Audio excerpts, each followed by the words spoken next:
souls will never die. Some never figure why they won't take our freedom away.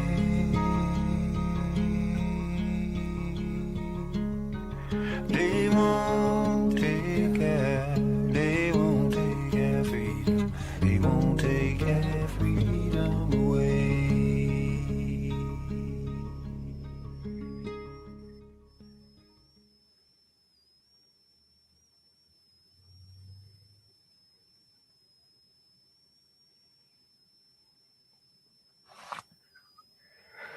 Since when do truthers suddenly become loyalists to government documents?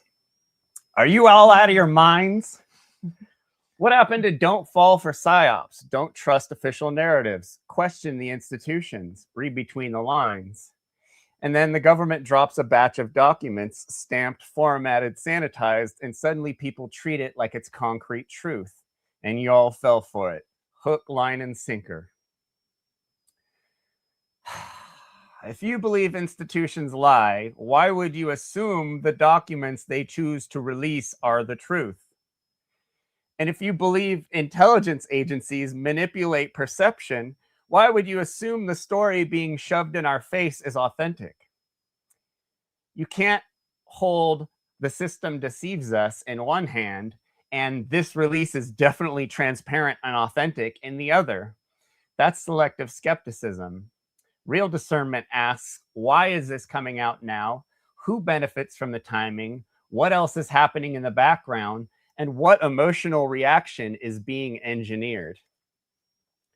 Modern psychological operations don't look like grainy wartime posters anymore. They look like document dumps, controlled transparency, and media-induced outrage cycles that keep everyone distracted from the truth.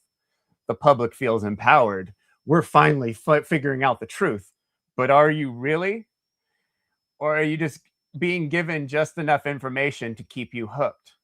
The most effective narrative control isn't hiding everything, it's releasing pieces, pieces that inflame, pieces that divide, pieces that keep the spotlight exactly where it's useful, on bullshit.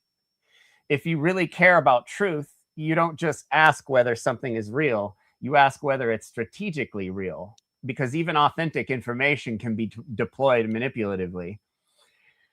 Are we chasing clarity or are we addicted to scandal? If your nervous system spikes every time a new bombshell drops, you're not in inquiry, you're in stimulation. People in stimulation are easy to steal. Truth work requires steadiness, emotional regulation, resisting the rush. Otherwise, you become exactly what you claim not to be, an enslaved consumer of narratives. That's the trap. Not that information exists, but that outrage becomes a leash. Everybody is talking about Epstein every single time. You bring up moral responsibility, self-governance, discipline, integrity, and someone goes, yeah, but what about Epstein? Attention hijacked. It becomes outward pointing psychological quicksand. You scroll, you rage, you speculate, you pat yourself on the back, you wait for the list, the drop, or the reveal. And while you're waiting, you're not building, you're not cleaning up your own shadow, you're not strengthening your local community, you're not getting your own house in order. It becomes outsourced morality. Every time his name comes up, the temperature rises, people stop thinking and start reacting, and that's exactly what they want. Take one grotesque individual and turn him into a mythological supervillain, and you create a psychological sinkhole. All outrage, all moral energy, all focus gets funneled into one character of evil. Funnel 5. Funneled. Now evil has a mascot. Now other bad behaviors look smaller by comparison. You think that's accidental? Look at 20th century propaganda. During World War II, certain figures were amplified into the ultimate embodiment of evil. Horrific crimes were committed, yes, but history was written by the victor, and psychologically, something else happened. The public was given a single hyper-concentrated symbol of darkness, a boogeyman so large and so large enough nothing else could compete. At least we aren't as bad as that guy becomes the mantra. Mantra. So what happens next? Anything less grotesque seems tolerable. Anything more systemic becomes invisible. Anything closer to home doesn't register because your nervous system is calibrated to the worst thing imaginable. That's how you move the Overton window of evil. They manufacture the ultimate monster and then operate in the shadow of that monster. With Epstein, it was the same playbook. One man, one island, one black book, one spectacle. The public obsessed and distracted. Meanwhile, structural rot, corruption networks, intelligent connections, power games remain abstract. If evil is always that guy, then it's never the system, it's never the culture, it's never the institution, it's never us. Then we never get anywhere. That's the psychological trick. It hijacks moral energy and traps people in outrage instead of transformation. And there's a deeper layer. Bombard the public with extreme horror narratives and you dysregulate them. Chronic shock, chronic disgust, chronic fear. A dysregulated mind is easier to steer. Oh, not because people are stupid, but because a nervous system under threat looks for simple answers and strong symbols. Epstein becomes a symbol. Hitler became a symbol. The boogeyman sets the bar. Meanwhile, everyday exploitation, everyday coercion, everyday moral compromise slides under the radar because it doesn't look like a Hollywood villain. Real change doesn't come from obsessing over the monster of the week. It comes from calmly seeing how power structures function without being emotionally hijacked. If you want real shadow work as a culture, you don't just point out the obvious villain. You ask, what incentives created him? Who benefited? What patterns repeat? What blind spots are we protecting? If we don't move past the spectacle, we stay trapped in it. And that's exactly where the propaganda wants us. Notice how every time someone says manifestation, it's never about manifesting discipline. It's never, I'm manifesting self-control. I'm manifesting humility. I'm manifesting moral courage. It's always money, followers, clout, lifestyle, abundance. And abundance always looks like convincing the masses to do the great work while ending up with a paid off mortgage, a fat crypto portfolio, and a Lambo. But that's not spirituality. Manifestation is setting expectations. Setting expectations, clinging to specific outcomes, is one of the fastest ways to suffer. Attachment to outcome becomes anxiety. Inflated expectation, resentment. Identity fused with results, fragility. Sounds like what the One Fake Warrior Network is teaching. But manifestation culture flips it.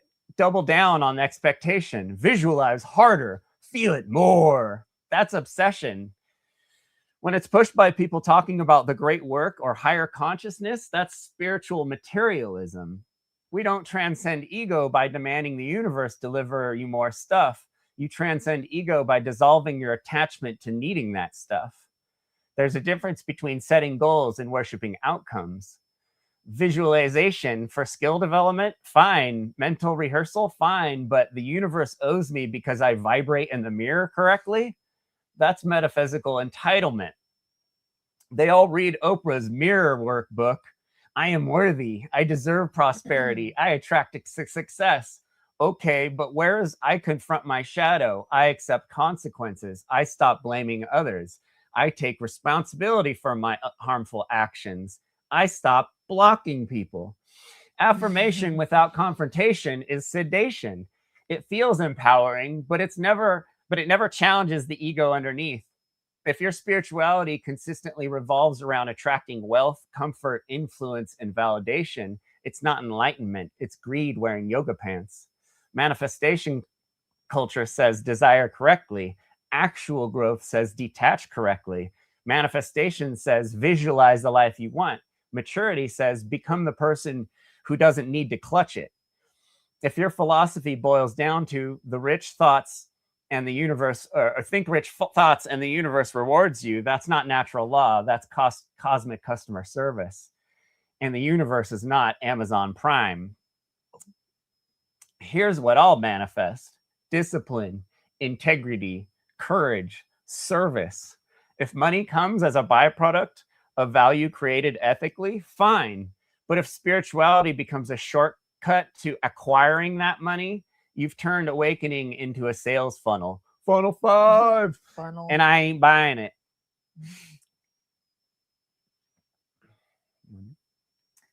Last week on VGT, we watched Mark Passio on Leslie Powers' health show, and something very revealing happened. And it was not hidden knowledge. It was revelation through his behavior. Mark spent a lot of time explaining that he is not an extremist. He says, I eat as close to nature as possible, mostly unprocessed foods. And then almost immediately after that, it comes up and he says he takes 30 supplements a day.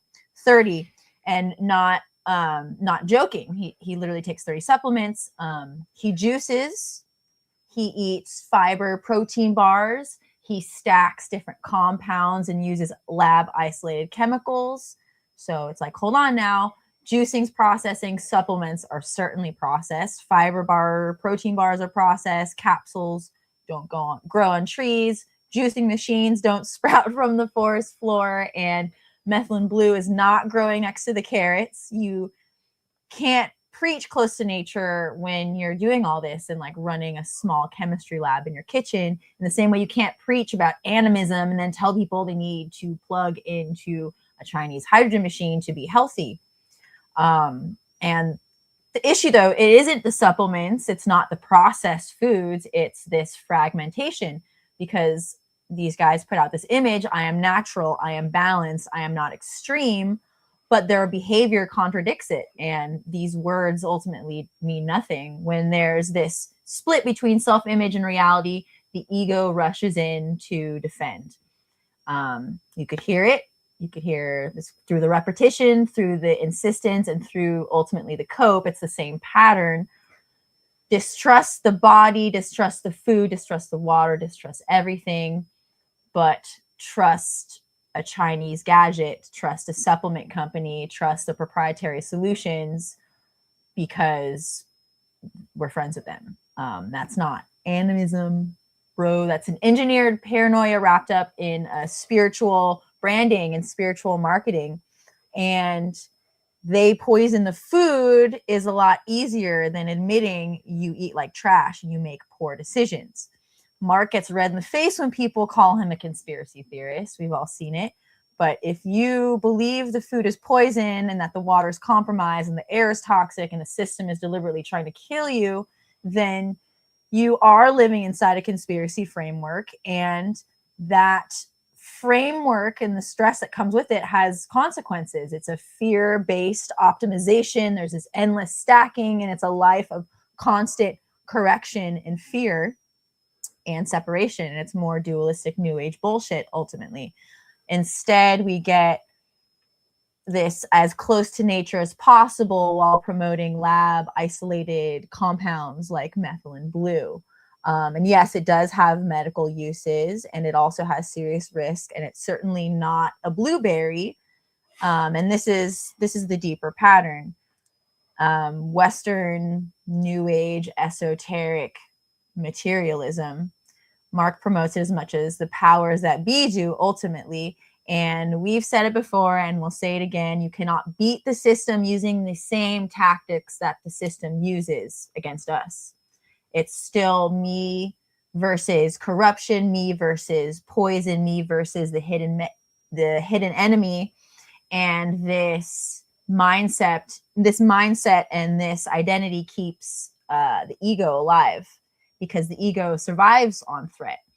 Questioning the system is fine and necessary, and improving your health is fine and also necessary. But when your worldview requires 30 supplements, miracle water machines, and chemical dyes to survive modern existence and cope, then you're not at peace and you are in defense mode and you're doing harm to your followers when you promote that. So ultimately, non-duality, it's not naivete.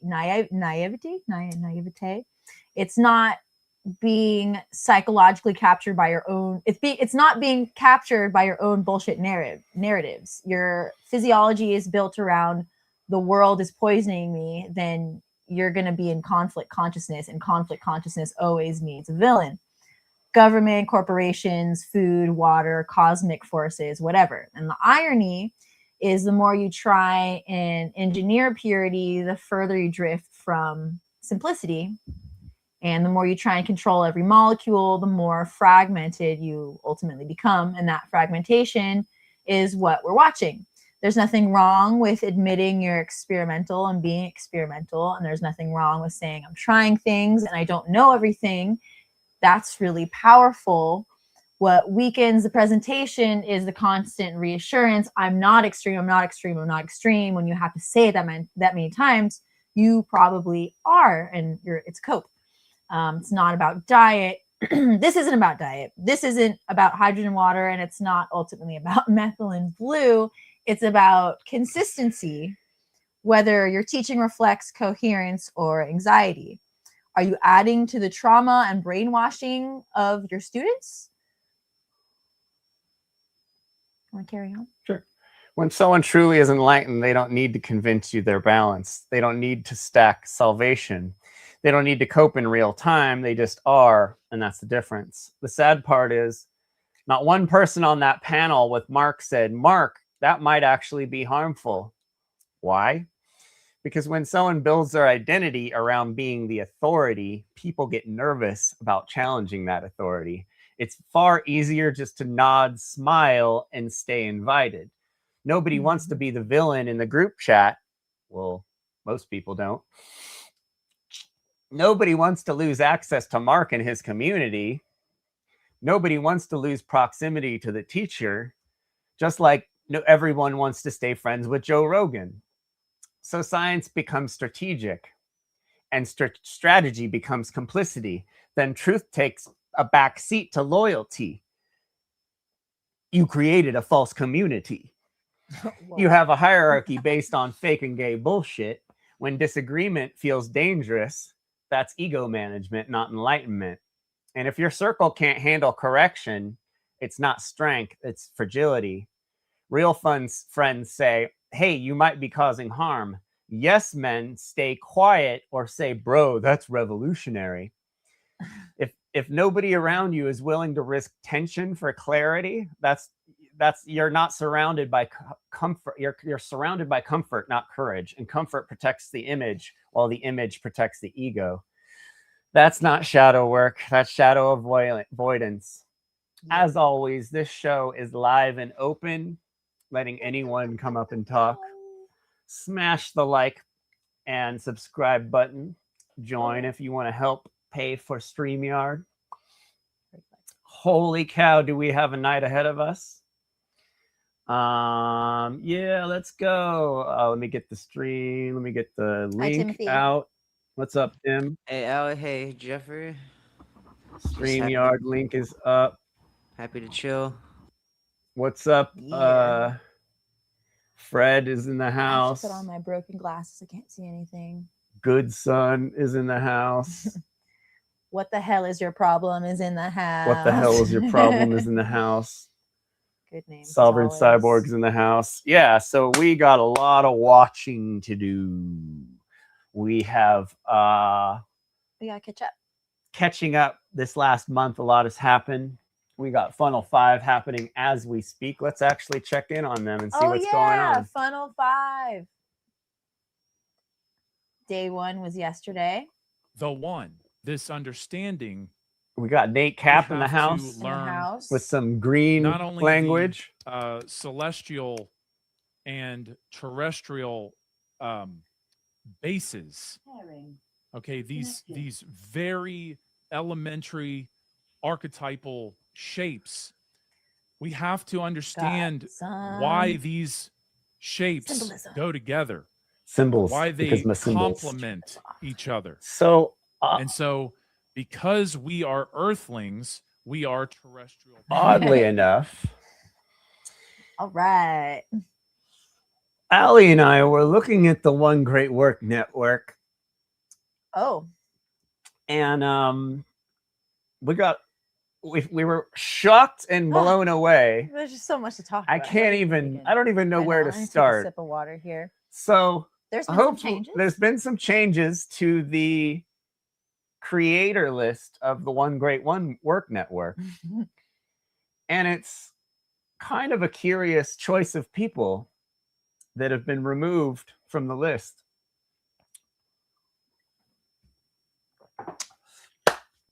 Justin fucking Padini has been wiped from the One Great Work Network. The guy who started it all for us. Started it all. Pretty much. That's the first Okay. fool we All right. had, I mean, for the most Sure, part. yeah. One of the first few fools that popped up on our radar list. He's a very good friend of mine. We're very close. But he has done nothing but make us look ridiculous since he's shown his face. I don't even like the dude. We've covered him for I years. wouldn't say us. I would say Mhm. he's represented Mark Passio in a way that if I were friends with Mark Passio, I'd be like, bro, what are you doing? Do you see what this guy's doing? Yeah. Yeah. He's mainly posts about celebrity culture. I think he posted nothing on the network but really bad jokes. And he might be on the show tonight. We might be able to talk to him about what's going on. I would but love that. that was like, this is what, it was one of the big things that everyone was kind of like, what the fuck is this guy doing on the network? This bumbling boomer, basically. Like, he's like super into the boomer, like, whoa, the fucking P. Diddy and the Epstein, just like all into this goofy stuff and celebrity culture and, bashing vegans nonstop. One of the quintessential anti-vegans that I know always talks about how much better he is than Mark Passio and how Mark Passio is wrong about all this stuff and how Padini's right and he's the third smartest guy in the world. I don't know. It's a funny story, but Padini has been wiped off the network. And I was able to inform Padini, and I asked him, well, what happened? And he didn't know, but I think he knows. There's just been too much going on. And if you look up Mark Passio's name on YouTube, unfortunately, a lot of VGT videos pop up these days because Mark's not putting out much content. Whoa! And the dog's slipping. Mark's not putting out much content, and natural law is kind of just like the algorithm's not really running with it anymore. So I was blown away. He had, I just, the biggest, probably the person who least, the last person that should be on the network, probably. Yeah. But So- he donated a lot of money to Mark in the beginning, so Mark put him on the network. And Justin's kind of run with this for the last decade, or whatever. It's been 6 or 7 years. Yeah. We've talked about Justin We've a lot. talked I feel about like it's Justin just an enough. announcement we Yeah. need to make. Padini's off the network, as far as I can tell. I feel like we should have had like a a little like champagne bottle, some like physical some Martinelli's media, grape yeah, juice. or like a pop cork. Just imagine we just did that. Sorry, Padini. Sorry, Padini. Yeah, like I don't know what to say, RIP. but I warned you for years. Like I warned you as much as I could have warned you that you should probably do a better job at what you're doing. Yeah. What else has been happening? We also noticed Nate Cap here. It wasn't on the list anymore. Oh, speak of the devil. And I personally I have not looked into Nate's stuff. Seems like a friendly guy. the green language stuff and all the symbolism thing isn't really, it's not I don't see why he would be kicked off I don't for see that.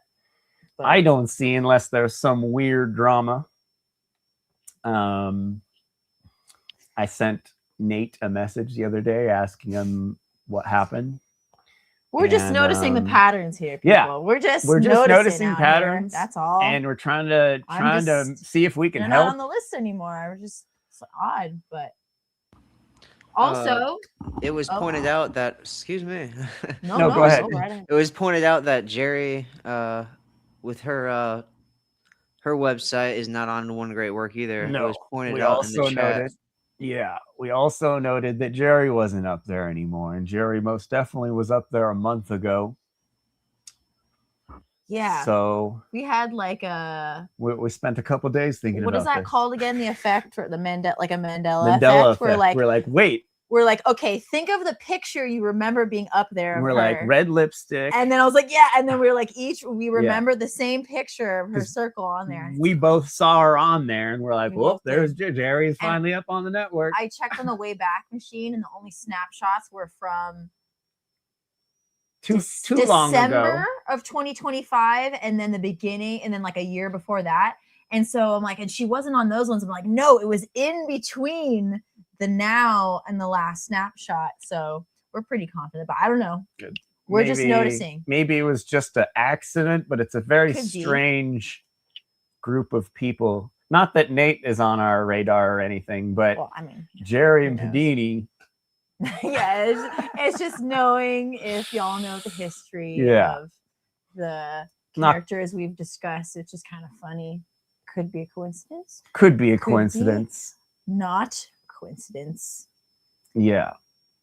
Could be natural law. No, I'm just kidding. I don't know. But Yeah, green language is kind of fake and gay symbolism.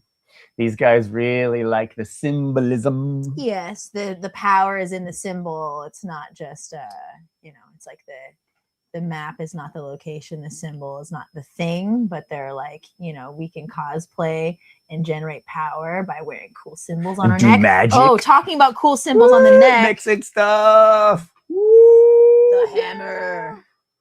Dude, we are Mixing awakening stuff. bloodlines right now. Like We are we're- doing magic.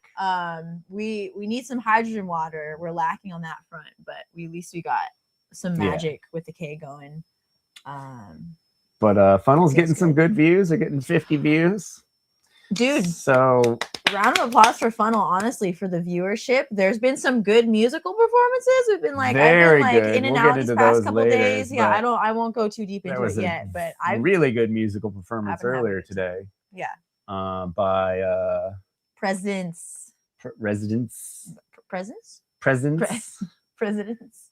Ariana. I was thinking of Dub FX the whole time, and then he said he's. That's what I affiliated. thought. I was like, this guy sounds like somebody that does the same kind of thing. And she was like, Revolution. And I was like, maybe. But then he was all, Dub Effects. And I was like, oh, this dude's Dub That's- Effects. Yeah, For This sure. dude's dumb. But he's good. doing Like, bass ass For sure lyrics. talented. Very talented. Mm. Yeah, so funnel That- viewership has been 50 views, which I feel like there's 50 presenters at least, which seems a little strange, but who knows? There's So been a lot far, of action in the chat. there's It been a seems lot of action in organic the and chat, about legit. 10 people talking over and over again. And Some the homies. audio has been terrible. There's been copyright strikes. So the first viewing, Oh, the day first one. showing of YouTube got taken down because these guys don't know that they can't show copyrighted stuff on YouTube well, that's something yet. kind of interesting to address because the consensus in the chat was that it was taken down Oh, because because- we were mentioning some small hat activity or something. It was Chappelle, but it's like you're playing Chappelle, like you're Yeah, playing you can't- copyrighted material. And it so was I get copyrighted happened by right when- Universal Group, who owns the Yeah, Chappelle Show or- rights. Yeah, And whatever. that footage Yeah. is out there in the public.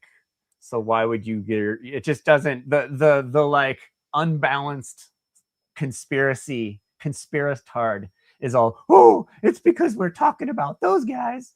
And it really was because it's copyrighted information. It's I mean, copyrighted stuff. run We already into saw that it. We have with happens own on our show. stream. Yeah. And it was just, it's copyrighted stuff. But Yeah. yeah, so that was a bummer yesterday. But even after that, people switched over and they got back up to 45, 50 people again. Yeah. So, Good job with the good on FUNL. I haven't seen this much momentum for like much anything. Yeah. in the natural law movement for like the past, I want to say like 5 or 6 years, maybe, but I don't know. Maybe I've it's just been out of real the loop. slow lately.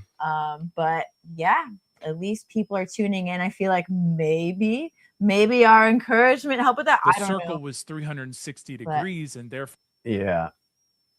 Osiris. So, What else has been going on? oh boy. It could I be heard you argued. been- It could be argued that your show is kind of like a small ember that burns in the background that keeps the fire afloat or ablaze. I would hope that I would be happy if that was all it was. Dare I say, does it ignite? Does it ignite Does the it fire? ignite the flame, the That's- fire? Yeah, Does it ignite the I think it flame would. in my ass, Mhm. like Derek Bartolocelli says? We're like, oh well.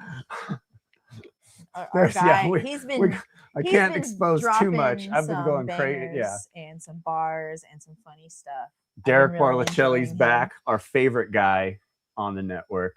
And he's actually, now that he's taken a month off or two, a couple months off, bro's spitting fire, man. He's got better rhetoric than just about everyone else right now, and has his head on straight in the right direction. And we support the dude. And everyone just keeps kind of shitting on him. It's kind of crazy. That's I don't know if I won't touch on it, but I think people are not being very nice to our guy Derek. Yeah. And we're pretty upset about it. I'm pretty upset. Oh boy. Oh, so what's this? What Bob else has been Tuscan up to? show is back on the air. Definitely go follow Bob Tuscan. He needs some newer fans that aren't 90 years old.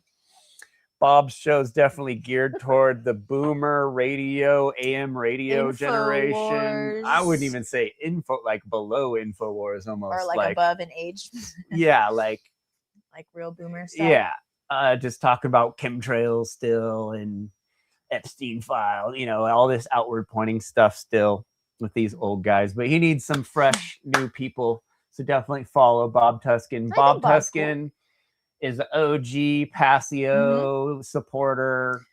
Bob says that Passio got famous on the Bob Tuscan show, Well, which what may on or earth may is not be true. happening? What on earth is happening was featured on On his Bob website. Tuscan's radio show Yeah. from back in the day. So he was not wrong when Bob said, "Well, we'll see." Bob's a pretty He cool explains guy. it. Bob's a real Yeah. dude. Bob used to Tip of the hat. prank call Mark Passio when Mark Passio was live, and just kind of troll him, and he get Mark pretty heated. But anyway, he started his podcast again. I think he's on like his 5th or 6th podcast. And we noticed he had Papa Will on. Papa. Woo! Papa Will. Papa. Ever since Will did his Stranger Things presentation, I think of like 11. She always says like Papa, so we call Will's now It's just Papa. fucking whack. It's pretty whack, bro. Sorry, Will. Yeah, it's pretty whack It's to call cool. him Papa. It's pretty whack, bro. Mr. Peanut Oh, Butter. I'm Jeffrey. Sorry. So I saw Mr. Will's Peanut on. Butter in the Yeah. wild. So of course I had to call in, and Bob loves the drama. So I was in the chat, and Bob was just like, "Why don't you come up?" And I was like, "Alrighty, Yeah, call in. I'll call in." All my other socials are on there as well. That's the hub of my content. I'm noticing a connection here. So in the next segment, in the next hour, we have John Vibes, who's been a longtime friend of mine, and he wrote a book with Derek Bros. He might have written 2 books with Derek, and of course, he co-organized the Free Your Mind conference with me. So it's all coming full circle here, and here we are back at it again. John took a little break. Speaking of pendulum swinging, and here we are back at it as if it was 2012 again. people can influence other people, and that can add profound positivity to their life and to their spiritual individual journey, and that can radiate out to the actual egregore or the aggregate of the human species. The human So psyche. Yeah, and I think Okay. at the end of the day, even if it's just a minuscule effect we're having on the big picture, like you said, we can look our kids in the eye, our children in the eye, and say, we did something. We acted in self-defense. We didn't just sit back and watch the bully try to terrorize us. We stood up for what was right.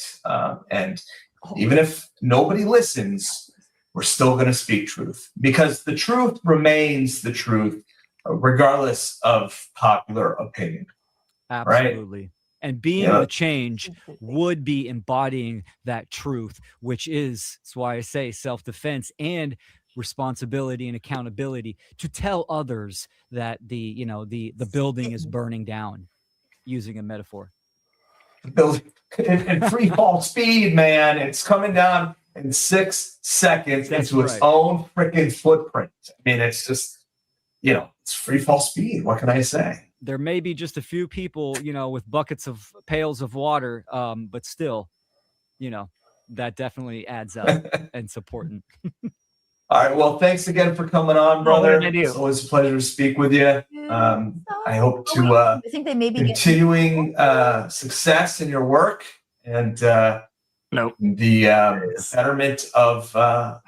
Are you I fucking up messed natural up. law right now? great trauma. And Are you we- smelling right now? I funneled. Incorporate that within their life. I'm It's not funneling about everyone. your children memorizing where they can just rattle off, what a right is, what are the transgressions, non-aggression, self-defense. Smash It's status. more about Teach your who they children to become smash status. and how they operate and interact in the world. Yeah. That Sorry, is Papa. conscious parenting Papa. to me. We're It's talking about very Papa. dynamic. It's very interactive, very present as well, right? Yeah. Your so yeah. presence is your present.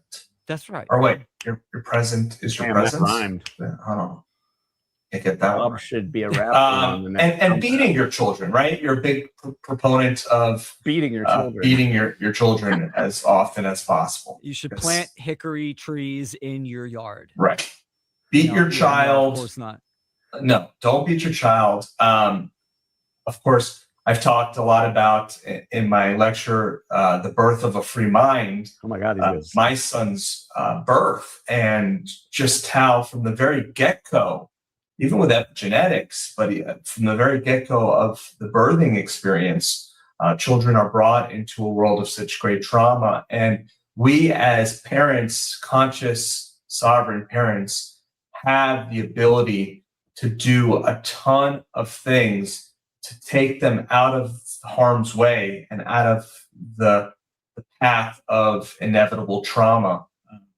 Yes. In many regards, whether it's, like we said, education, the actual birth of your child, the medical freedom of your child, and the list goes on and on and on.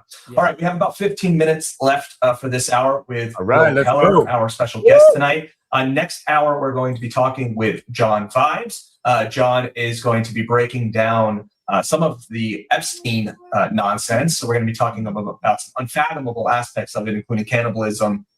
We'll also be talking to John about where he sees the alternative media and where it's heading, and so many other great things. But I will open up the phone lines here for a moment. I know a few people would like to ask Will some questions.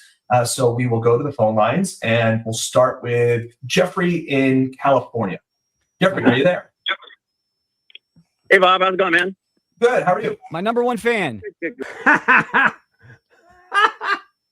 Number one. Number one fan. Number one Papa fan. Papa. Oh, I can't. This It's is pretty like, whack, bro. whew, I can barely handle this. It's pretty whack, Yeah. bro. Oh, Jeffrey. Oh, Jeffrey. So we got a new have thing hackable, for I the can't. soundboard. My biggest fan. Yeah, we got. Oh, yeah, I got to put that on. Good. What's up, Jeff? Hey, Will, how's it going, buddy? You guys know each other. Okay. Bill knows. I think this is the first time we've ever talked, but I'm not here to talk shit. I was just listening to you guys talking about AI And I'm not super scared about AI. It's just kind of the next iteration of the internet. And like, if we have our discernment and our trivium and all that shit in place, we should be very questionable of anything we see on the internet from the get-go. Yeah, I agree. What I think is really scared me, and I think a lot of us, we're all here because of Mark. No, we're all here because very, of me. very Western, very remember, as much as I love Mark, Mark did his show on Bob Tuscan's show. So go back to the. Right, Bob. Yeah, anyways, go ahead. Yeah, I remember when you called in. I had to throw a little clout in there. It's an order of operations. But go ahead. So Mark's mindset is very dualist, which is very Western. There is an enemy out there. And as much as Mark teaches us not to outward point, his whole thought process is based in outward pointing. And that there's, if we just get enough numbers, if we just change enough people's minds, we got to go out there and change people's minds and smash the commies and, like all this stuff. But it leaves you what you were just explaining, Bob, how you get burnt out because you're like, man, I'm doing all this activism or what I think is activism. Right. But it's just burning me out. And because I'm not seeing results, it's burning me out and I'm not wanting to do it anymore. And it's really what's holding things back right now. Because I've talked to so many people who are depressed because they aren't doing the great work and they aren't doing as much as they think Mark wants them to be doing. And they either don't know how to do it or it just doesn't fucking work. Because, man, you can't change people. Like me and Will, we're a good example of how people can't fucking change people because we haven't made each other budge one bit over the years.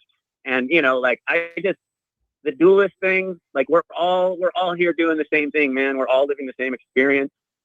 This whole adversarial mindset is it's really causing more harm. And like living off grid is not, like if you're still causing harm in the world, living off grid doesn't do anything. The grid, and this is someone who's lived off grid, who's done the van life, who's lived in Latin America for a long amount of time. Sure. Who's lived on sailboats, I've done all the things. And, if you're still a shitty person and you're still harming the people and animals around you, you're still, living off grid is not going to do anything. And then the whole living off grid thing is like prepping and having chickens and cows and goats. And that's all extremely egoic. Thinking that you're cool enough to go out and change someone's mind. It's a very egoic thing. And it's all, and we're all fucking stuck because of it. Yeah, and Jeff, I got to interrupt real quick because as much as I love the thought process, we do have to be careful with our grammar because unfortunately we're attempting to reach more people here, and there are a few AM affiliates for the Republic Broadcasting Network. But yeah, I think you're right. I struggle with the idea that I really have anything that relevant to say.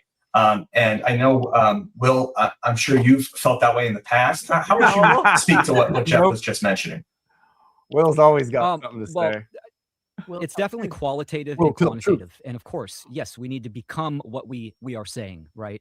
It's same thing in marketing. Okay, remember this answer. You have a product, you need to later on in the show. We need to become, it's definitely qualitative and quantitative. And of course, yes, we need to become what we are saying, right? It's same thing in marketing. We have a product, you need to show that it works. So we need to show people, and that's where I was kind of leading on, that it's both, right? It's in the world and how you operate. Are you out of your mind, bro? Everything is marketing to this guy. How can I make money? How could I market myself or my hydrogen machine or...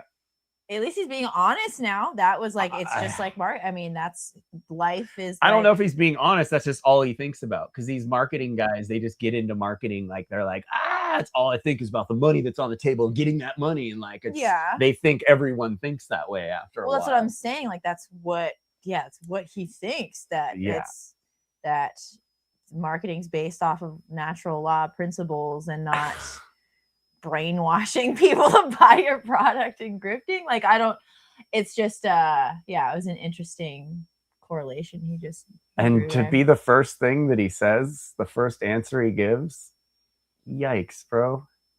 Marketing. And that can be homesteading, that can be interacting with your local community, but also propagating that information out.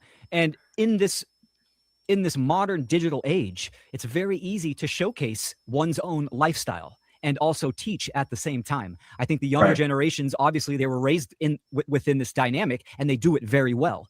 And when you're in that space, influence of others can be propelled and propagated almost with ease.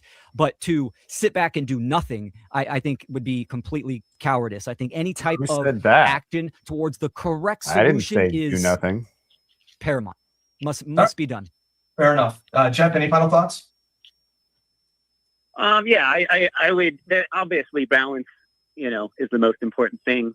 You don't just because you know, it's one thing to living what you believe in is more important than putting, you know, some video out emulating what you think you believe in. And you know, you don't have to become this, you know, like so many people are like I had a guy who comes on our show, he's like, man, I could have wasted 15 years of my life doing Mark's great work, you know, like, and or these people that are depressed, they're feeling this way because it doesn't work, and they're not getting any progress. And I definitely don't think you should not put your message out there, but just it doesn't have to be such a big deal. There are much better things we should be chasing after. You know, I would say I would say just start reading through the Epstein files. You know, you gotta have an accurate diagnosis of the current state of the world. And I disagree with the caller, Jeff. Mark is not dualistic. He talks about non-duality and hours and hours of his work. He has a balanced approach. And this isn't Mark's pathway. Mark is expression. So right off the bat, you can't mix duality and non-duality. So Will just gave away the whole grift right there. He doesn't understand either of them, and to know that you can't mix them. And then it's like dualism is obviously we live in a dualistic world. The government is dualistic. Like that's obviously the first stepping stone is dualism. But you're supposed to graduate out of there at some point. And also, I mean, I'm sorry, like Epstein files. Epstein files, though. Epstein files. So appealing to conspiracy, like I talked about in the beginning, in the monologue, these guys just want to focus on outward pointing at these boogeymen and being like, I'm such a better person than that boogeyman. So I want to understand the Epstein, babe. But I want to see if I understand what he means when he says that. So he means because of the Epstein files, we need to spend our time talking about it and spreading and not letting people know about it, right? Like that's what he's saying. Like as if that's what it's what we living aligned with our principles is not as important as like being an influencer, because we need to be an influencer to tell people about the Epstein files. That's the most important thing. That's what he's saying. Okay. And so let's go out on a limb here. Let's step outside ourselves and say, hey, what if the Epstein thing is just a big bullshit story? And the whole world is focused on it right now. Like it's the most important thing going on in the world. Is there's nothing being talked about more than Epstein right now, and everyone's all like patting themselves in the back. Yeah. Oh, I was one of the early truthers to call out Epstein. Like, do you know how they leak this kind of information? Is through the alleged truthers. Like, we're gonna watch a little bit more of this video. But it's a lot. It's like, don't we know already that this is bullshit? Why would you all of a sudden believe the government and just believe that every bit of it's true? It's because it came out in a court case. Like, what? You guys crazy? Do you guys hear me? For some reason. What's that? Do you hear me? Yeah. Yes. Yeah. Okay. What's up, Aryan? Hey, what's up, guys? I haven't been on a while here. I'm from Balkan. If this guy, I don't know your name, so I can't see it because I'm on my phone. But hello, I'm from Balkan, from Serbia, and I've been here, like, I guess, a lot of weekends. And I just wanted to interject what you said about this Epstein saga. They are just, it's like normalizing apathy, right? So they are making it like Epstein, pedophiles or whatever, that's the tip of the iceberg, right? That what they are like leaking, quote unquote, right? So it's again a smoke screen. I think. So it's not focusing on the root cause, but you go into the symptoms, like 9/11 or whatever. So Yep. I don't know. Yeah. So yeah, I saw it coming, and now I see the cartels, war cartel in Mexico, and of Yep. course it's because of the solution of Trump want to invade Mexico or whatever. So yeah. Sorry, I Who just knows? want to. Yeah. Who fucking knows? It's all part of the narrative of the big play of the show. The That reality TV it's show. just unfortunate seeing people who are supposedly of like an open mind and always trying to look behind the curtain, and then falling for the whole emotional manipulation of like the Hollywood movie. Basically, it's just like, oh man, don't do that. Without Like, even stay questioning clear. it. Without even questioning it. And it's Yeah, like, aren't you for sure. doing exactly what you claim that your enemy's doing by just blindly following something and not actually researching it? Or just not having the discernment to be like, okay, this is being done for a reason and I'm not going to fall for it. Whether or not Epstein is a real person and all that stuff happened or not. Yeah. Like devoting your life to it, like Will devotes his life to spreading the word of natural law. It's just, you guys. It also seems like a deflection, because you were talking about people being stuck because of the duality that basically is led to them, and then they're not being told to get out of it eventually, and so they get stuck. And that's how he addressed that, was by the Epstein files. Yeah. There was so much like he could touch on. There was so much depth in what Jeffrey brought to the table, And he had nothing. and the response was something that was so surface level that was like, I was a little shocked. Yeah. Like, even still, like Epstein, bro. Like, and I mean, he really mentioned him. Like, yeah, that's really disappointing. Like, that's crazy. You'd think there'd be something a little bit more there, but yeah. Or no, Mark, no, basically is what Will's response He said, was. I disagree with the caller, Jeffrey, because the Epstein files. Yeah, which is appealing to conspiracy. That's just, I mean, it's a logical fallacy, a giant fucking logical fallacy. And that's all he had in response to what I said. I questioned his whole existence, and that's what he had to respond. I was like, literally like, don't listen to this guy. He's trying to shiest you. And his response is, read the Epstein documents. Or he's doing what he's doing because he has to, because of the Epstein. Yes. Like, this is because of the Epstein files. This is like, we need to be exactly, because I don't care about my children, obviously. Oh, well, he talks about that. Let's keep watching. Let's keep watching. He elaborates a little bit. This is of the current Kurt Cobain didn't kill himself. Years of my life doing Mark's great work, or these people that are depressed, they're feeling this way because it doesn't work, and they're not getting any progress. And I definitely don't think you should not put your message out there, but just, it doesn't have to be such a big deal. There are much better things we should be chasing after. I would say, than I would say just start reading through the Epstein files. You gotta have an accurate shit! diagnosis of the current state of the pwned. world. And I disagree with the caller, Jeff.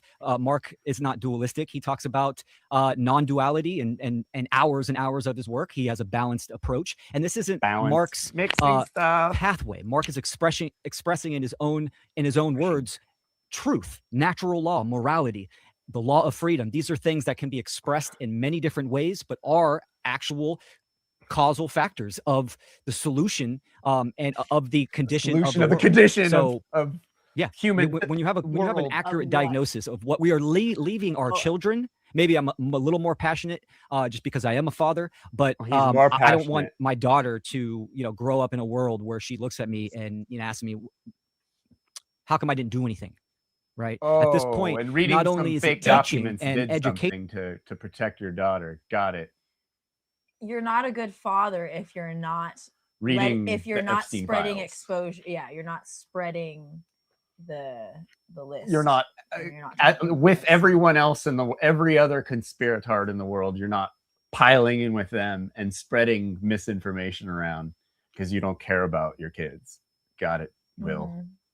I mean, I think, let's be real, like, I'm sure he knows, like, you're a dad, so I think he's trying to be, like, covert, like, sorry, I'm a good dad, not like you. I care about the Epstein files, unlike you, because I'm a good dad, so I have to do this, and all good dads would. So it's a lot, like, there's, if you read between the lines here, it's kind of, he's saying a lot, trying to be a cool guy, but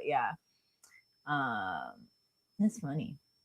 And this is the Passio's method of data stacking your way to enlightenment. It just doesn't work, and it gets stuff like this where it's like, oh, there's more stuff to learn. You know, like I gotta go learn more to keep up my my caliber of enlightenment. Like, well, yeah, it makes life easier, right? Like it makes life feel like a video game. Like if I get all like the right like items and like just acquire stuff, I'm advancing on the road to like enlightenment and like whatever mystical, metaphysical thing that could magically happen by reading the right books and looking at the right symbols to like bring freedom to humanity, blah, blah, blah. But yeah, basically what Sovereign Cyborg said, oy vey. Oy vey. Oy vey. Oy vey. Fence as well. I never thought of it that way. And we have a God-given right, a natural law right to defend ourselves, ultimately. Sure. So self-defense is a crucial component of your philosophy. It's pretty whack, in bro. that sense. Okay, so Makes a lot of sense. All right, Jeff, thanks for the call, brother. Interesting. We got only a few more minutes here, so maybe we'll squeeze in one more. So Bob helped him out there by saying, "Oh, so you mean the self-defense principle? Blah. By being a good father, we need to defend our children." Which, okay, no, sure, that's not what he said. But I mean, yeah. Bob helped him out right there. He kind of conveniently summed up and added and made it a little bit more like, "Oh yeah, you're being a good father. It's about the self-defense principle is ultimately what's most important." That would be a great response if Will had that. But yeah, because you need to know, you need to read the Epstein files in order to defend yourself. Well, yeah, from like not allegedly dead guy. knowing like, what the predators are doing and knowing, like, in order to be able to defend your children. It's like, okay, but sure, but let's be real. By reading the Epstein files, like there's nothing in there that's going to better inform you to be able to better save your kid. Like you already know this stuff. There's not, like let's not think that obsessing on the names, like it's not just falling for the exact shit the media is presenting in front of us to like harvest and gather our time and energy. And it distracts energy that would be going towards the truth to something that's bullshit. Or building meaningful things in individuals' lives, even if it's, like whatever. Actual things that matter. This needs to be said too, because I tried talking shit about the Epstein files mostly to my sister, and some people came across as if I was supporting the Epstein files. No, they want it to be real, and that's what we're gonna see in this part. In this, when Bob it talks to John Vibes, which we love John Vibes. He's a cool guy, but these guys want this shit to be real. Almost like it looks like they want it to be real so much, and that's what everyone's doing. They're obsessing over it all, and they're like, oh, these are all code words, they're using code words in the emails, and it's like all this, like, oh, every time someone says this, it's like the Pizzagate thing again. It's like QAnon fucking bullshit, and everyone's falling for it hook, line, and sinker. We have, like I said, we have a new boogeyman to point at and to feel like we're so much better than when we're not so much better than.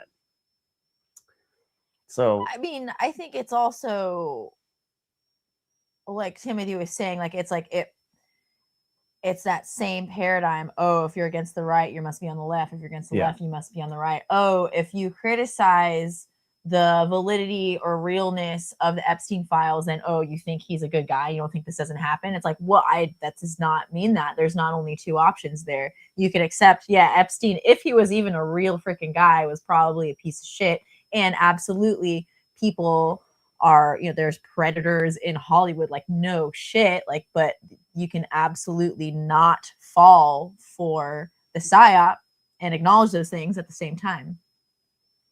We forget about this option, I guess. I say we loosely, but the option's not often presented, even in truth movements.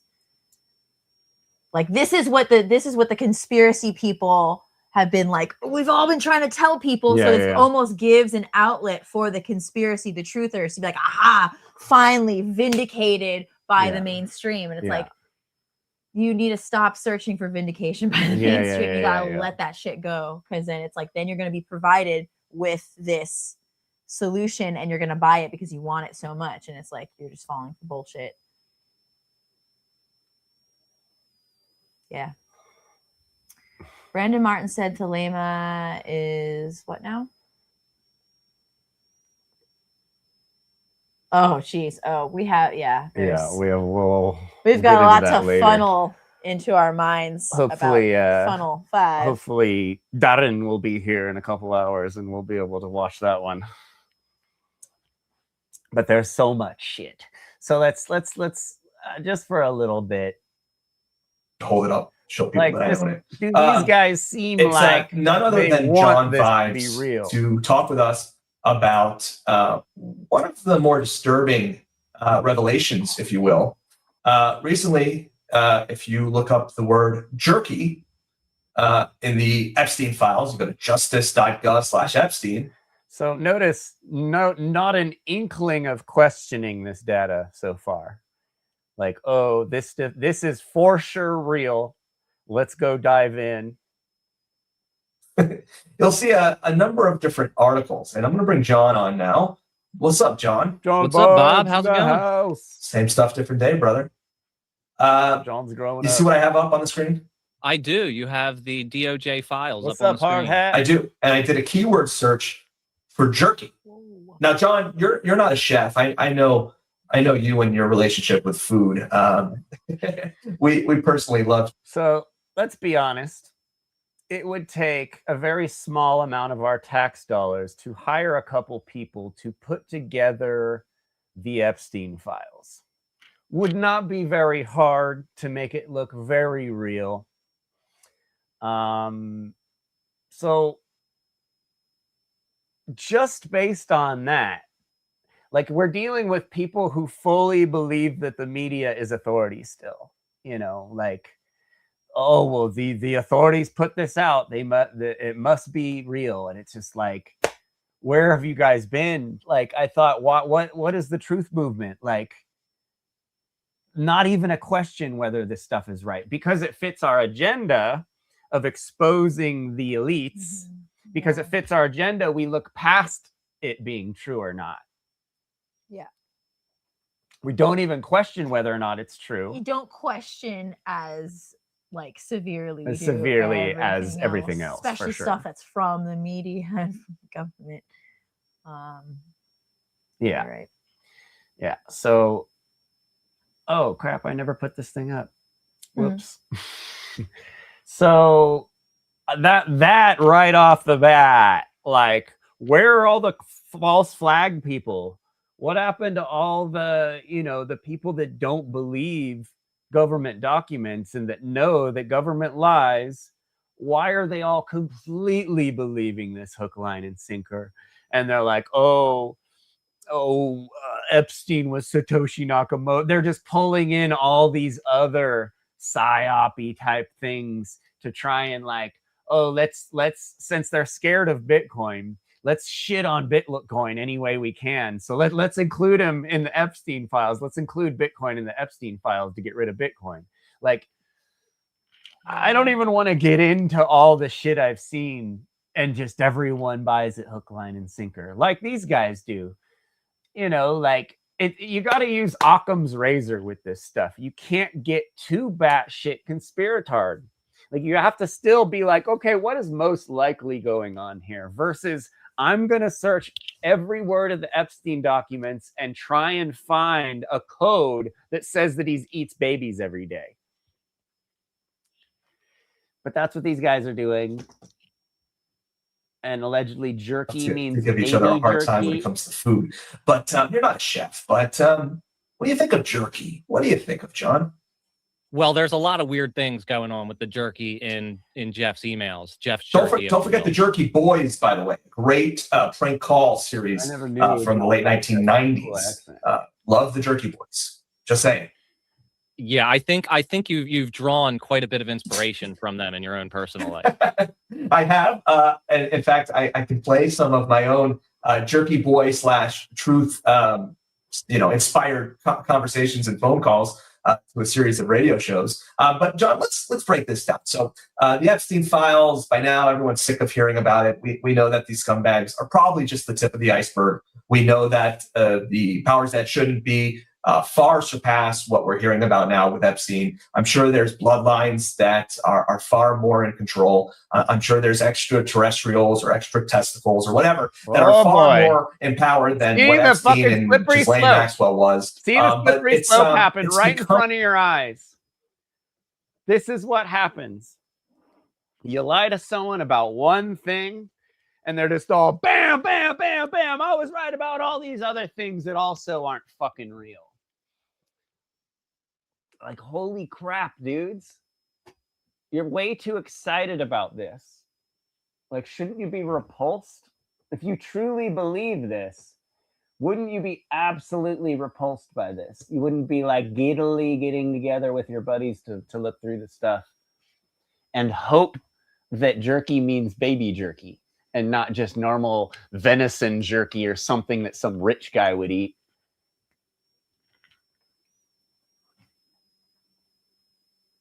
Becoming so mainstream now that it's hard not to highlight this sort of thing. And John, let's take a look at an email in the file here. I'm just going to click on one of these, and I want to get your take. So we're going to read one of these emails that mention jerky, and I want your take on this. All right? All right. All right. Let's go to this one. Am I 18 years of age or older, John? I don't know about that sometimes. Sometimes I don't act like it, but yes, I am. All right. So John Vibes, our guest tonight, investigative journalist, researcher, activist extraordinaire. This email came from Francis Derby. By the way, do we know who Francis Derby is? His name comes up quite a bit. Yeah, this is actually Epstein's personal chef. Okay, so Francis Derby is certifiably Epstein's personal chef. Did he go to culinary school? Does he have any restaurants? Do we know? Yeah, he does have a restaurant, I believe, or he did have. He does have a restaurant, and I believe there was one that had cannibal in the name. Yeah, cannibal in the name. Yeah. It was called. Let's just do a quick web search. Chef Francis Derby. Let's see, a Long Island native. Was he the one? I remember going through this on stream the other night, and I was kind of looking through it live, all seeing it for the first time, and I was He's got a cannibal burger recipe. Yeah. Yeah, I was like, let's check out this jerky thing. It sounds a little bit too sensational to be true. And then I started looking through the emails, and I was like, all right, this is a little bit weird. And then I was like, cannibal, what? And then I saw that they were freezing the jerky for extended amounts of time. Which by the way, that completely goes against what jerky is. Jerky is soaked in so many different preservatives that there's no reason to freeze your jerky. I mean, maybe some people do to give it a little bit longer of a shelf life, but it's so nasty to begin with. Why freeze it? And then there was the email from the chef saying JE might start eating normal food again, so we might not need as much jerky. All right, so this email that we have up, I thought that was the one I had, but it's not. Oh, yeah, it's really that weird. This is what I have up. If someone's got some weird Joe Rogan kick where they're like, I'm going to just eat fucking venison jerky every day, then you would have your cook and someone else have that conversation. But these guys think they're talking about human jerky. Got it. Okay. And that's if this isn't just written to trigger us to have this conversation we're having right now. Which is highly likely. Is supposed to happen. It's possible. How about John? So Francis Derby, Jeffrey Epstein's personal chef, allegedly has just wanted to touch base about jerky. Now, who the hell writes an email? Jeff wanted to touch base about jerky, capitalized, mind you. Well, because probably the dude wants to eat a certain amount of jerky a week, and his personal assistant has to talk to his fucking cook about making enough jerky. Like, I'm confused. It has to be that he's eating human jerky. Got it. Yeah, that is. I didn't even notice the capitalization. It's capitalized, and that's the subject of the email. Now, John, you are very particular. You have something known as AFID. Is it AFID? What is it called? ARFID. ARFID. So you're very picky. You know, certain things go against your. You know, you're a genius, so you're slightly autistic or whatever when it comes to food. Like most geniuses have their idiosyncrasies. But would you ever obsess over a particular food to the extent where you would have your personal chef write a letter, subject line jerky? I mean, this seems a bit honestly, overboard. that was the one thing that I said. I said, like, you know, Jeffrey did always strike me as being kind of on the spectrum, you know what I mean? And I started thinking, if I was mega rich and I had a personal chef, they would probably be having conversations like this. Okay. Like, but it would be about steak and salmon and stuff like that. It'd be like, is John's steak ready for tonight? How is his eggs for tomorrow morning? They need to be right off the pan as soon as he gets in the room, or not too But that's cold. not how this reads, John. And that's not how this reads. So Francis Derby, again, You're chef, dealing with and if you're a chef who's, you know, like, what do you mean that's not how it reads? This is just how different people write, and some people aren't great at writing sentences. Like, it doesn't necessarily, you know, like. I get what you're saying, yeah. And like, you're talking with dealing with kitchen staff, you know, that might have English as a second language. Am I racist for saying that? Yes. Banned. Canceled. Epstein canceled. watching the stream, you can see this email directly from the justice.gov website. John Just Bob wanted to gets it. touch base about jerky, period. Capital letter J for jerky. J.E., Jeffrey Epstein, presumably, said he was going to start eating regular food again, so he might be eating less jerky. Yeah, That would make shit. sense. Like, I was like, what is going on here? Okay, so he's You're on, eating regular food again, so he you're might on be eating less jerky. fucking carnivore or keto, which is the biggest fad in diets right now in the last 3-4 years. If you're on keto or carnivore, this is a conversation your personal assistant would have with your cook, saying, hey, Jeffrey's not going to be keto or carnivore anymore, and he's going to eat normal food now instead of fucking beef jerky all day. It could be like they call it jerky because he's like on a weird like carnivore kick where he's just eating like pieces of like meat, like steak or something, dried like or meats. something. I mean, I get like, oh, you don't freeze jerky, but yeah, it could be like, oh yeah, Jeffrey with his jerky with his just like weird meat. No, it could just be jerky. If this is actually why would it not just be emails, jerky? I would, if I was but some weird rich guy and I liked beef jerky, I'd eat fucking pounds of the shit, like, you don't freeze because jerky. it's expensive. Yeah. Sure you do. Yeah. Especially if you're curing and making your own, you can throw it in the freezer. Like homemade jerky doesn't have the preservatives. You've just dried it. I mean, like growing up, I made jerky with my dad in the oven, like drying it all day. So I don't know. I don't want to spend too much time on this. It's just kind of like, look, I'm not, like you're saying, I'm not here defending Epstein. I'm just saying we gotta keep our wits about us and not fall for this thing that they're trying to get us to fall for, or especially as all truthers. of our time and energy talking and thinking Everyone is talking getting about this guy this distracted week, by nonstop. ultimately, time and energy sink. Sorry. And then it pulls us back into celebrity culture because all the celebrities are, but then no one else is getting arrested. That's another red flag that you're dealing with some bullshit psy-op to outrage the truthers even Yeah, more because right. oh, we know, but they're not getting arrested. Ah, the rage, like, you know, it's like if 1,000 people from the Epstein files got arrested, it would be like, oh wow, there might be actually something to this. But the fact that none have been, that should be a red flag that, oh, I might need to look into this a little more because this doesn't seem right. well, him and Ghislaine or whatever. Whatever. These people could have been made up out of thin air so fucking easily. As could these emails. And we're literally as just can reading these emails. dross for the mind. As we're wasting our time talking about it. So I'm going to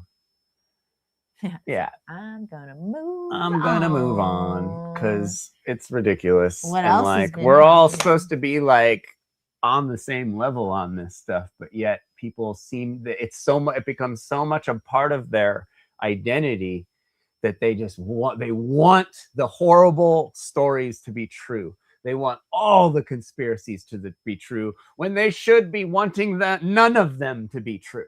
Well, also, we want all this time and energy we spent researching and gathering the information and data to be worth something at the end of the day. Yeah. When it might not be, when it likely isn't. And it overwhelmingly isn't worth anything. All this data stacking and all this wasting time we've spent as activists, we've gone nowhere because we're doing the wrong fucking thing, because our whole mindset is fucked. Timothy, I saw you did a video this week on non-duality. Yeah, I give it the best take I could. A lot of it is, still being developed. I feel like for a lot of us to, I'm waiting on more people to maybe talk on it. Yeah, it took Allie and Darren a year and a half of trying to explain this to me before I finally got it, because I'm retarded,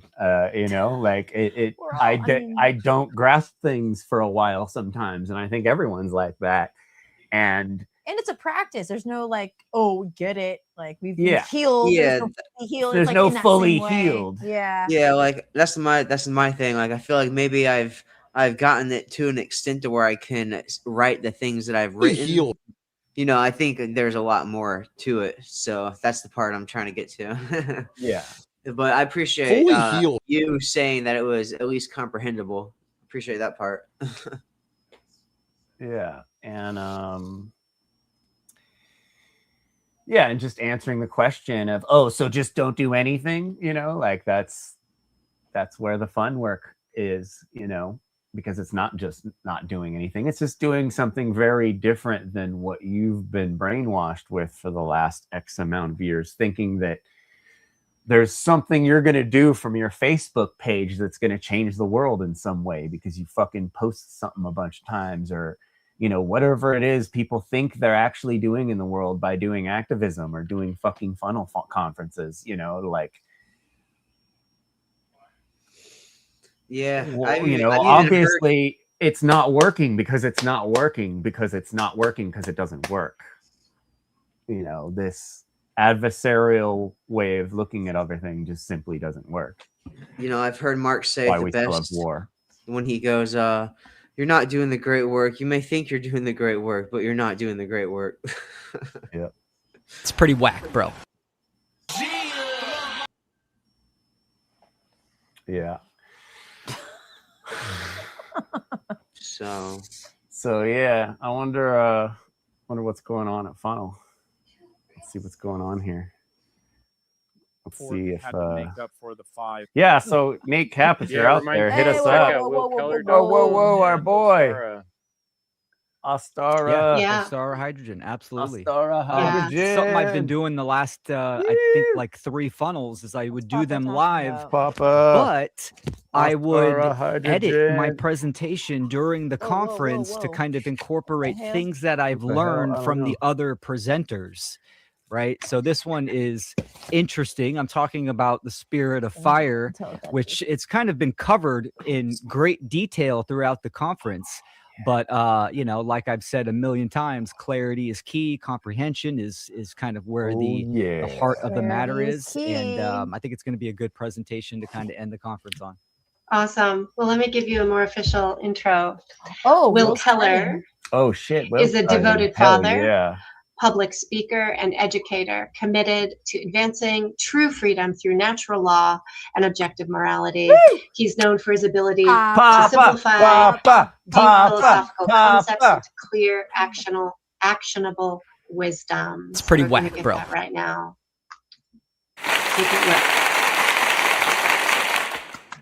Not being a little baby. Appreciate it. Yeah, doing it live right It's here pretty in whack, bro. StreamYard. This is fantastic. Ladies and gentlemen, coming to the end of the conference. I hope you've all found great value in this event. I have them blocked. We've put some, I have them blocked. Blood, sweat, tears, I have them resources, blocked. and all of that has to do with fire itself. So what do I mean by the spirit of fire? I already did a presentation called The Spirit of Water. And I will do one on earth, air, Metal will be incorporated in earth as well. Then I will finish on the ether itself, which is the accumulation of all the elements. Now, a lot of people, they might think that's kind of, woo-woo type stuff, new agey maybe. It's actually very esoteric, and it's extremely ancient from the dawn of time. Absolutely. I can say that with confidence. Old, that means it's because right. of what I'm going to explain today. First, that means it's the truth. So the spirit of fire, and when I say fire, as we go through this presentation, I quite literally mean fire, but also metaphysical, not only physical, psychological, allegorical, and metaphorical. I mean, archetypal. Every category is related to what I am calling fire, right? Now, a big part of my work is animism. This is a core foundational topic of my work itself. And what is animism? Now, the ignorant or the spending $4,000 on a hydrogen machine because it's the only way you can be healthy. That's animism. The person that has no idea what animism really is would immediately correlate that to primitive. This is what primitive indigenous cultures believe. And yeah, there's accuracy there, right? This is what I call the first world. These are people that live closest to nature. Obviously, a packed, condensed city would be, third world, in my opinion, because you are 3 times removed, many more times removed from the natural world itself. But can we actually separate ourselves from nature? Absolutely not, because we are a part of nature. So let's look at the word animism real quick, because this actually sets the whole foundation of the perceptive worldview that we are going to, dissect the spirit of fire and what fire is. So animism comes from anima, which is Latin, which quite literally means animation, life, breath, energy. These are all words that explained the life force and the animating principle in all things in reality, right? So every ancient culture in the past has seen plants, minerals, mountains, lakes, the sky, the sun, the stars, every living thing as having this vital life force energy derived from the Great Spirit, the One, the All, whatever term that you want to attach to it. I will use the Great Universal Spirit, because the word God itself, right, has so much baggage and cultural connotation as in a deity. I am talking about a living dynamic force that penetrates everything and is within everything.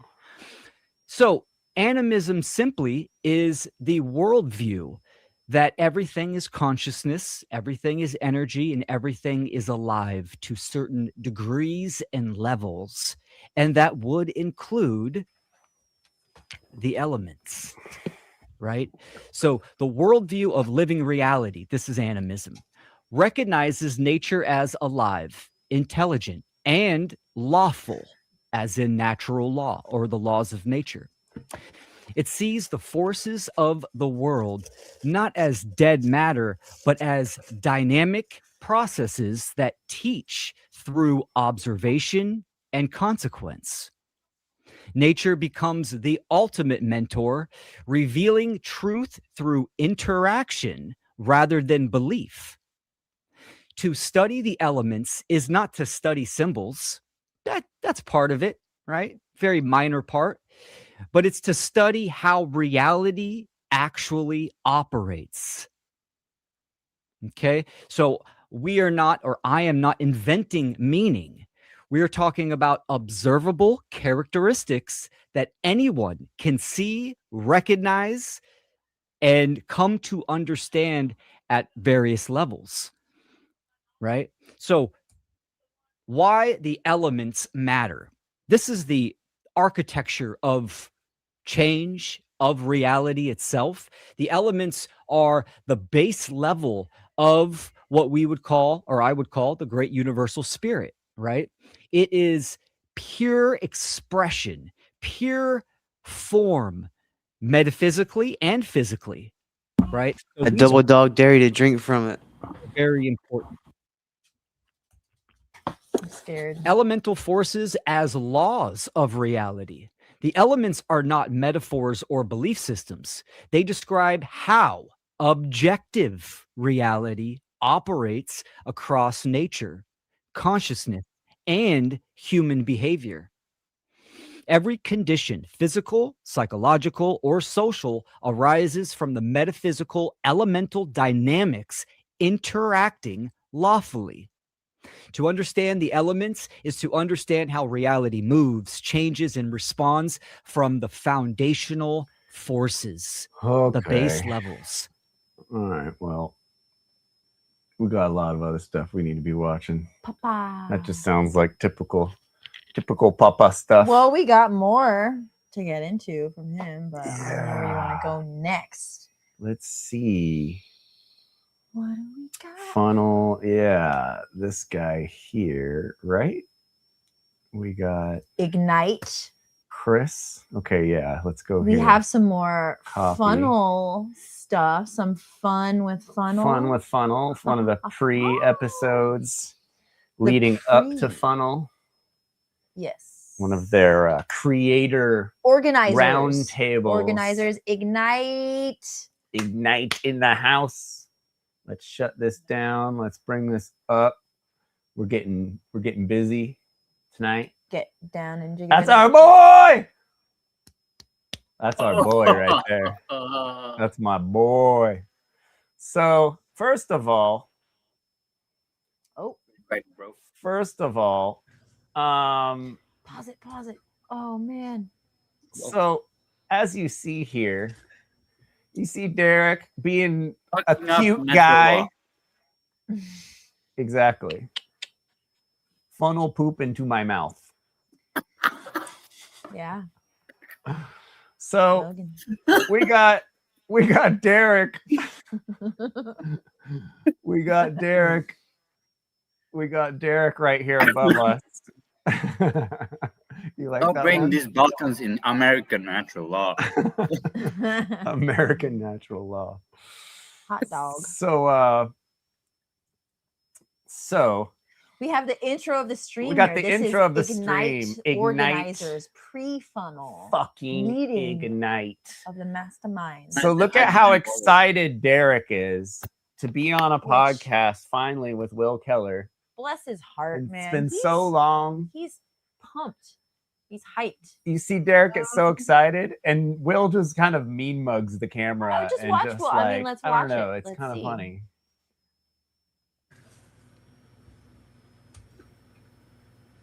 Whoa. Oh, I just missed it. Hold on. I messed it up. Fine. We're cool. Yeah. And then he's like, oh no. Does he have the Thor's hammer also? No. Probably. I got that shit, boy. Yeah, mixing Some stuff. juices and then nothing. Will's just Yeah. I'm mad. What a jerk. Oh, I'm gonna fast forward to like brief we got interviews with Chris each Jansen of us. in the house, who's taken Mark's How to Become the True Media course probably 85 times and still doesn't know how to light himself so he doesn't look like a dead Dracula looking person. P.S. This episode is dedicated to Alpha Vuk. We heard Alpha Vuk passed away, I guess, this last month. He was a great work warrior who left us recently. Cool guy. I know he translated Mark's work into German, I believe. I was on the Europa Natural Law podcast a couple times with him and seemed like a really good dude. So RIP. The next. RIP to the homie. But yeah, Chris, fix your lighting, bro. Jeez. Because each of us are doing a presentation for the conference. You got all these lively, like colorful, nice skin color here, and presentations are going to be about and blue, why bro. we're doing them.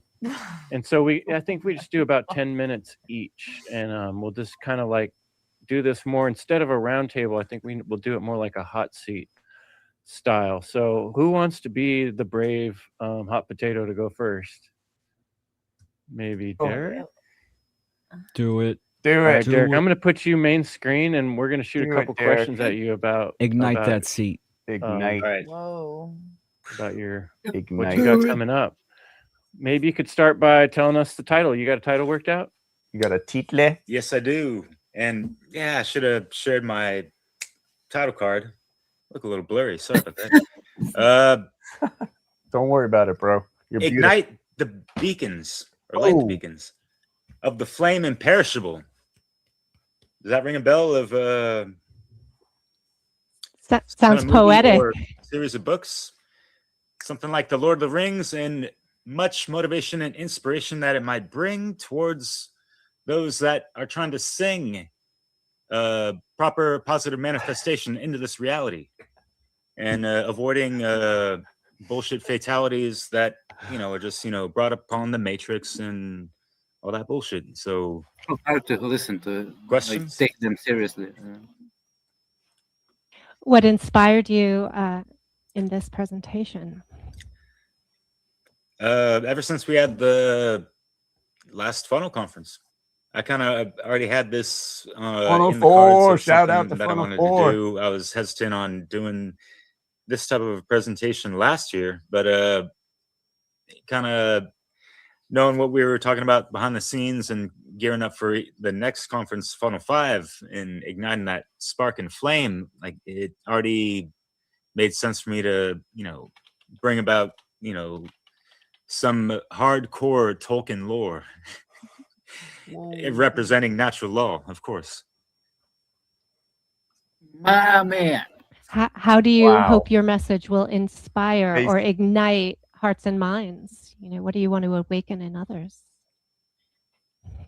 She's such a there's a lot of things within the books and the movies that correlate, yet obviously any movie adaptation is going to be a little bit watered down. It's not going to be as profound and not going to understand what it's all going around in that area. Oh yeah, bringing it. Shit, man. 360 degree, good. with the one eye to see them all.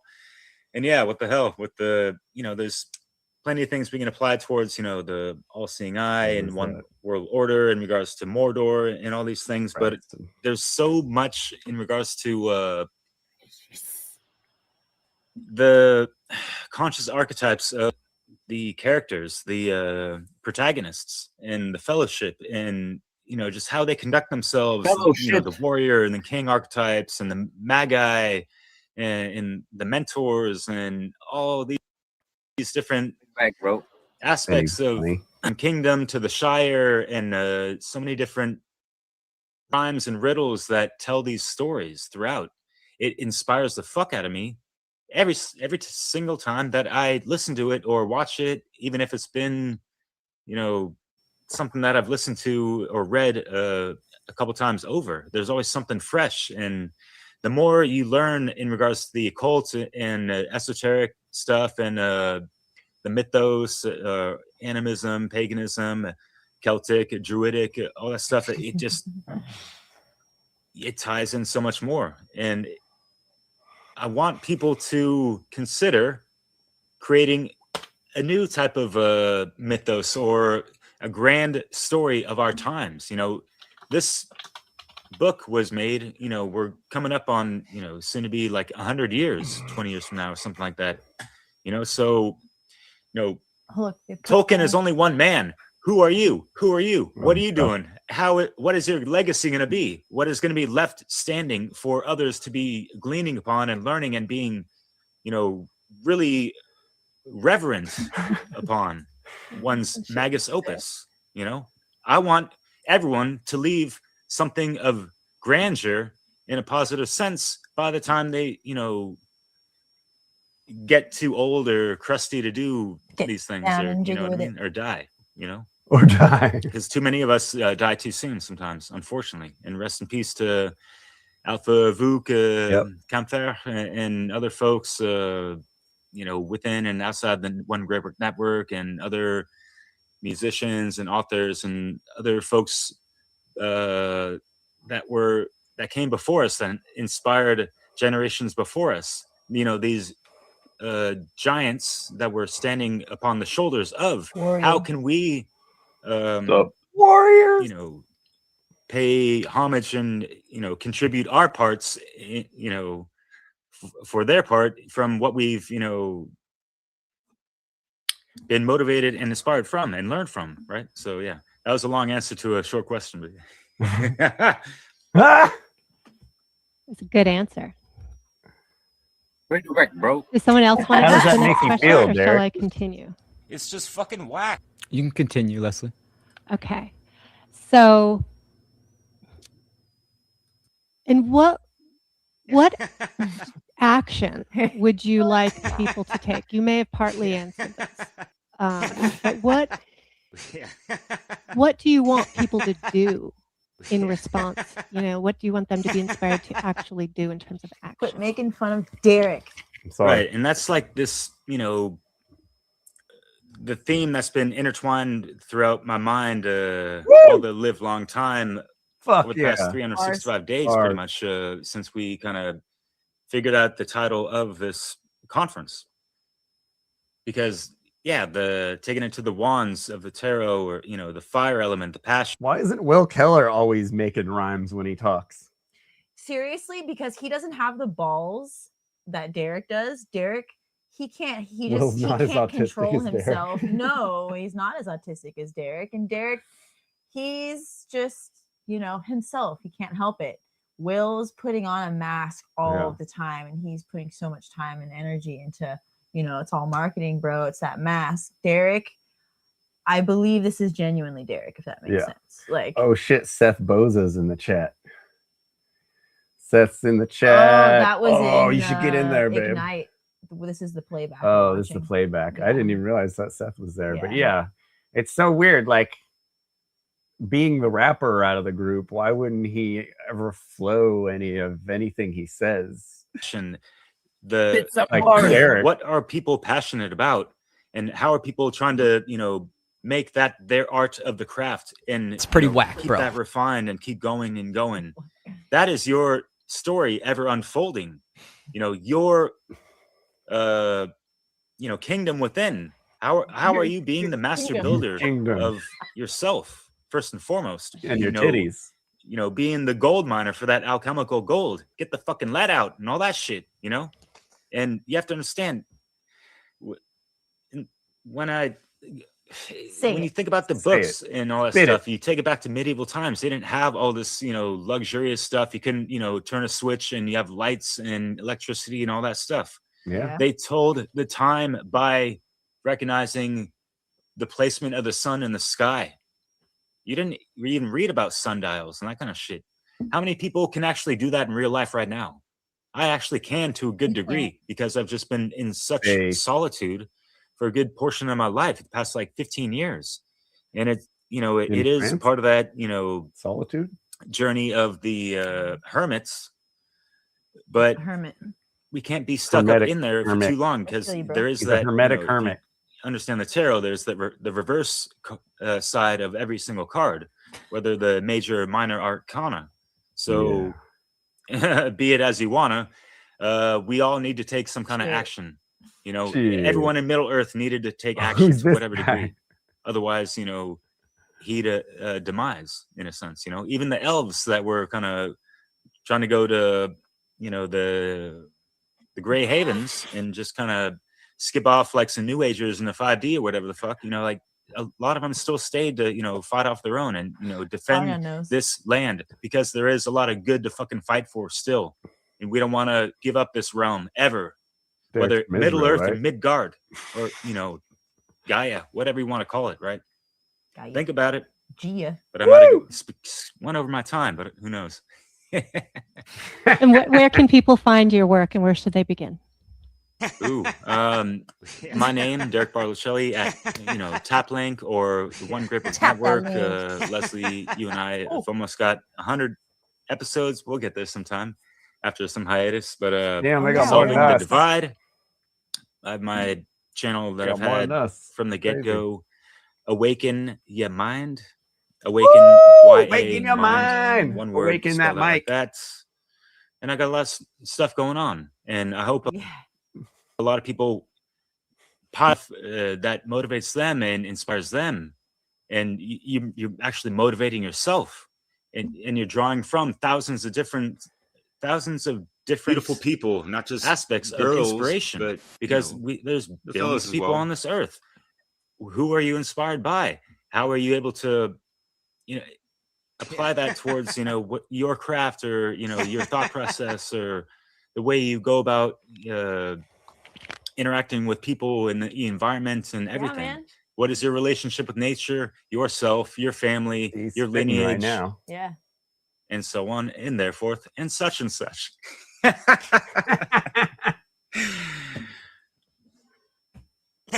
Yes. Right on. Well, we're looking forward to seeing your work, Derek. It's going to be exciting. Looking forward to your presentation. You have any other last things you wanted to share with people before we go to the next interviewer? You want to hear a quick little poem? Sure. Poem? Oh shit! It's going in the presentation, but why not? Because this is for the motherfucking Shire. It's just fucking whack. Trekking through Middle Earth, Wind, and Fire. It's Avoiding just the pitfalls of fucking whack. devilish desire. It's pretty whack, bro. A hero's quest going down to the Mount Doomed wire. Down and jiggy with pushing beyond all mental, emotional, and physical limits like a Maiar. You have to think in terms of the Istari, Gandalf and shit. Needing no rings or fancy things to truly inspire courage in the hearts of those calling upon a power that's higher. But actually, it's your eternal life force within that never tires. And is what will see you through life's hardest trials. I commune and stay attuned with the universe. That's how I conspire. When you respire, breathing in, commune, and in tune with things that are aligned to the divine and all that shit.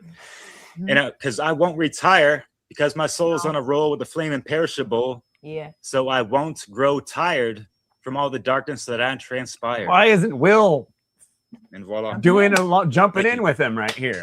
Fire. Fire. Loved it. That's great. Based, bro. Based. And just a side note here to get everybody That was even Will, more not excited me, is saying based, bro. Corey Enderlaw is also taking I have them inspiration blocked. from the Beautiful Lord people, of the Rings not in his just- presentation. So I love that, man. We as a culture, the mythos, the modern mythos is just really lacking, as Derek elegantly expressed. Oh my god. For sure.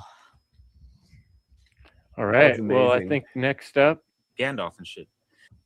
So is also taking Yeah. and I think Will's got a question for you. That was pretty funny. All right.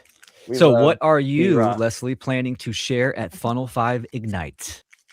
Funnel 5 ignites. Ah! He's nuts. Ignite these nuts. What's up, Adrian? Haven't seen you in a while. Yo, Warrior of Truth here. Yeah, it's been a while. Oh yeah. I'm a warrior. Fucking losers! How you been, man? Yeah, I've been doing some shadow work, Word. getting money. Getting money, doing shadow work.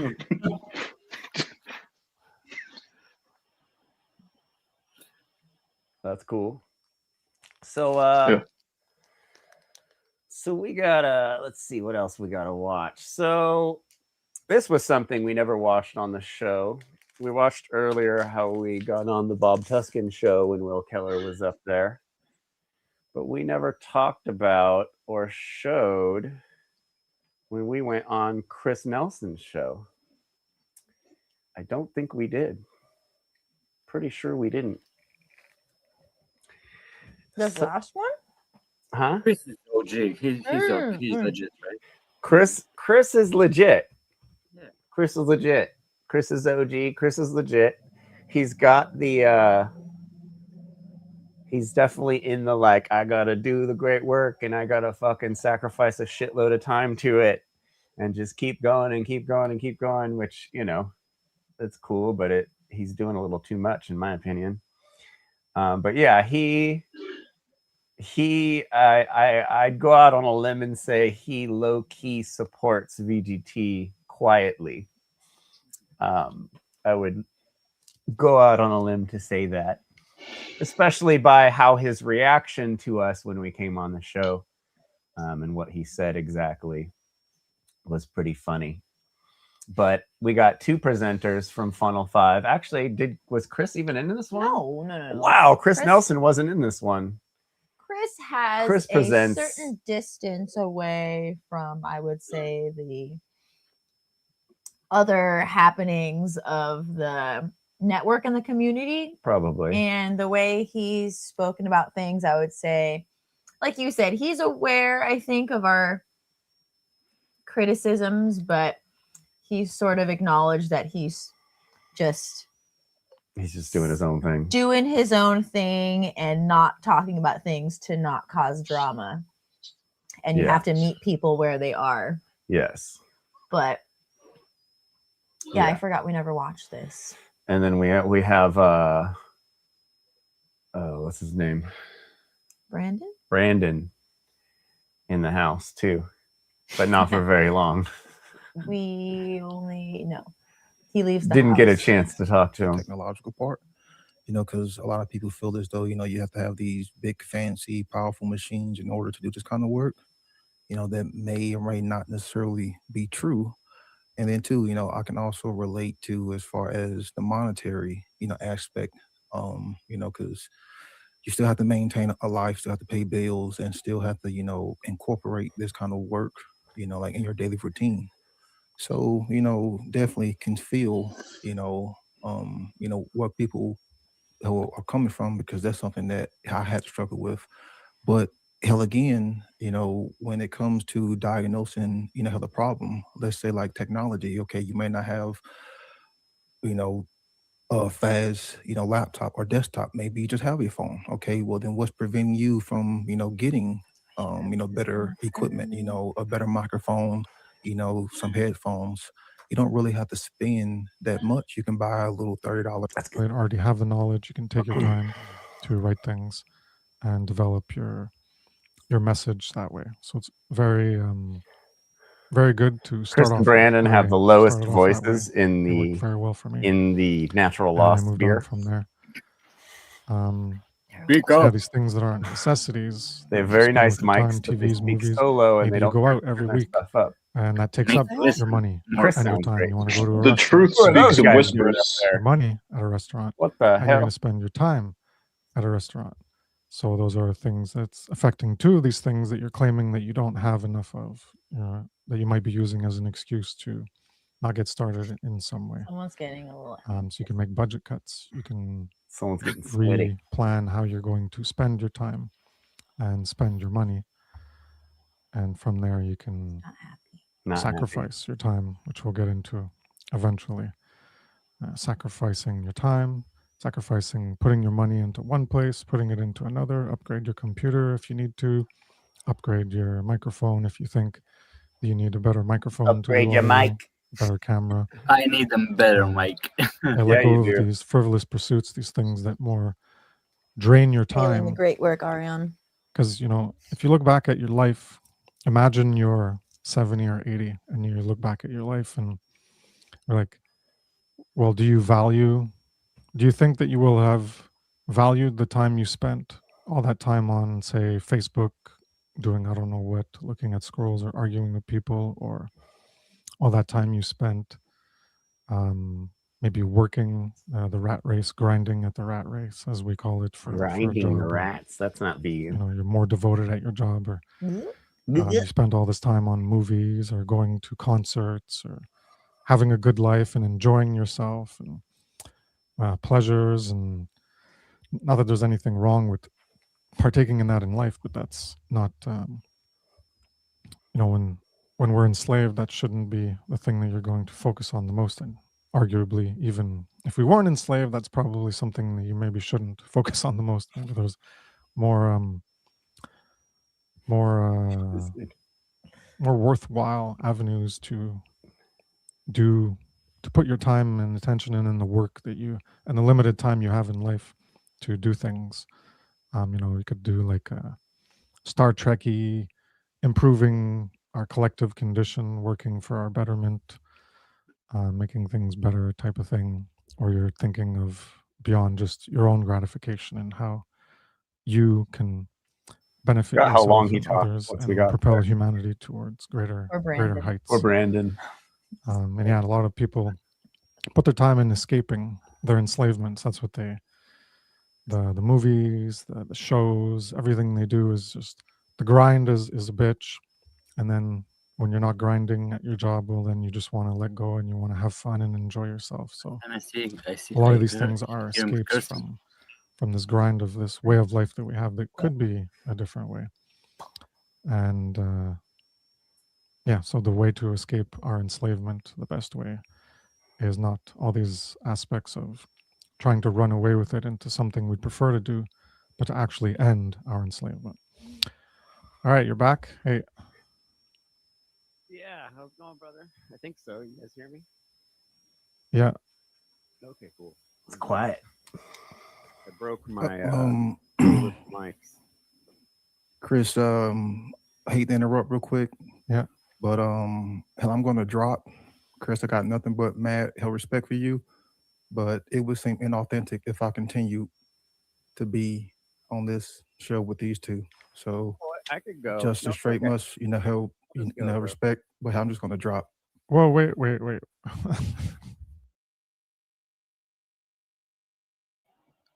What the fuck, man?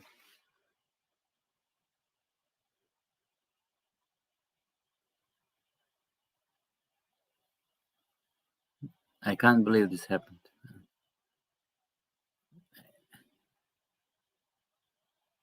Your mic. Do you hear?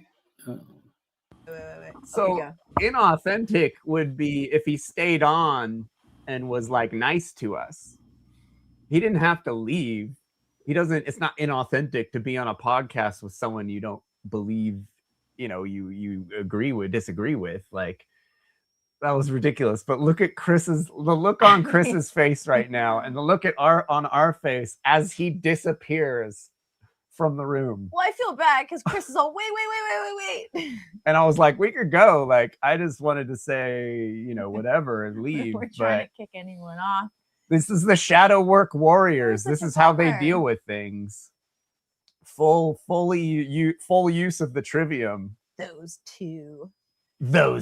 Her too? Really? Why are you shitting on Allie? Guilty of laughter. Guilty of laughter. Yeah, we're all laughing. We're all laughing. Look at Chris's face. That was a good pause. I was gonna contra. Look how much happier after he's gone. No, I'm just kidding. I'm kidding. I'm kidding. Jeez. I'm kidding. I have to say he. All right. On this show with these two. So just a straight must, you know, hell, you know, respect. But I'm just gonna drop. Whoa, wait.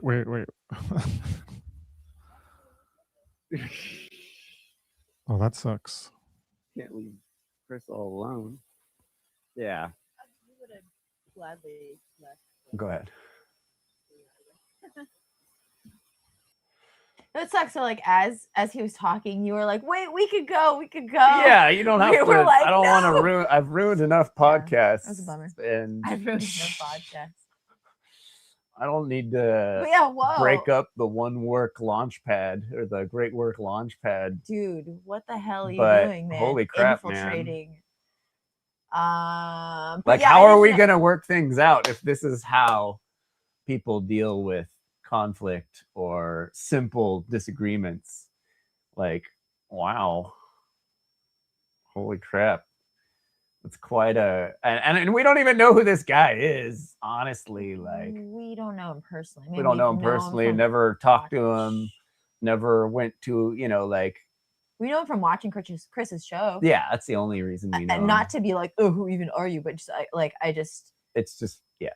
I didn't know that he had such strong feelings about us. That is all. Yeah.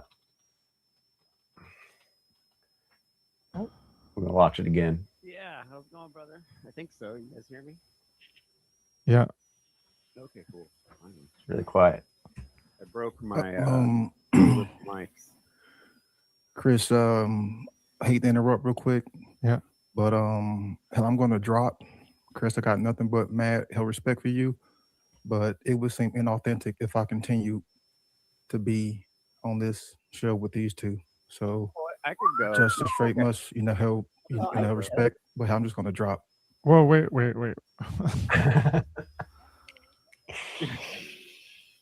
Oh, that sucks. He wanted to make a statement by leaving. He didn't want to discuss it. Yeah. Which He wasn't willing to discuss it with us, obviously. Which seems to be the reaction we get everywhere we go. I wouldn't. Sorry about that.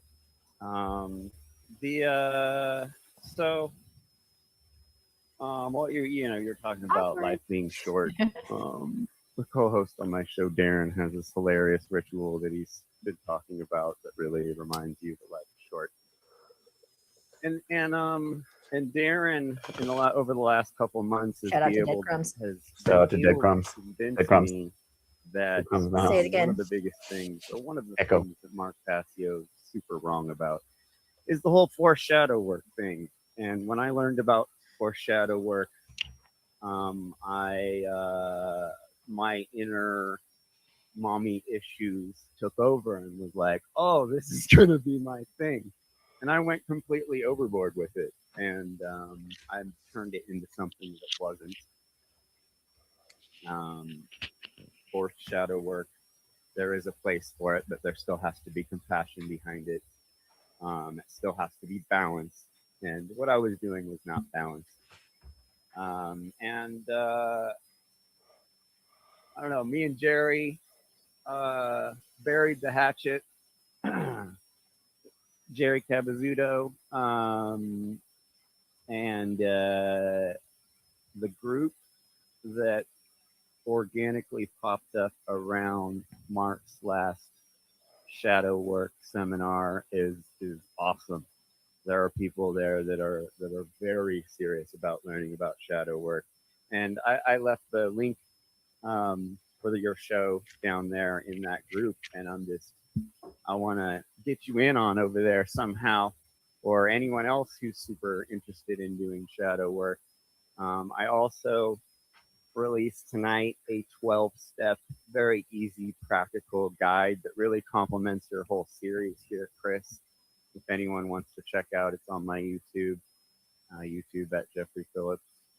And we're starting a bi-monthly shadow work, non-live group shadow work group, basically. Every first and third Sunday, the group over there, we're going to be getting together and doing group shadow work therapy, kind of, and just trying to get a community going, I'm feeling like we went through a very chaotic phase in the community, which, if you follow M. Scott Peck at all, is a healthy stage to be in. And I feel like we have nothing but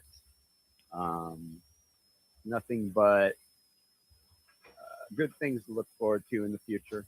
Maybe coming back around to what Chris was back to what the topic was. Yeah. Yeah. I mean, I'm fucking 47 now. Like I'm like 90, and yeah, it's just it's been a long time. We just did 70 episodes almost, and it was a lot of work. Not to take over the podcast or anything, but yeah, that was it. I just wanna try and bring people together more, and you know, obviously it's gonna take a little bit more work than just showing up on your podcast and saying some stuff. But if anybody wants to join that group over there, hit me up on Facebook. It's an awesome group. There's a lot of people in there, and there are some serious teachers in there, and there's lots of cool stuff going on. So I don't know, Chris, you could hit me up and I'll give you the information if any of your friends or anyone who watches is interested. But it's a pretty cool group over there. What's the group called? I don't know, I forgot what it's called. Something Burning Freedom or something. Yeah, go ahead. And that was it. All right. Well, yeah, I hope you do the last thing you said with trying to work more with people, maybe less I don't know, less conflicting. That'd be good, because you know, you do shit on a lot of people. Shit on people. I tell the truth. Learned it from Mark. Learned it from Mark. Well, if you don't mind, I'd like to. I have a lot of valuable discussions with Brandon, so I'm gonna ask you guys to leave, and hopefully he'll come back. I guess he's got a real issue with you guys. I know you guys can. He's got a real issue with you guys. Say asses sometimes. I didn't catch that the first Some people time. don't like it. I can tolerate. I can tolerate that more. Hell yeah. But yeah. Sorry that everybody can't get along. But yeah, I guess like that last thing you said. You know, if people got shit to say to you, then they don't want to do it here, and they don't want to associate with you. So if you can smooth that out like you did with Jerry, that's great. Good to hear. Yeah, so less trash talk as Mark does it, and more trying to more get along with people, and then you don't have to create rifts and then reconcile later like you did with Jerry, and that'd be I guess better. People can believe in their aliens or whatever, and that's fine if they want to believe in Jerry. Chris. So, Chris making wish fun you of a- Jerry for wish you a good believing night in there. aliens. All right, Oh. so if I'm alone, then I'll be alone, and that's it. Oh, And, poor Chris. Poor Chris. Let's see if He's he like, comes okay, back. Brandon, come back. They're yeah. gone. So as I was Let them go. Come as I come was back talking, so we can have our podcast It's a safe together. space again. It's safe. Jeffrey's gone. yeah, you can make cuts to these things that you prefer to invest your time on.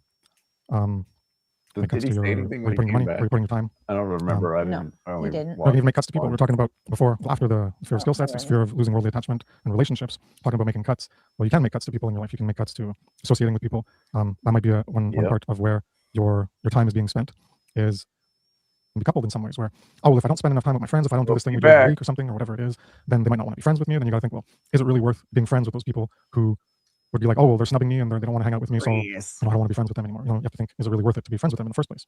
And obviously the answer would be no, it's probably not worth it to be friends with them in the first place. Yeah, because no kidding. they huh? are not willing to, I guess, endure being second place or something, where you're putting something ahead of them. So there's all these ego aspects related to how important they feel themselves, that they are themselves in relation to you in your life. And if they don't feel that you value them enough, then they push you away or close doors, things like that. Yeah, so I'll pass it to Brendan. That was my opening part of talking about the resources, if you had anything to say related to all that stuff I mentioned. Yeah, I can definitely relate to as far as the resources, especially, you know, when it comes. Yeah, so that was pretty funny. We never talked about that. Wow. There's some things we forgot over the months. What's up, Fred? Fred's in the house. Yo, can you hear me? Yeah, what's up, dude? Yeah, sorry for my French, first of all. So yeah, I must admit that the work that you did in the last month for me has been very enlightening, to say at least. There were things that I would disagree a lot with the network as such, and this is why I decided to quit the One Great Work Network. I did it like 2 weeks ago, something like that. Oh wow. Yeah, so too much stuff. stories, too much. The past was keep on coming on, and yeah, it's a crazy, crazy world we're living in. Even the spiritual, even for the spiritual, let's say quote spiritual.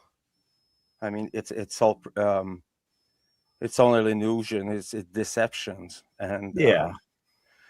So it's important to stay. I mean, neutral in this part, and I think all truth needs to be said.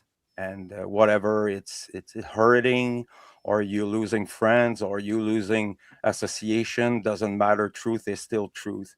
And I want to thank you for this incredible work that you're doing. We have to look both sides of the coins, and a lot of things that you brought up, and I went back to your earlier podcast, and it remembers me a lot of things. I was there, you know, when some of these things happened, and yeah, it was really pathetic, and many mistakes, cringy things I saw. Too much for me. I didn't want to be associated with it anymore. This is not who I am as a great worker, let's say. And I decided to put an emphasis on shadow work, and this is where our work is parallel. This is the parallel between your work and my work. Is I put an emphasis on shadow working, and keep on bringing back people to the one real true work is the healing, and stop denying and things like that, and being truthful about yourself and the world you're surrounded. And yeah, that's, man, so much deception. I was kind of let me, and I can be honest here, I don't care what people think. I was proud to be walking aside Mark Pasio's and the change and the good that he bring in my life. But the one great work has been it was too much. The drop, you know, it was heartbreaking for to be honest. And yeah, this is an unfortunate thing, but truth must be said, you know, and I want to thank you for that.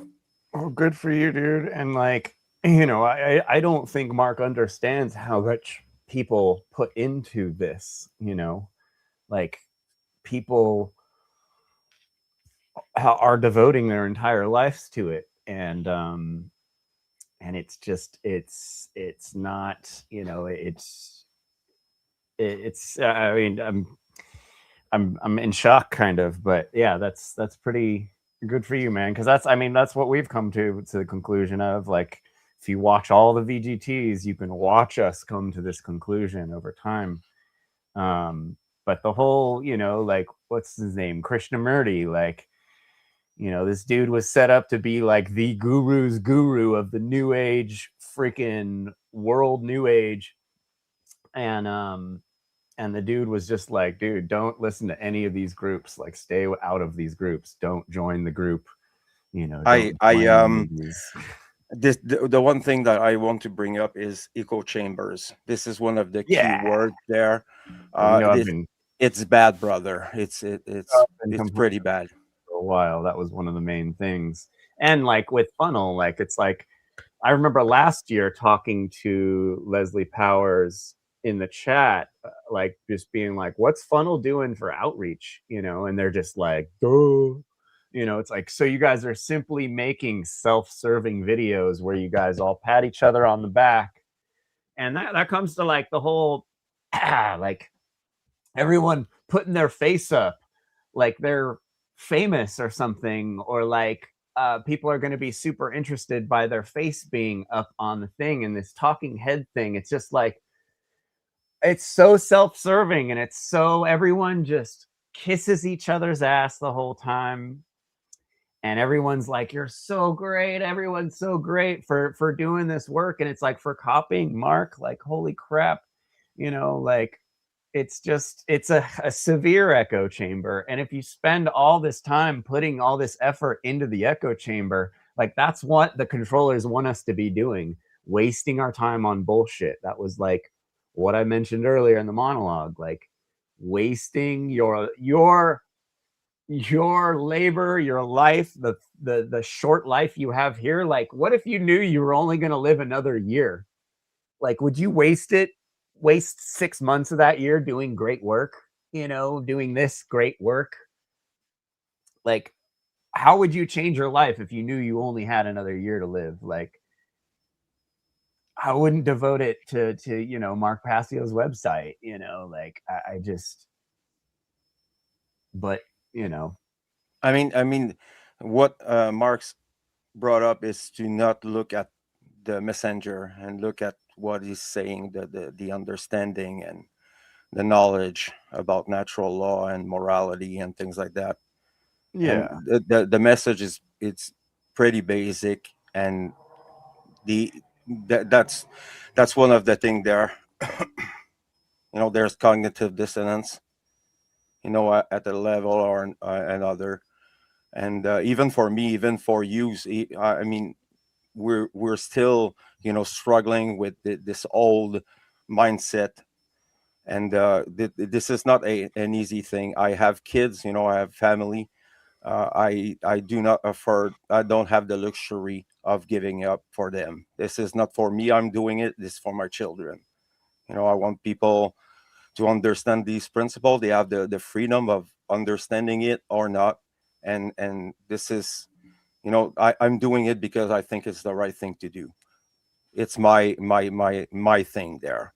Yeah, and the adversarial mindset keeps you stuck in anger, you know, because your expectations are never getting resolved, and you're putting so much effort, blood, sweat, and tears into activism or the great work, but it doesn't go anywhere because it's just a trap. It's like the two-party paradigm. It's like, it's a trap that if you get, I mean, like, we even fell into it today with the Jeffrey Epstein stuff. We're telling you guys it's a bullshit trap to get everyone arguing, and we're up here arguing with our friends about it. Like, it's hard to not fall into these patterns and to get to want to go on Mark's network and fucking smash the status with him, you know, and like get these numbers so we can overwhelm the people who don't believe in what we believe in. You know, and we could all waste, you know, thousands of people could waste half of their life doing this shit for nothing. And, you know, Adrian brought it up one day. He's like, man, I'm just stoked I didn't waste 15 years of my life doing this before I realized it wasn't going to go anywhere. And that doesn't mean don't do anything. You know, that's the first thing these guys, oh, you with your Eastern fucking not do anything stuff. And it's like, no, I'm not saying not do anything. Just don't waste your fucking life doing the wrong thing. And like Fred said, it's all about your inner work. The great work is the inner work. It's not what you do on YouTube or on Mark's website or on your website or on the radio. You know, it's not any of this stuff. No one's listening to any of this stuff we're doing, you guys. You know, like, yeah, let's be honest about it. Yeah, let's be honest about it. No one's fucking watching what we're doing. We are not doing any of this stuff we intend to do. So we could either be crazy and keep trying to do something that doesn't work, or we could change that energy and put it towards something that actually fucking matters, which is your life, your community, your inner work, the people around you. You know, then that's how the right action spontaneously and organically happens. It's not through forcing this ego attached identity to I am the activist, I am the truth warrior, I am attached to this outcome because in order to serve my ego I need to see these results. And that's where there's like people are miserable because they're not seeing the results their ego is attached to, and it's unrealistic.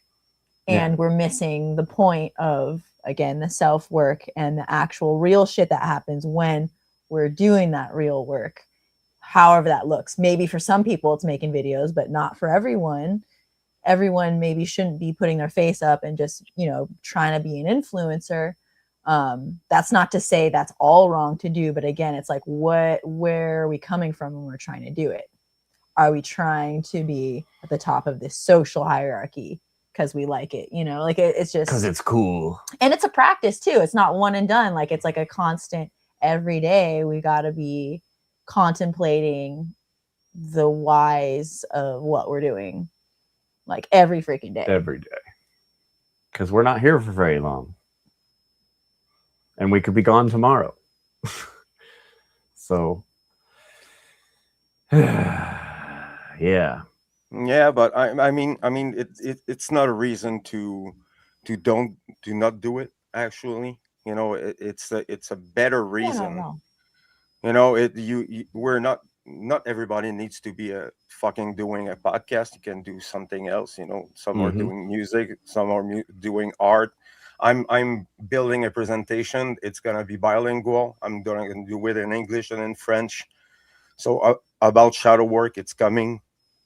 So the difference is only what do you care about? I mean, your hobbies or things like that. So if you want to create, you can get involved locally.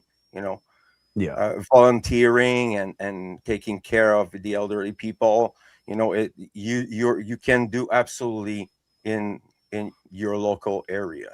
You know, helping our friends. You know, working and helping. I mean, there's no limit to what the imagination can bring you.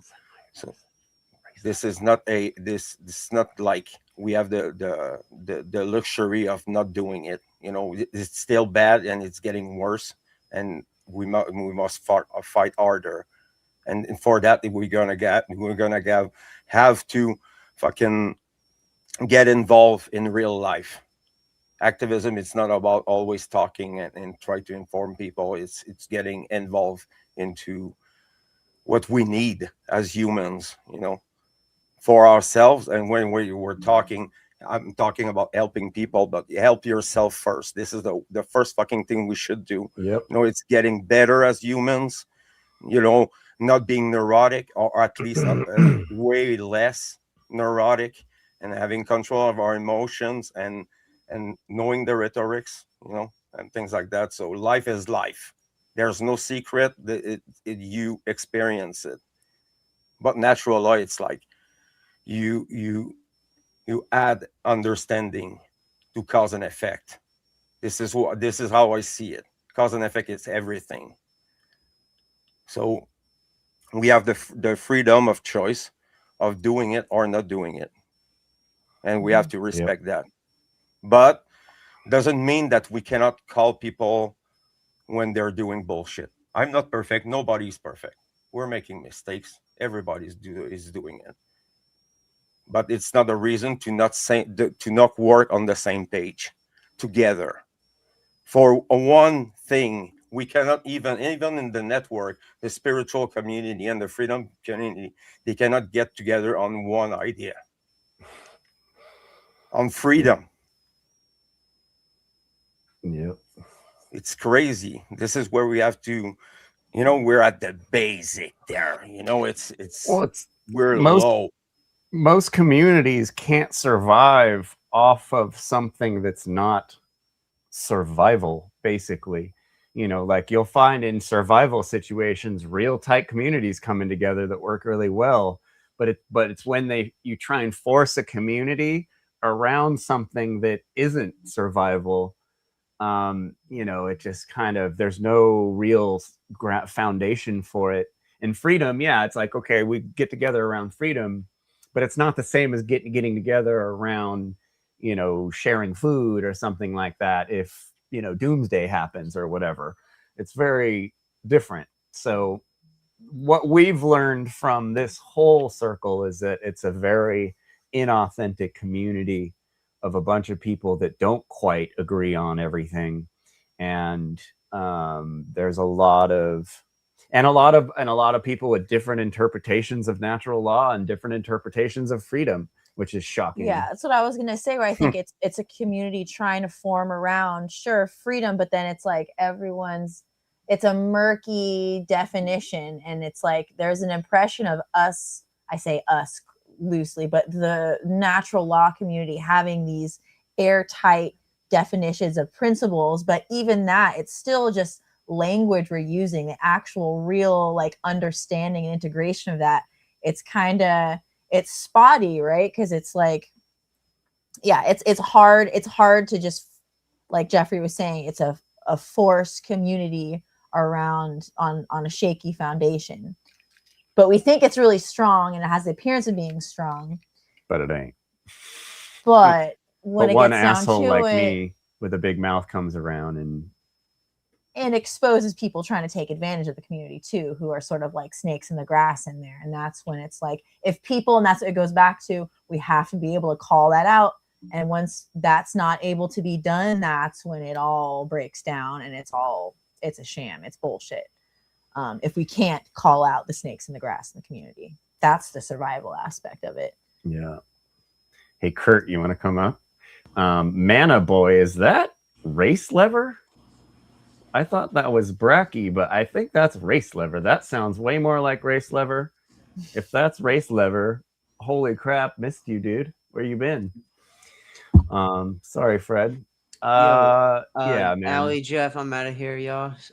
Later, I'm Tim. gonna catch up with the rest of it though later. Yeah, we're probably gonna go another 4 hours. Go for it. More power to you. Yeah. All right, bro. Ignite. We're igniting the fire in our ass. Ignite and good night. As Derek would say. Good night.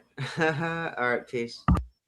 Yeah, bro. See ya. So, we were looking through our buddy Derek B's videos, and we saw this one. For one, holy crap, the One Great Work Network website is very dated and very slow and has lots of dead links still, which is crazy, because we pointed this out like 2 years ago, how the website doesn't work, and it still doesn't work. And it's still getting less than 800 views a year or a month, which is pretty crazy. But anyway, Kicking It with Consciousness in Vegas, featuring Brandon Spencer and Derek B, our man. Will we ever awaken your mind? Ooh, awaken your mind.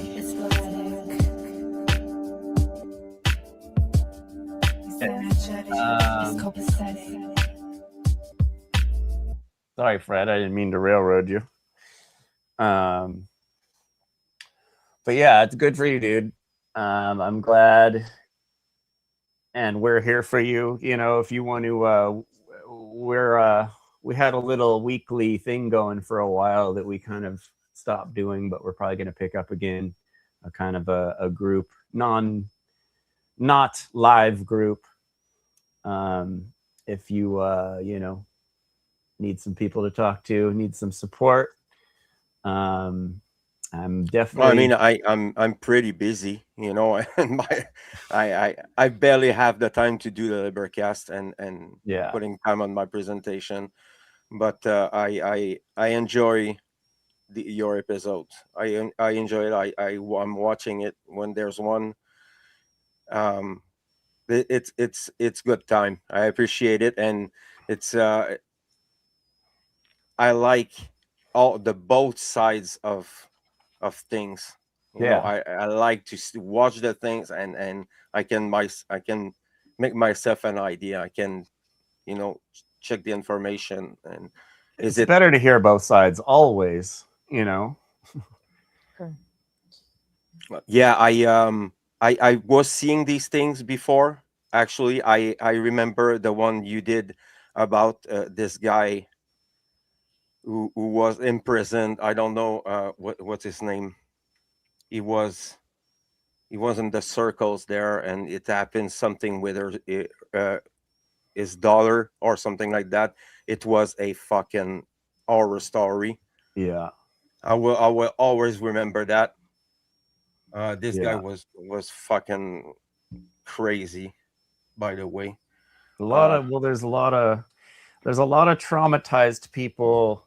Okay, so trauma almost motivates people to be activists because they went through something and they want to fix that from happening again. And so like this circle has a lot of traumatized people in it. And sometimes, you know, putting all these expectations on a bunch of traumatized people isn't the best way of dealing with them. It's not the best way of helping them. Yeah, and just the whole mixing, the network being such a money-driven thing now and such a marketing tool for these fools to do snake oil. It's just, you know, the things have changed, and it's good that you're able to see that, and good to see how much of an echo chamber it is, and how wasting your time in an echo chamber is like not good for your kids and not good for yourself. I didn't agree with them, and they knew it. Yeah. You know, and I was still confronting some of them. I wasn't very close to most of them. I took the invitation by Mark to join up. I was very hesitant, and now I know why. You know, because I knew I was seeing it before.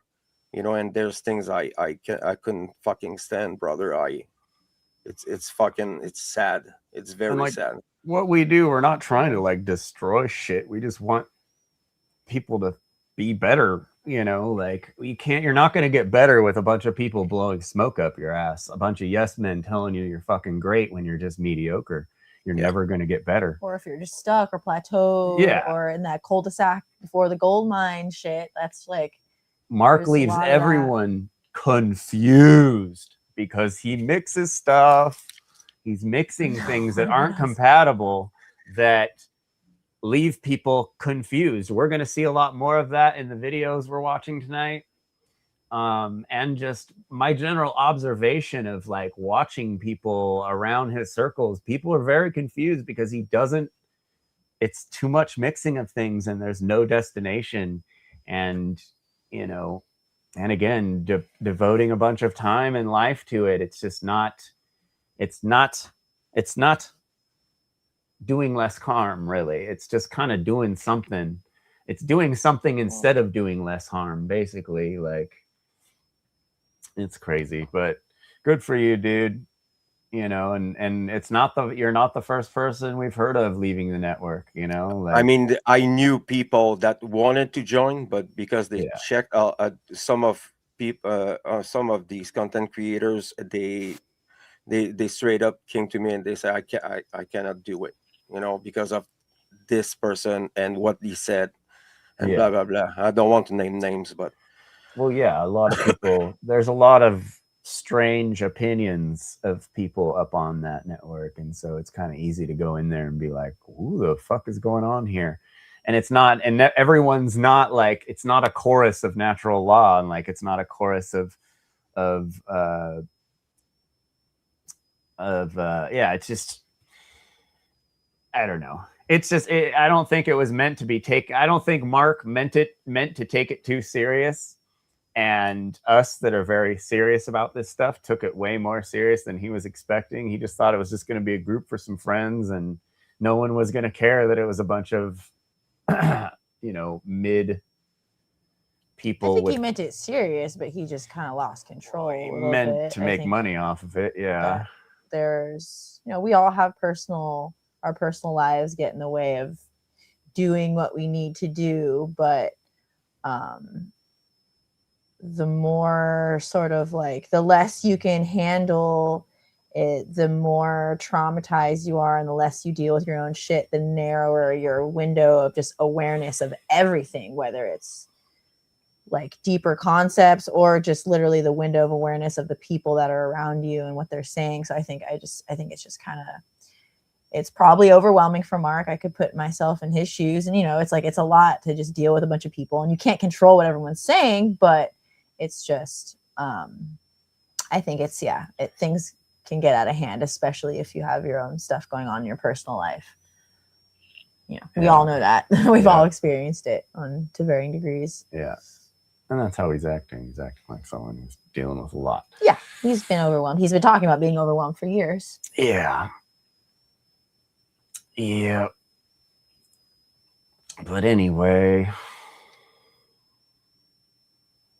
I'm going to, we're going to keep things going.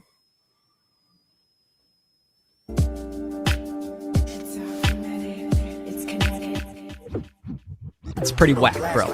It's just fucking whack. It's pretty whack, bro. It's just fucking whack. It's pretty whack, bro. It's just fucking whack. It's pretty whack, bro. It's just fucking whack. It's pretty whack, bro. Get down and jiggy with it. Get down and jiggy with it. It's pretty whack, bro. So, I almost found her. It's not her, but Derek is whoa, so cute. dude. Oh shit, Ben and Spencer in the house. What is good? I was looking for our friend Mayat, but I found you instead, man. That's even better, dude. Oh, the homies. Yeah, all these red. Woo! Getting dizzy, Derek. Oh, I'm sorry. I must have the Rona. But I'm not trying to own a situation that we're very much well placed in Las Vegas, of all places. And holy shit, you must witness the faces for you to believe this shit in the real. And what's with that's the not cow necessarily to say it's all a bad thing, but Pause for a second. What was that? I said, what's with the cow lick? Look at the top of his head. Oh yeah, I was gonna alfalfa. say, let's first of all, can we appreciate? It's so cute. It's so cute. right? He's the cutest guy. He is like, I mean it. We found this video. This is an older video. I don't know what, like a couple years ago or something. As I was coming on here, you guys were talking about thinking that like the network just got away from Mark or whatever. I've slowly come to a very different conclusion over time. I can't see any way that it wasn't nefarious from the beginning. I don't think there was ever good intention behind it. I would think it was like a money making thing, you know, just get a solid group together to promote your shit and then, you know, do all these $500 seminars. Do you remember the last time we were on and we were talking about Crowley a little bit? Yeah. If you go read Magic and Theory and Practice and you go to Appendix B at the back, it talks about the different ranks of the different organizations. And it explains when you reach a certain rank, you're expected to leave and create your own doctrine and your own grotto. code. Yes. Yeah. And he even uses characters like I'm forgetting the guy's name now. He wrote the offshoot of Morals and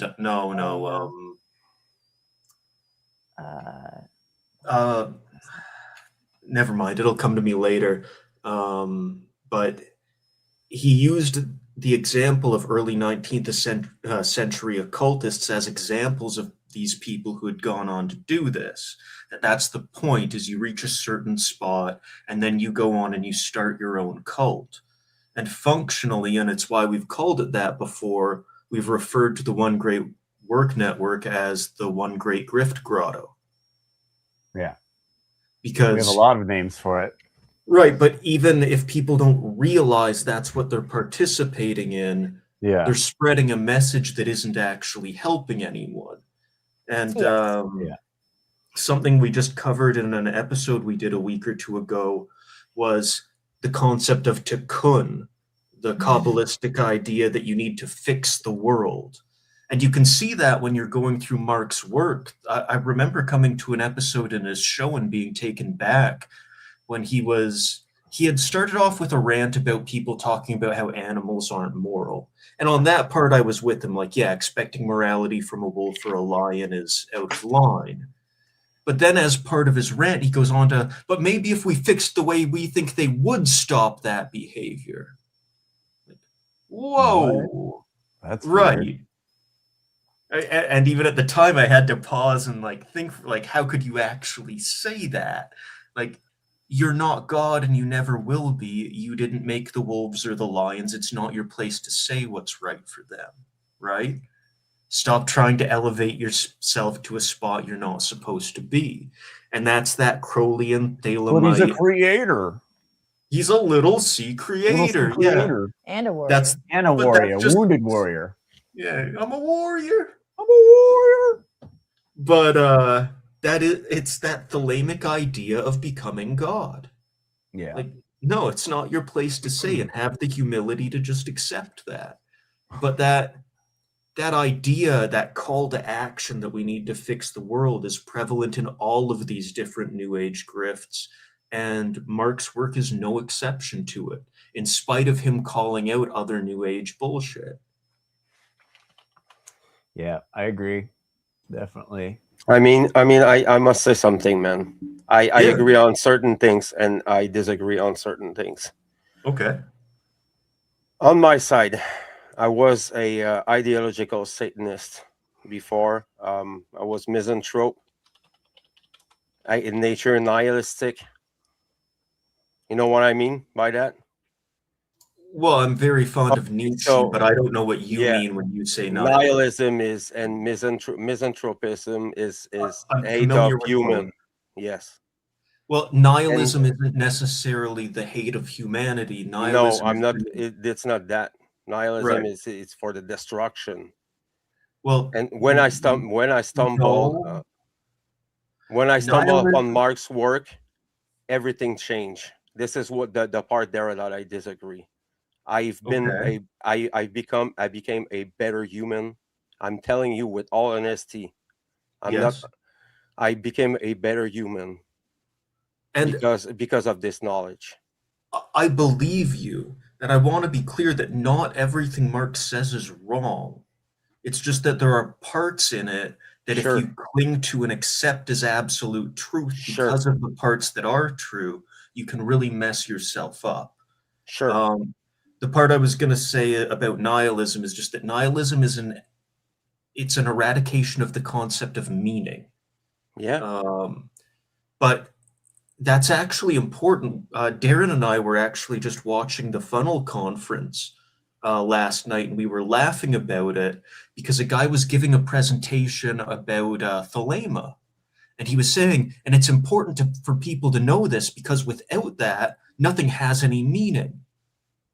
And the point with that is no, nothing does have internal meaning. There's no internal meaning in a star or a flower or any other thing. The meaning is an internal projection you're putting onto the object. It doesn't and never existed in the object. The entire pattern of occultism is to train populations into associating things with meanings so that by showing them those objects, you can coerce their behavior. If you haven't taken that information in, you're less controllable. And that's why all these different systems desperately want you to get into occultism. Yeah, I agree. I'm not an occultist. Yeah. You understand? I work on myself. I'm a shadow worker first. Right. My point was more to draw a significant distinction there between nihilism and misanthropy, because they can go together, but they don't have to. You can be a nihilist by simply recognizing that meaning doesn't exist externally without necessarily hating the world or anyone in it.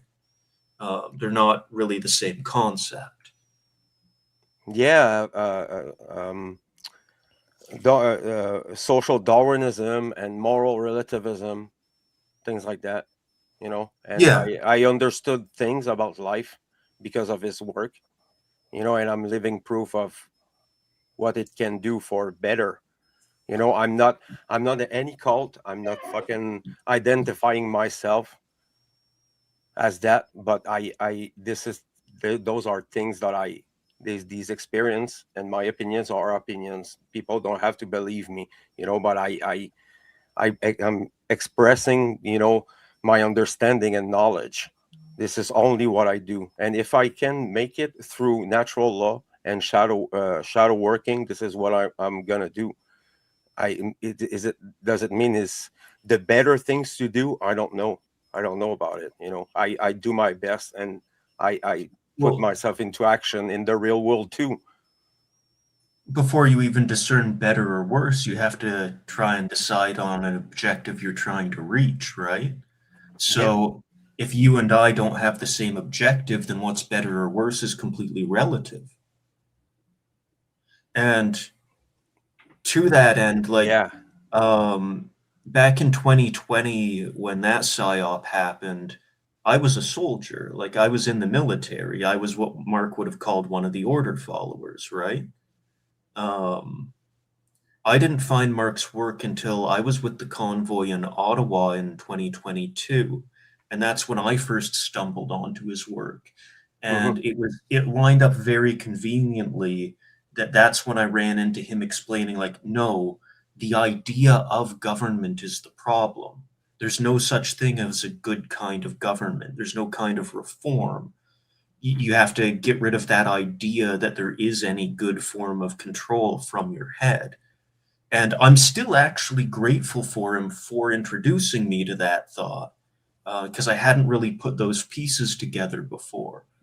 But that being said, since then, I've gone through every episode of his podcast. I've watched every presentation he's ever given at least once. I'm very familiar with his work. And there are things now that I can go through, having also sat down and read through Alchemy and Crowley and all these other things. And I know objectively as a fact he's misrepresenting them, right? So then you get into the question, why is he doing that misrepresentation? Is it that he doesn't actually know the material as well as he's trying to pretend? Or is it that he's willfully, deliberately misrepresenting it? And which is worse?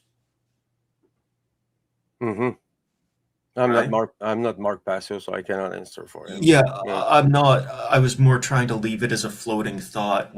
If you find yourself going through his work and noticing discrepancies, to keep that question in mind, right? Like, is Mark aware that he's wrong here, or is he deliberately saying something he knows he's wrong, right? Because the implications are different. That's the thing. We don't have to agree on everything. Of course. So I don't really mind about the little details. I take what is really constructive. This is where I'm at now. Well, but where I don't consider it a little detail, and let me just pull up the arc for a minute. Crowley, that's in Alistair. Crowley, now, when he's presented Crowley as being some kind of spiritual teacher, and like, well, you shouldn't judge the man, but his words were good. And he's presented Liber Oz as like this good moral doctrine. But I can go to the Book of the Law, which Liber Oz is taking quotes from, and read the full passage. And so when Crowley's saying in Liber Oz, this is our law, this is the law of the strong, and Mark is presenting it as, no, this is, strength through moral character and whatever else, and this is natural law, superseding man-made laws and whatever else. No, I can open Aleister Crowley's The Book of the Law and go to chapter 2, line 21, which is where that quote was taken from, and read directly. We have nothing with the outcast and the unfit. Let them die in their misery, for they feel not. Compassion is the vice of kings. Stamp down the wretched and the weak. This is the law of the strong. This is our law and the joy of the world. Think not, O king, upon that lie that thou must die. Verily, thou shalt not die, but live. Now let it be understood, if the body of the king dissolve, he shall remain in pure ecstasy forever. this is not a moral teaching. This is the strong dominating the weak, and it's everywhere in Crowley's work.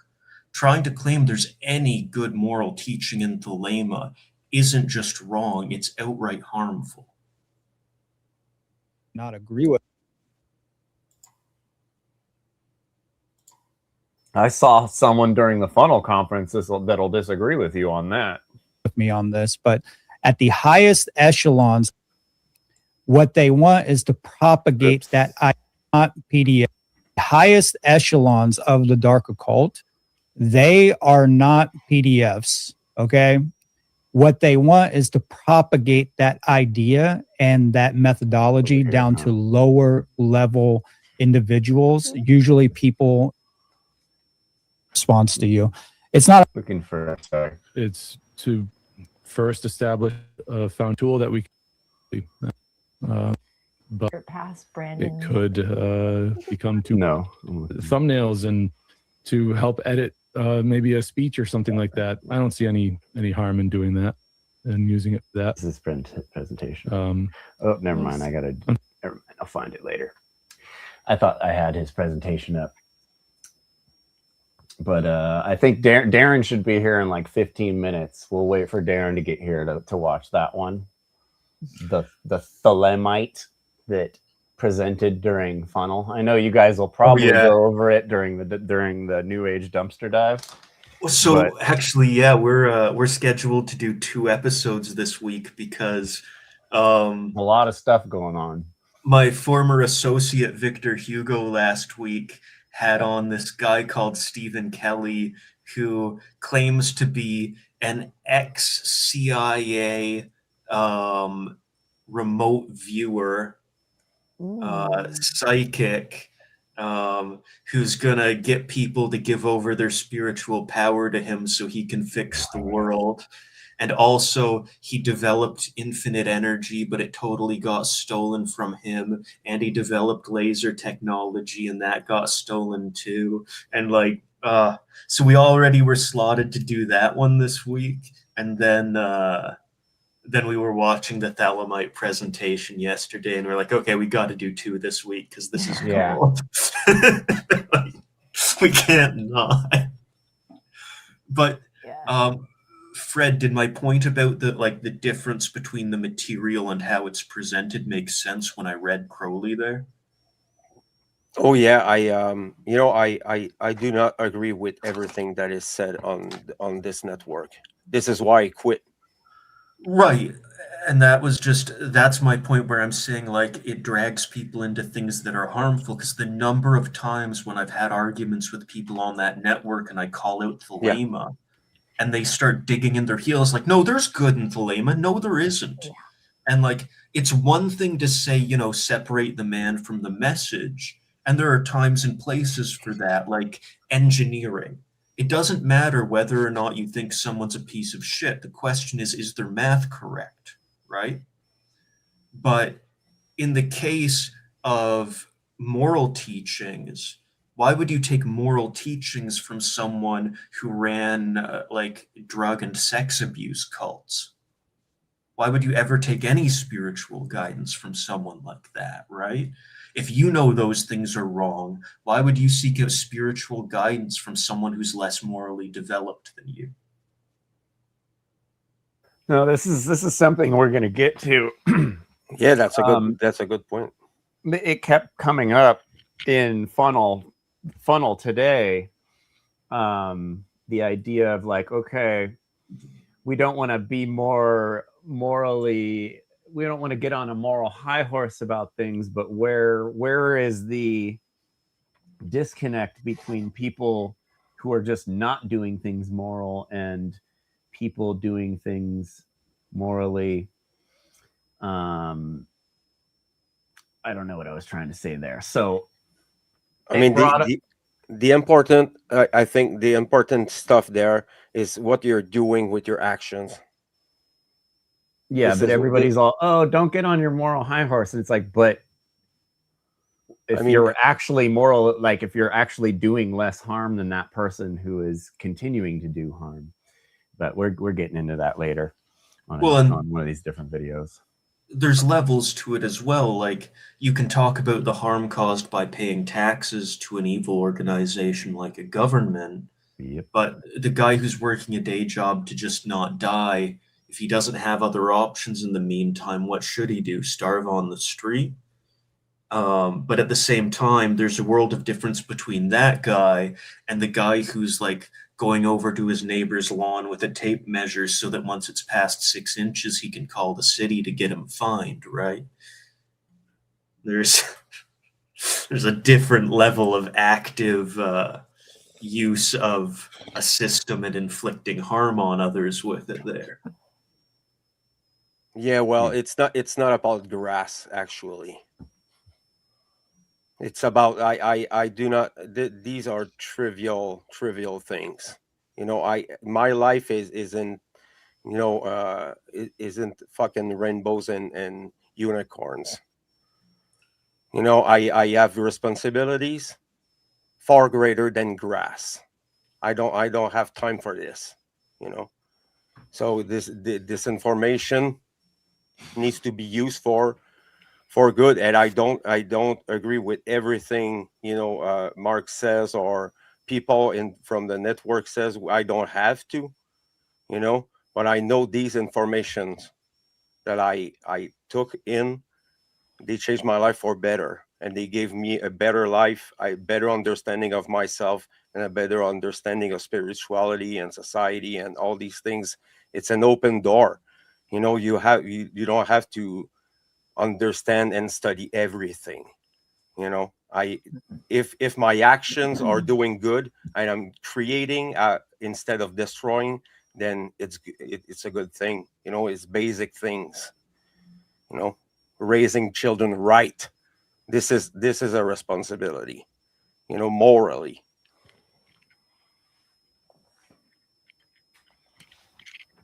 Word. Yeah.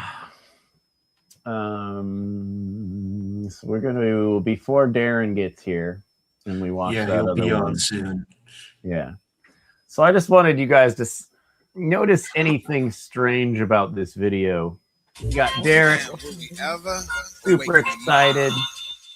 Derek B. Man, that's even better, dude. Yeah.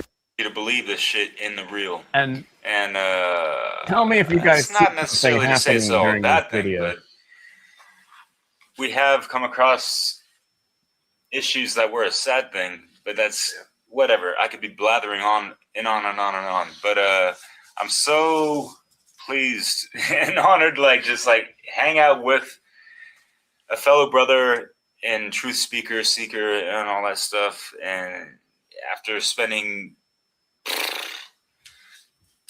almost like countless hours already, like just in contact with this fellow friend and getting to know him better, and we collaborated on actual videos that are out in internet land that span over like So I want to point out something. Is it how long he can talk without saying anything? No. Look up at where he's looking and look in the mirror. Be nice to Derek. Of the screen.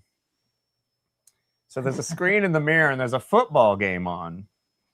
So we got Derek B being cute, really wanting to do a podcast with his buddy he just met. And his buddy just wants to watch football. And his buddy wants to watch football. The reflection in the glass, you can see the game, bro. And throughout this whole presentation that Derek put out, this dude gets angrier and angrier that Derek is doing such a long presentation when he wants to watch football, and it's having it's a pure hold back. Comedy. Yeah, from how annoyed you can. Because he's on camera. Poor Derek, man. You know, Don't be mean to Derek. Hyped. He's hyped. Dude, they're meeting in person in Vegas. Like, dude, Derek's this is so Ignite. stoked This right is the now. fire. No. Who is this So guy? stoked. This is another guy from the network who we watched a video earlier. We went on a show and this guy threw a temper tantrum and left the show because we showed up at the show. And he's on this shadow work warrior podcast, but he can't handle confrontation in any way whatsoever. He's a warrior.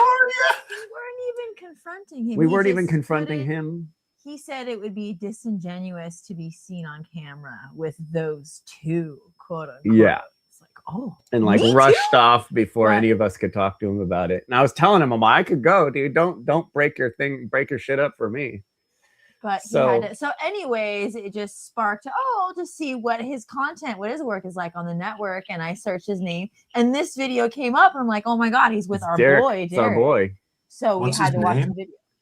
Brandon Spencer, I think. Yeah. Correct. That's I think the first time. Like a dozen hours, pretty much.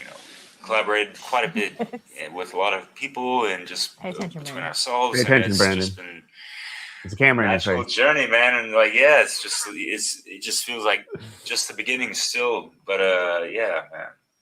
So what's on your mind, man? Like, Well, it was fucking good meeting you, Derek. Yeah, we've collabed on a lot of great videos with a lot of Yeah, he said that. individuals. There's a lot of people putting out some great work. I know we may not all agree upon the same thing, but we all share a common goal. Common principles. I'll agree. The What are you talking understanding of how natural law. What do they disagree Trying about? to better ourselves so we can help. I think that was. Shape. I think you're misinterpreting. The creation, inspire that creation within others. To do the work. I'm gonna upon jump themselves. forward a little bit. Or if you think that There's way, he then, up at the camera, up at the game. Oh, they're both watching the game. whole Now. fucking Eric's like, wait, you're watching Yeah, the game? totally. Oh man. Oh yeah, Oh he's man, noticing he's watching that the game's game. on. Oh man. This is an hell no. hour-long podcast, but so he got an hour out of him. So props for that. But Oh yeah, man, that's he's watching what they the want us game. to think. It's design and program manufacture that way, and it kind of falls in line with a lot of the slavery. Like, bro, you're doing a presentation with a guy from the network you're on. You guys just met for the first time. He's got a camera in your face. You're mind you, Derek could have just been like, yo, like let's make just like a quick video really quick. And dude's like, all right. And then it just turns into like an hour-long podcast, and he's just like kind of roped into it unknowingly. The savior programming, sorry. Just like, okay, like, well, Sorry, I we're in this interrupted fucked up you situation, watching but your game. there's going to be this, person that's going to come and save the day, whether it be motherfucking Donald Trump or QAnon or fucking Jesus or the Dalians. Yeah. I mean, the damn aliens, man, shit. And, the Galactic Federation. the Zeta Palladians and and Members much of love and light. respect to those that are actually fucking benevolence. You have to understand, like, extraterrestrials. Wow, what does that mean? Like, it's something extra, meaning outside of the terrestrial moment. plane, meaning the Earth plane. So they're from the stars or other places, and For a moment, I thought he was going to do the same thing and call that crap out for being nonsense. And then he didn't. Yeah. I did too. I'm all, hell yeah. For a Jake moment, Paul, I let's thought he go. was actually going to say something based. And then, it was that. So, nah, mad respect though. Mad respect. Like, dude, oh, fuck. So close.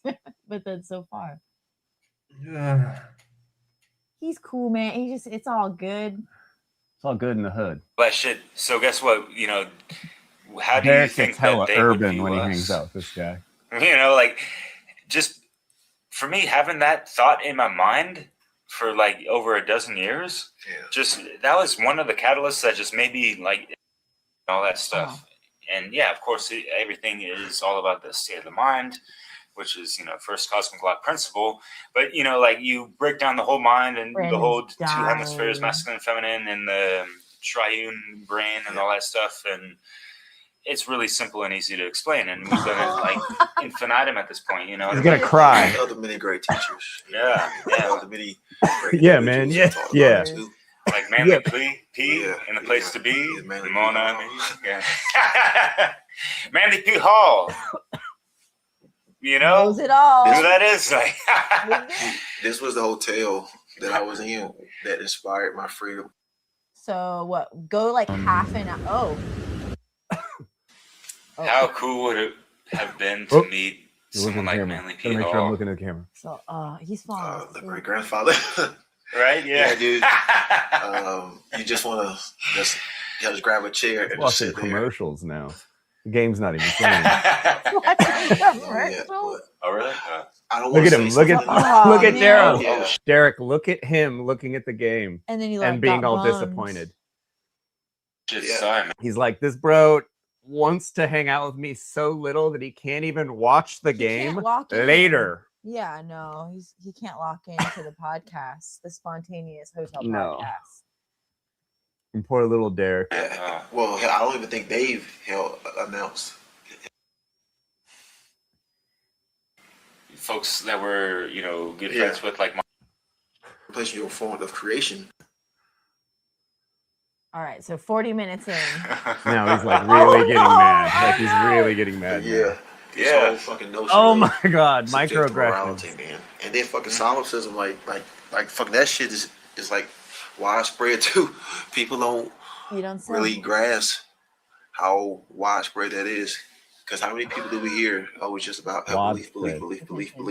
Like shit. No. You're trying to beat the lie, Eve? Yeah. What? You step in the realm of solipsism because it's like, oh well, it's all about my belief. Look, arms crossed. And, the only arbiter Arms of this crossed. reality based on what I believe. Like, man, like this is straight selfishness, dude. The only other thing he could be Pure doing is like looking at his watch. Yeah, He yeah. is. Yeah, He and looked we down had at some his watch. discussions on the Look at him. Great Word I can't believe Warriors this is still going. discussion about religion and all Yep. that stuff, and how belief is the enemy of fucking truth down there. Pretty much, yeah. You think it's gonna end here? No. There's All 20 more forms of minutes. belief you can fall into many forms of belief. There's infinite forms of belief. Worthless. This when is like, things were actually mass produced Like, as far as text. It shows the fucking mind control. It shows the mind control. Because I've had Yeah, Christians it's tell like me because centuries of embedded shit. Yeah, it takes so long to crack that crusty calcification. I've heard Christians say there was no morality before the Bible. I'm like, well, there's more relativism. idiot. Like attention whores, and we're not like.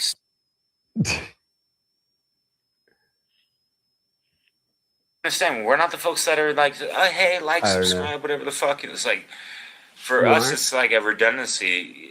Even though like we're not hating on 52 folks that do minutes. that shit because like it's not a bad reminder. Hey, while you're at it, why don't you click something, whatever. Yeah, but- literally looking at his Hey, nails. It's not about that. It's nails, just look at the screen. the algorithms are just not in our favor. You have to understand that the algorithms and the Good Lord. AI tech and all this motherfucking bullshit, censorship and shadow banning, whatever the fuck, is not How in our engaged favor. Derek is? We are suffering. Content Fully like this fucking is fucking engaged suffering. and fully There's dozens and disengaged. dozens of cats like us out here. Well, I'm not just talking about us, like we're victims or whatever. He's the fuck. rolling We're his speaking eyes. about fucking He's literally countless people that we fucking learned from and understood a lot of things. Derek's getting and crazy. it's so They fucked work up, too. Yeah, check out Derek's their work getting too. crazy. Yeah. It's Look like, out. I've always said, I don't give a fuck if anyone subscribes. I don't give a fuck if anyone watches my damn videos. I don't fucking do this shit. So, I can promise you the reason Derek's videos just aren't sounds so reaching people is not censorship. No. And it's What are funny you because talking about, man? earlier in that video, Brandon was man. like, oh, these freaking feminine men. Oh, they're the worst. And it's like, dude, you had a feminine breakdown when I went on a podcast you were on. You don't know me. I don't know you. Like we've never talked before where you're going to have that kind of reaction to someone. Like, holy cow. How are we going to work things out if that's the reaction from the great work Shadow Warrior, who's done like 150 episodes with Chris Nelson on Shadow Work. Like, you go and do the Will Keller thing, like, oh, I'm gonna run away and hide. Cool. And then poor Derek having to deal with like being all Poor excited and dealing with someone who's not excited at all. It's like, geez, man. Like you were saying, we don't know what led up to that. Like, if it was, hey, let's go meet up in Vegas and like watch the game and go to a casino and hang out. Oh, and then he's trying to do a podcast, and it's like, man, that's not what I came to Vegas for. Like, It's Yeah, possible. true. I see that. But still, you which is still really funny also. Like, you it's read the kinda- room. Yeah. You look at Derek, see how excited it is, and at least put an effort in. Don't prop everything up so you're able to watch your football game while he excitedly tries to interview you and you half-ass pay attention to him. And you Or- know people are gonna see this.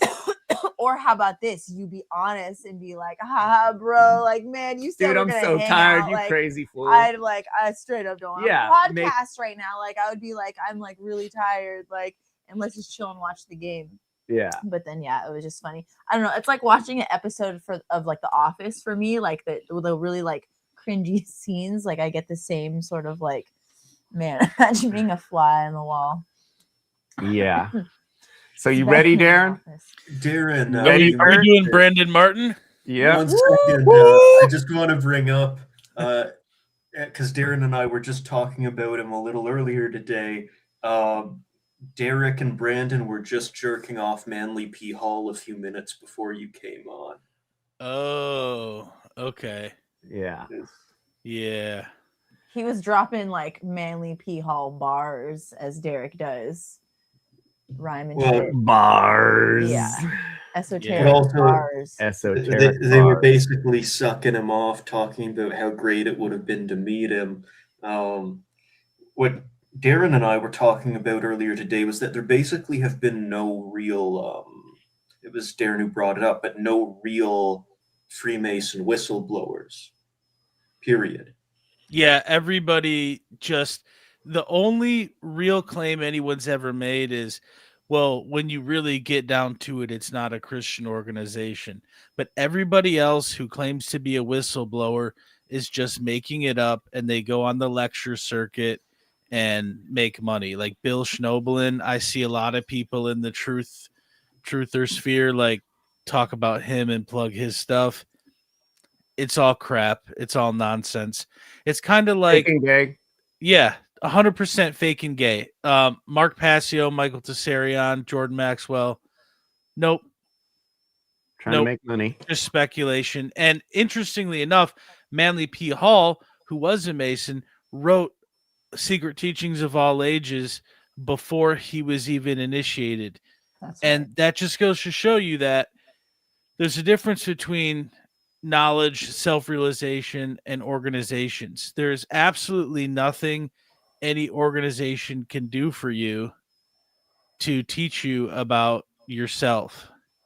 And the only thing they can possibly do is provide an atmosphere, but they can also just network and get into other things. So that's the thing is Manly P. Hall learned absolutely nothing from Masonry. They learned from him because he was investigating stuff, and that's how it works. So anyone who thinks that the power or even the problems come from organizations, they don't, because organizations are not sentient. They don't make decisions. It's like, where is government? What is an organization? It's just people.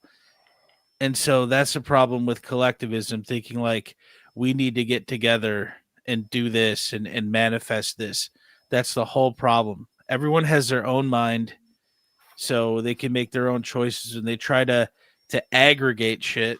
It's when things don't work out. That's why all the plans that humanity makes end up failing. All right, so I present you with one of the biggest tumbling dill holes I've ever seen in my life.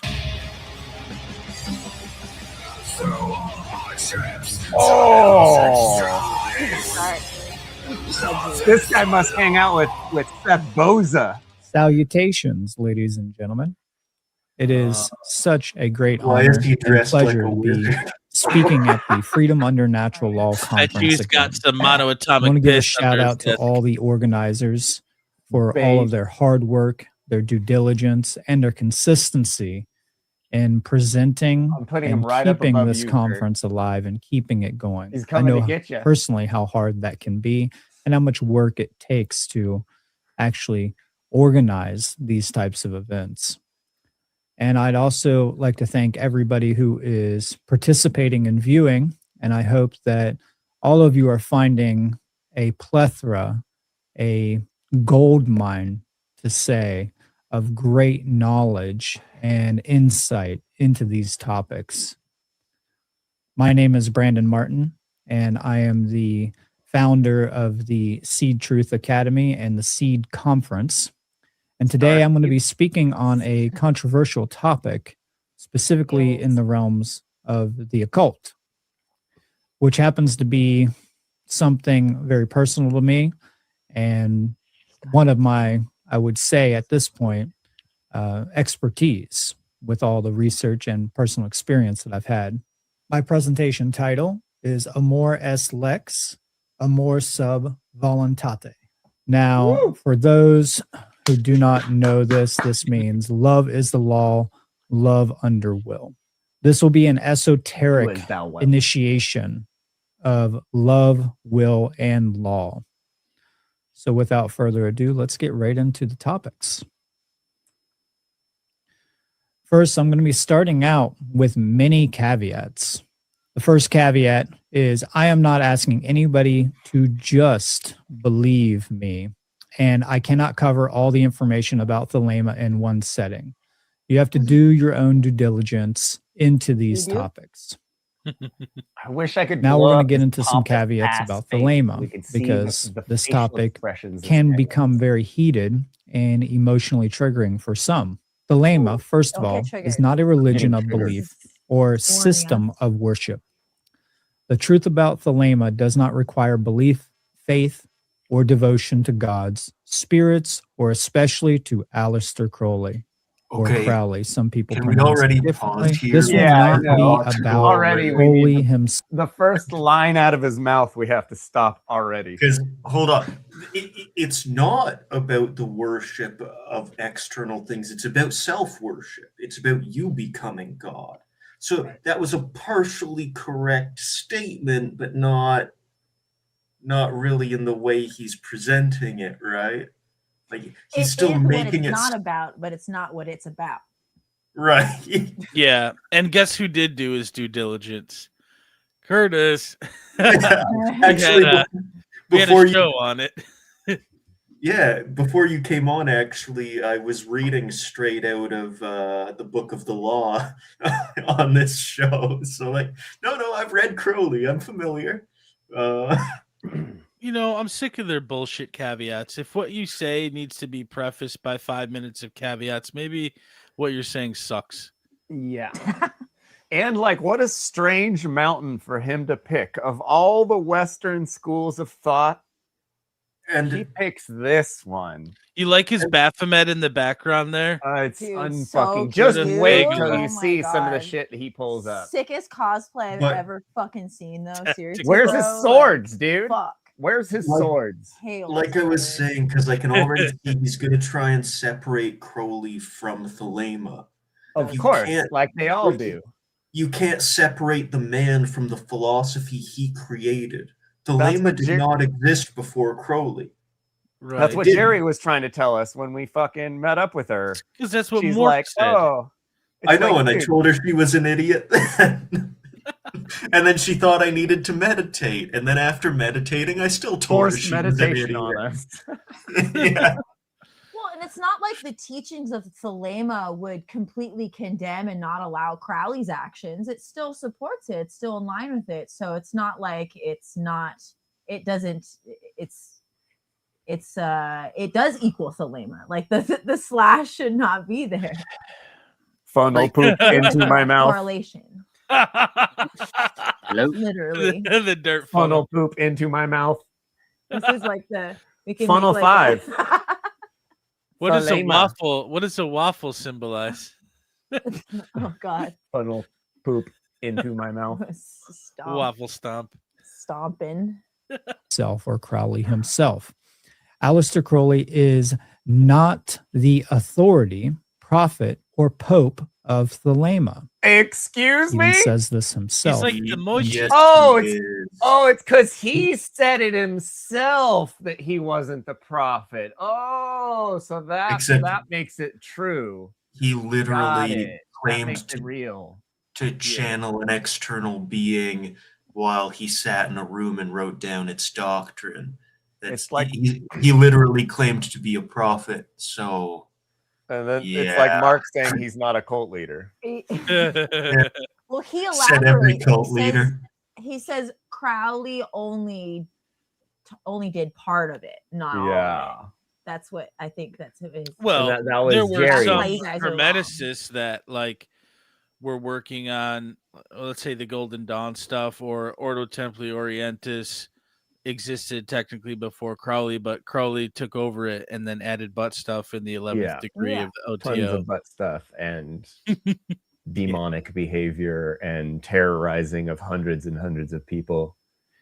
Possible human sacrifice, all kinds of crazy stuff.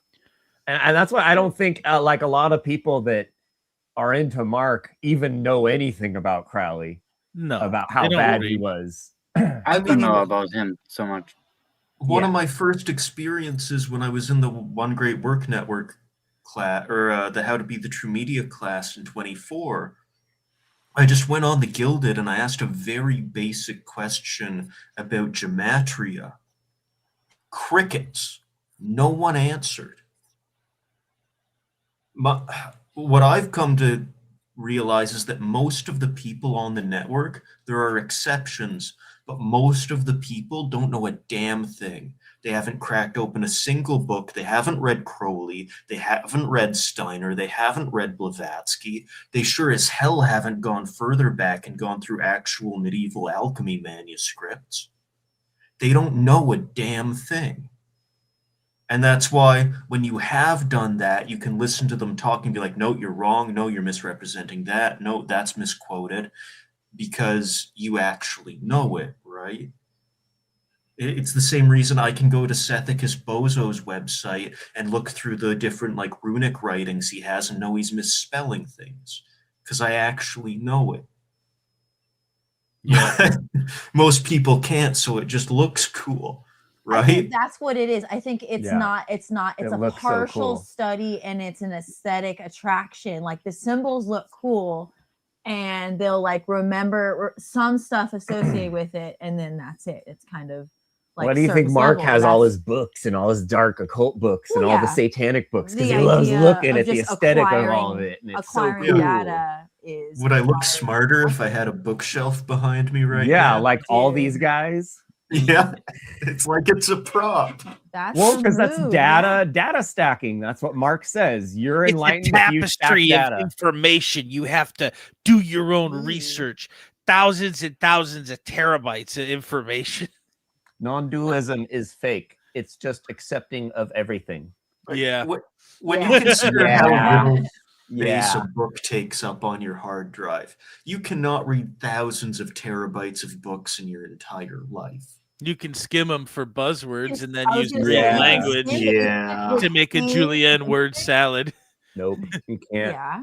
Just because like there was a couple times Mark got asked questions during How to Become the True Media, and then I asked him a question too. It was like a Robert Anton Wilson book. Yeah. And he's like, oh, I don't know if I've read that book. I'm like, I'm pretty Yo, sure it's on the it's on your arc. He's all, arc, is bro. it?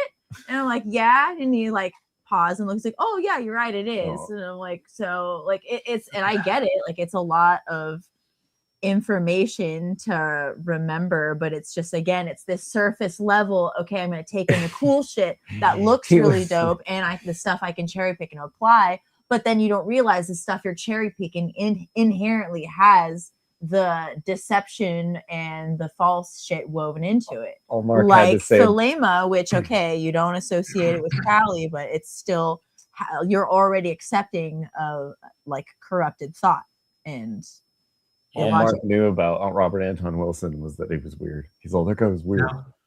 One of More or Yeah. less. Yeah, true. But one like, of you don't remember one of the the book people you he should recommended us know. read? Like he should be familiar with Robert Anton Wilson. Somewhat, or at least Especially be his able most to popular like book. be like, or yeah, he's cool, or no, or you know. Yeah. But he wants you to look into everything, and that leaves everyone confused. It'd be kind of like someone who says they know about Satanism not knowing Michael Aquino. Yeah. But one of the telling things I found when talking to Mark himself was once on his radio show I called in, and then once at the end of class in 24 I asked the same question again. And on the radio show, he dodged by just like, oh, that's time, end of the show, and hung up. And the second time in class, he basically just completely dodged the question and asked for another question. And it was simply, you've said so many times that the first principle of the Satanists and the other dark occult groups is self-preservation. You've also claimed that these people are reasonably intelligent. How is it they get over the cognitive dissonance of accepting a first principle that they have to understand is impossible? Yeah. And he refuses to answer. I mean, I remember, I haven't heard him answer many specific questions.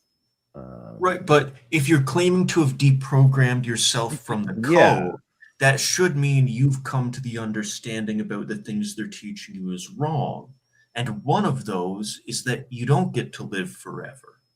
You came, if you were eternal, you would always be eternal. If there was a time when you were not, then you are not eternal.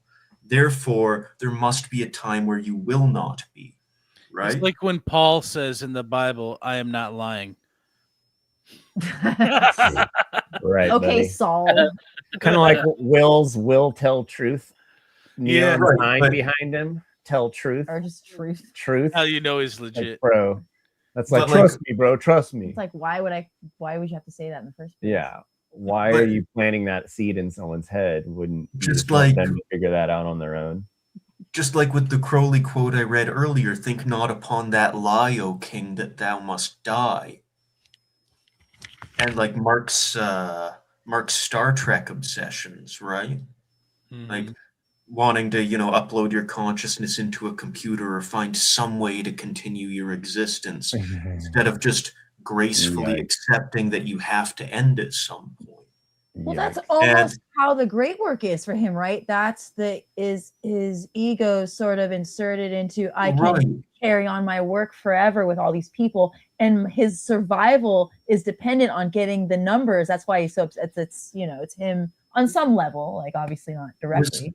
Nice talking to you, Fred. I hope to talk to you again sometime. Is Fred leaving? Yeah, he just said he's got to go, but thanks for having him I on. didn't hear him. Later, Fred. Oh, no, man. it Proud of you. popped up as a text message. Later, bro. Yeah, there's that obsession with not dying.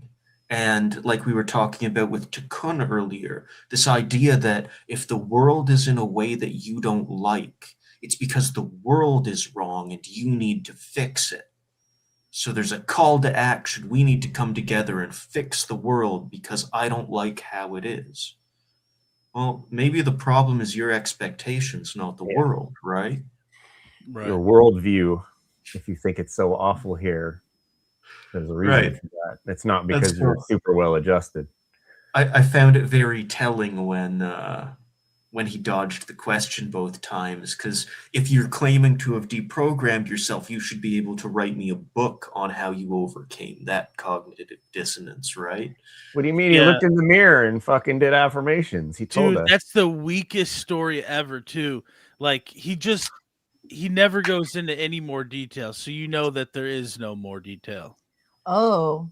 It's like a script, but it's just like, okay, even Jay Parker's stuff. Hey, I like what Jay Parker had to say, but as I thought about it more, 3 pyramids, blue background, simulacra, besides that it's like a paragraph that was memorized.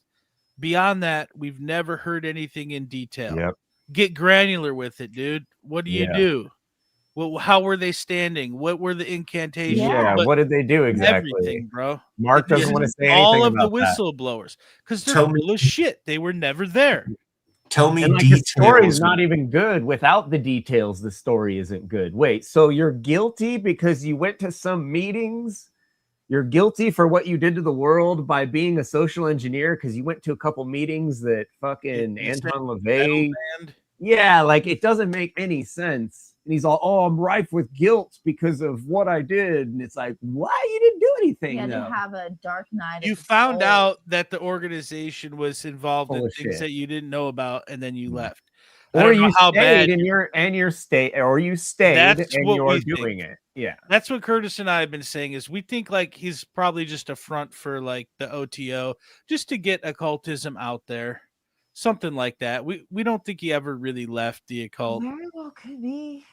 I mean, Look at these Thelemites. These not It's even the Thelemites. only- These fucking Crowleyites. He's supporting. It's the only answer I can come to that makes any sense of him misrepresenting Crowley's work, right?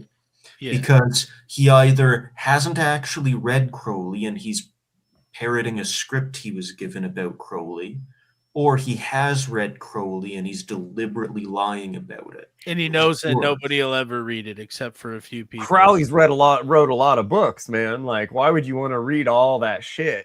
But even just like, I mean, the Book of the Law is short. It's only like 40 pages. Right. But he knows most people will never read it.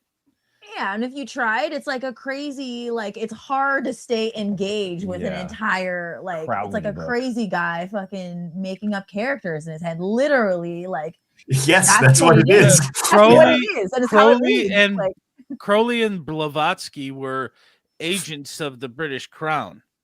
And they need that to displace the older religions and organizations so they can wedge their world politics in there in a certain way. And that's why kind of Blavatsky and Crowley, and then later on Parsons and L. Ron Hubbard were inseparable from the countries that they lived in, which is Britain and America. And they need that. And you know, then you have the celebrities that get involved. You got people like Marilyn Manson, Sammy Davis Jr. with Satanism. You got all the celebrity center Scientologists.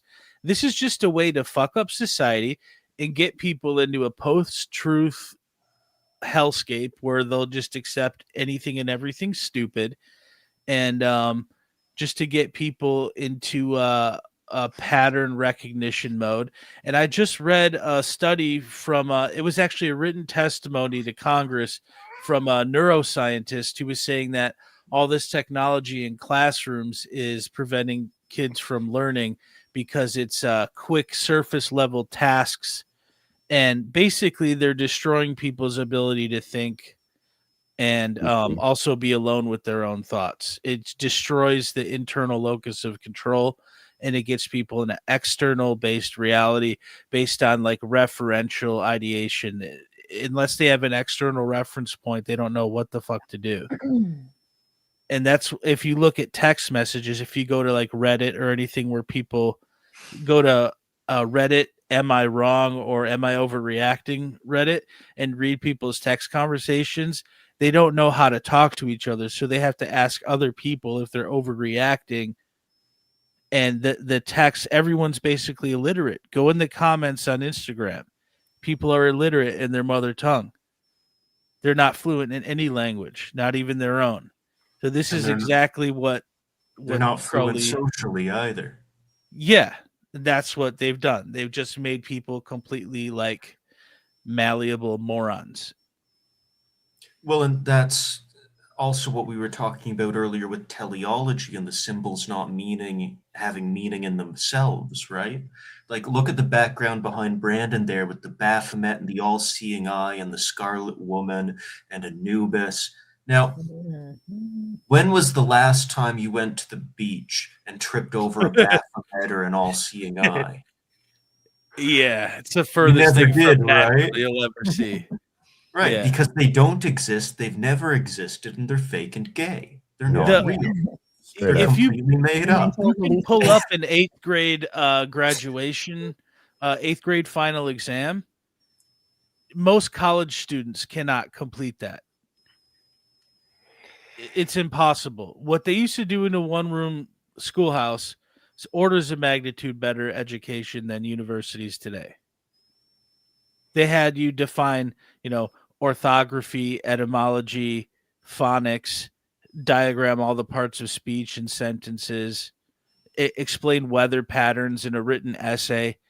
People can't even write. People are dysgraphic now because they've never written on paper. It's always been typing. Ooh, So, yeah. No, Yeah, we and absolutely suck at everything now. If you believe this fake and gay bullshit, you end up embarrassing yourself by making Some presentations of his like this. text. Crowley Yeah, you sit in front of a articulated webcam some dressed like a wizard. of the system, but Thelema explicitly rejects Thelema. appeal to authority and has Bye, Ariane. diverse sources and people who were and are part of its evolution and creation. Aleister Crowley is treated here as one of the sources and systemizers, not as an infallible authority.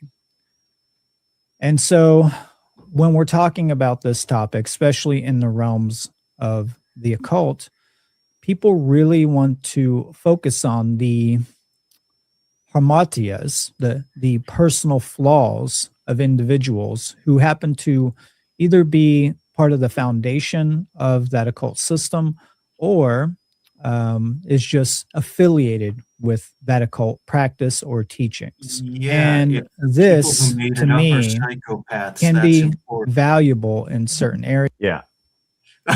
Yeah, it's one thing if, like, you know, they had some minor shortcomings. It's another thing if they were getting people addicted to psychedelics and teaching them to cut themselves anytime they had a selfish thought to try Yeah. and get them out of personal identification.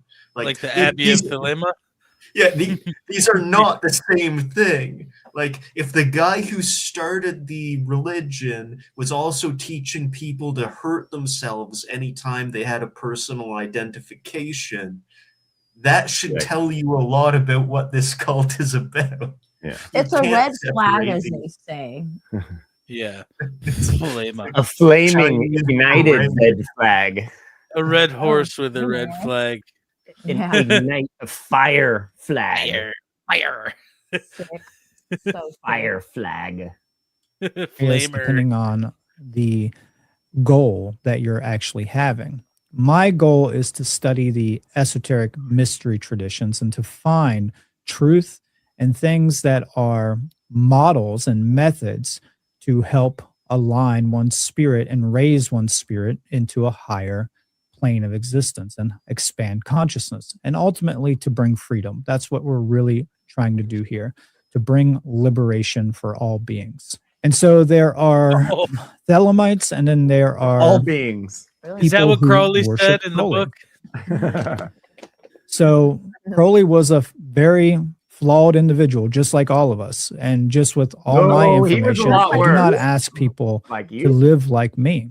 Yeah, I I've am never done any fallible. of that I have my crap. own flaws. I am a human being.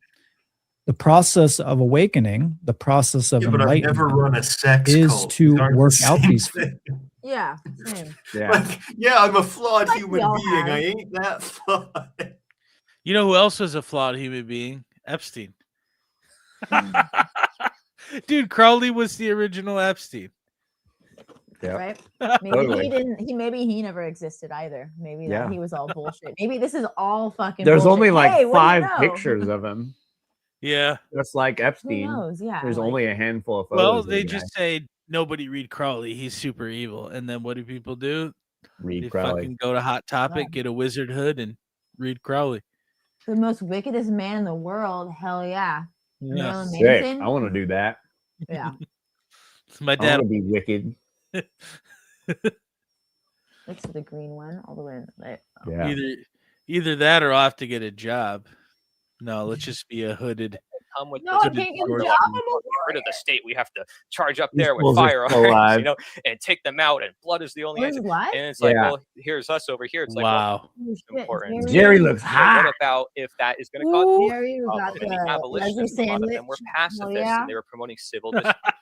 And that Oh, that's Lord. more effective Leslie. than using even He's got self-defense, right? Chris So and all Derek that there. comes from looking at In the these jacuzzi. nuances, Jacuzzi these time. polarities that we find in nature, and then Let's go being able over. to navigate it. Polarities like Create ACDC. your own little paradise, you know. Catherine, you mentioned a really good point, but independent media can do a lot of AC/DC is already, and they haven't. I just want to mention. Well, alternating current. As opposed to direct current, they're two different That's what the AC/DC is. It's alternating current, direct current. They're two different forms of, I guess they're two different forms of polarities, because in one case it alternates, in the other it's constant. But it was also a scissor reference for the hot flaws in yourself and to persevere in the work on yourself. So this presentation is not at all to advocate to live like Crowley or doing as Crowley did or others who did, meaning the others who followed him. His/their personal life, flaws and opinions are not doctrines or something to be enshrined. Bro, they wasn't are just analytically. his personal life. Are you out of your fucking mind? It was not just his personal It's also life. stuff he wrote down too. It's called The Fruit of the Poisonous Tree. Your Honor, I object. Doctrine On what ground? It's everything devastating to my case. Yeah. Yeah, of course they're gonna say that. Like, my God. but that doesn't make it true. It's just clowning. Why does every bullshitter always whine about ad hominems? Is it because people are validly pointing out that they're full of shit? Yeah. Or it's like the fallacy. Just because someone's using a logical fallacy to expose you doesn't mean they're necessarily wrong. Well, and when you start going through these grifters and you start finding that they all have like records for petty crime or sex crimes or all these different things, like, yeah, and you're all also pushing these messages like at some point it might be a coincidence. After a certain point, when is it just a correlation? No, right? it's because the state is after them. It's because they're Not because you have a track record of fraud and dishonesty. Or like when you have a record for aggravated sexual assault against a 19-year-old girl, and when it's brought up, you're like, well, no, I didn't assault her. I was just driving the truck of the guy who did. Like, so you aided someone in raping. Why were you hanging out with that guy? Yeah. And why were you helping him? It's one Like, thing if you were hanging out with him and you found out about the crime later and broke off your friendship with him. It's another thing when you're driving the vehicle used in the crime. Like, why were you in any way involved Then he in goes, that? I did my time. I paid my debt. Oh, okay. So we're so the assholes. Okay, I got for it. bringing it up, yeah. How dare you? Yeah. But dude, he gets into meaning. It's really great. You need the logos and the telos. Oh man. How do you think you generate the magic with the K? Yeah. It's a mitzvah. Sell me this pen. Separable from the conceptual structure of the lema itself. So it's important to be able to compartmentalize these two things. Of course, they are related at some level, but for the maximum efficiency of gaining knowledge for this model, this occult teaching, it's important to understand that the teachings themselves on whether or not they're true or not is. What's that? I said, why would you want to maximize your efficiency in gaining knowledge about something that's fake and gay? Exactly. Yeah. The whole topic of the day is people being distracted by fake and gay bullshit. I gotta max out my stats in the Dungeons and Dragons, guys. What he literally just admitted was like, yeah, they're related, but you got to compartmentalize that if you're going to take this in. Like, okay, so maybe I don't want to be taking this in. I'm the dungeon master. More important than focusing on the flaws of the individual. Crowley does not equal the lema. Oh, yeah. That is very important to understand. This is something else as well. The lema is not solely about sex magic. Sexual symbolism and practice are one aspect, but not the core of the lema. Reducing the lema to solely sex magic is a misunderstanding popularized by sensationalism. Whoa, everyone And was news lying media, about Crowley. Got it. Hollywood. Or it could be in forums. He was a great guy, actually. Is it a part of That it? statement Yes. isn't Just like any exactly magical order. wrong. Sex is a very it's not only about sex magic. There is a hell of a lot of sex magic in it, though, right? Like, yeah, it's not only that it's technically not an incorrect statement. Right. Again, But that, But what about that doesn't Crowley mean- literally telling people to eat a soggy biscuit in their ceremonies? Yeah. Well, like I said, it's Yeah. so heavily involved But that, it's like, not all about eating soggy biscuits, though. right. There's other Only half nonsense of in it. there. Yeah, it's also about the Antichrist and becoming a and star gray and all aliens. kinds of crap. It's not about Yeah. Crowley. Yeah, he climbed a mountain once. Yeah. Sick mountaineer, dude. I'm such a Crowley mountaineer fan. He's like this painter guy. No, he caused the last mountain he climbed, he like caused some guy to fucking die because they had to like drag his ass out of there or something. It was He pretty just funny. goes and pushes people off. Yeah. Yeah. sacred Those are act, cool. and we will talk about that later. But that is not the sole meaning.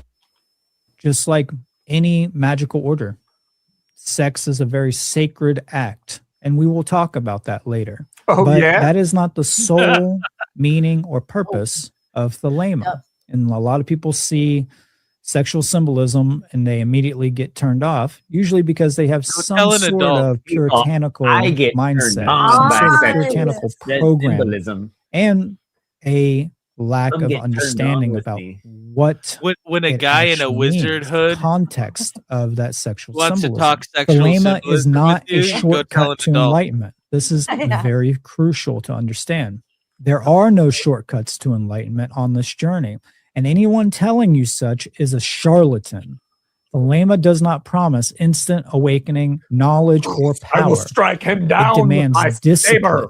self-honesty, Charlatan. self-mastery, ego disillusion, and long-term inner work. I will light you on Often fire. uncomfortable and destabilizing for a time. I am not claiming that thelema is the exclusive path for the spiritual journey. In fact, I advocate for an eclectic study of all the occult traditions and mystery schools. It's too much Thelema shit for a has slut. a particular Stop disposition mixing towards stuff. autonomy, We're mixing symbolism, stuff. and Eclectic. self-directed inquiry, which may not be applicable Mix or stuff until appealing nothing to fucking all makes sense. individuals. I am not advocating for anyone to join any clandestine or secret order or society. That is very important to understand here.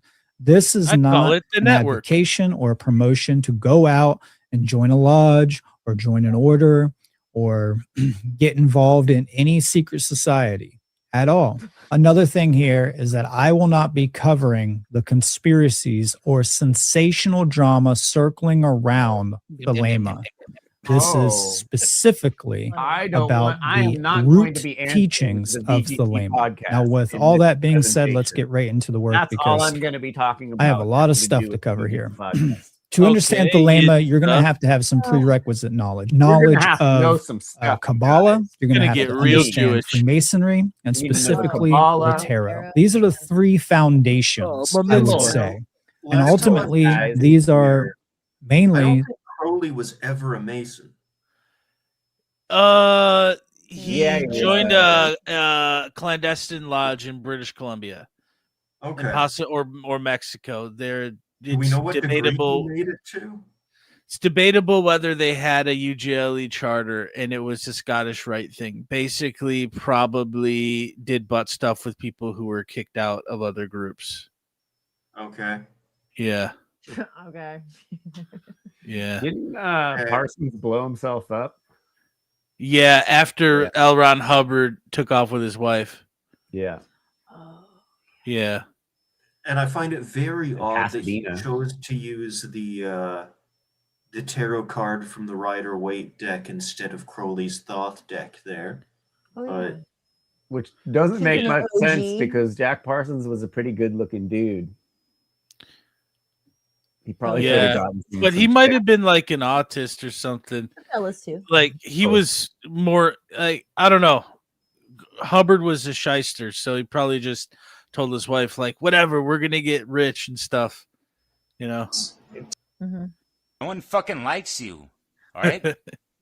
I wouldn't say no one, but stop inviting all these American people over. Beautiful people, not just girls, but the fellas as well. That was too. Rough go though. Like he got fucked by a stolen valor fake veteran. Yeah, that's pathetic. Charlatan. Yeah, cult leader.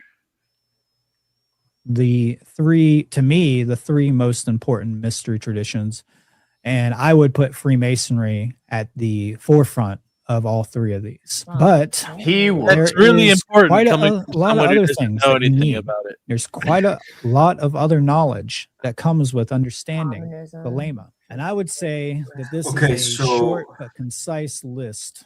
That In there, could aid in a Hermeticism, student if they wish much to newer fully teaching get the than maximum knowledge. anyone actually. Hermeticism's much newer than people want to pretend. It's not Yeah, that it's so ancient. It's written somewhere around like 600 CE and came to Europe in the 13th century. The Golden Dawn, I mean, Crowley came from there, whatever. Gnosticism, we have very little writing from them because they were wiped out, and what we do have is not homogeneous. The different Gnostic groups disagreed with each other significantly. So, like, you're not going to get any kind of unified knowledge from that. And I don't really know what any of this would benefit you. I've read all of this shit and it's useless. Yeah, like looking at this, like, yeah, I'm familiar with these things. What about them? Yeah. We spent like a year fucking banging our heads together on the wall with that one. Oh, longer than that. But- Way longer than that. And then we're like, wait, so this is just how to get a one up on everyone around you. Okay, so It's how a is story this? time religion, and you just Yeah. listen to some jerk off tell a story. You cash up him some money and takes off. And then the Kabbalians just like just like Scientology. It's no different. It's just some made up shit, some Western bullshit. Yep. Yeah. They didn't even have the nuts to put their name on. At least Hubbard. Yeah. Yeah. At least Hubbard signed his. Yeah. Look at Some tumbling dill historical hole. founding, some historical knowledge, meaning Unbelievable world history. tumbling dill hole. You're definitely going to need some Eastern and Western philosophy Expose and the bad theology. actor You're indefinitely. going to need some esoteric knowledge, which all this kind of covers, but numerology, sacred geometry, gematria, things like the Pythagorean theorem. You're going to need to have Oh, yeah. some basic Didn't you say understanding that of right? psychology and physiology. Shit. You're definitely For the going to Western need, especially for Fuck shit. Thelema, Fuck to shit. understand Fuck Eastern shit. meditation Fuck shit. and yoga. Fuck shit. Fuck shit. And Fuck shit. you're Oh, also Aaron, going we're to gonna need, talk about if not meditation equally, and as yoga. much for meditation. Yeah, yoga. I'm Eastern. I do yoga. But also kind of like we were Downward talking- facing Crowley. Downward, yeah. Ew. Probably has- assume the position. assume the downward dog. But like we were talking about with the symbols earlier. When was the last time you went to the beach and tripped over a 9? Yeah. You never did because it doesn't agree. exist. It's something we made up. They Yep. don't. Numbers don't exist. There is no meaning in them. But the Gematria is gematria. nonsense. Gematria. If you Yeah, my mattress. You gotta say agape like 5 times in the mirror and then just like You're in a fucking cult. I'm in your cult. It's literally a way of getting you to hallucinate meanings into things that are meaningless. Don't do it. It's fake and gay. But they say even if it's fake and gay, if it's effective, it doesn't matter, right? If it's for the greater good, that's essentially what the cope is. Well, hold on. Can there be such thing as a greater good, or is But there I good? see, yeah, of course not. That's the, Yeah. Yeah, the Well, whole any- thing is like that's where it The gets term greater good can only ever be used for the purpose of justifying something that is wrong. Otherwise, Yeah. you would say you do it because it is good. If you're saying you do it for a greater good, you're saying, yes, this is wrong, but it achieves But it's a something greater- good that's it's more valuable. always theodicy Right. and yeah. Anytime you ever hear anyone use the term greater good, it is an admission of guilt. right Yeah. because it's comparing and or making an excuse for. So then Mark should call it the greater work then, because it requires the sacrifice of the self, right? That's really what it should be. Yeah, The one greater work, yes. The greater good work. The one fake network. The one fake warrior stepwise, network. the one stepwise progression up Jacob's Kabbalistic ladder. Yeah. Hallucination network. Like, dude, it's never ending with these people. Like, what are you Yoga. building? Thelema. Thelema.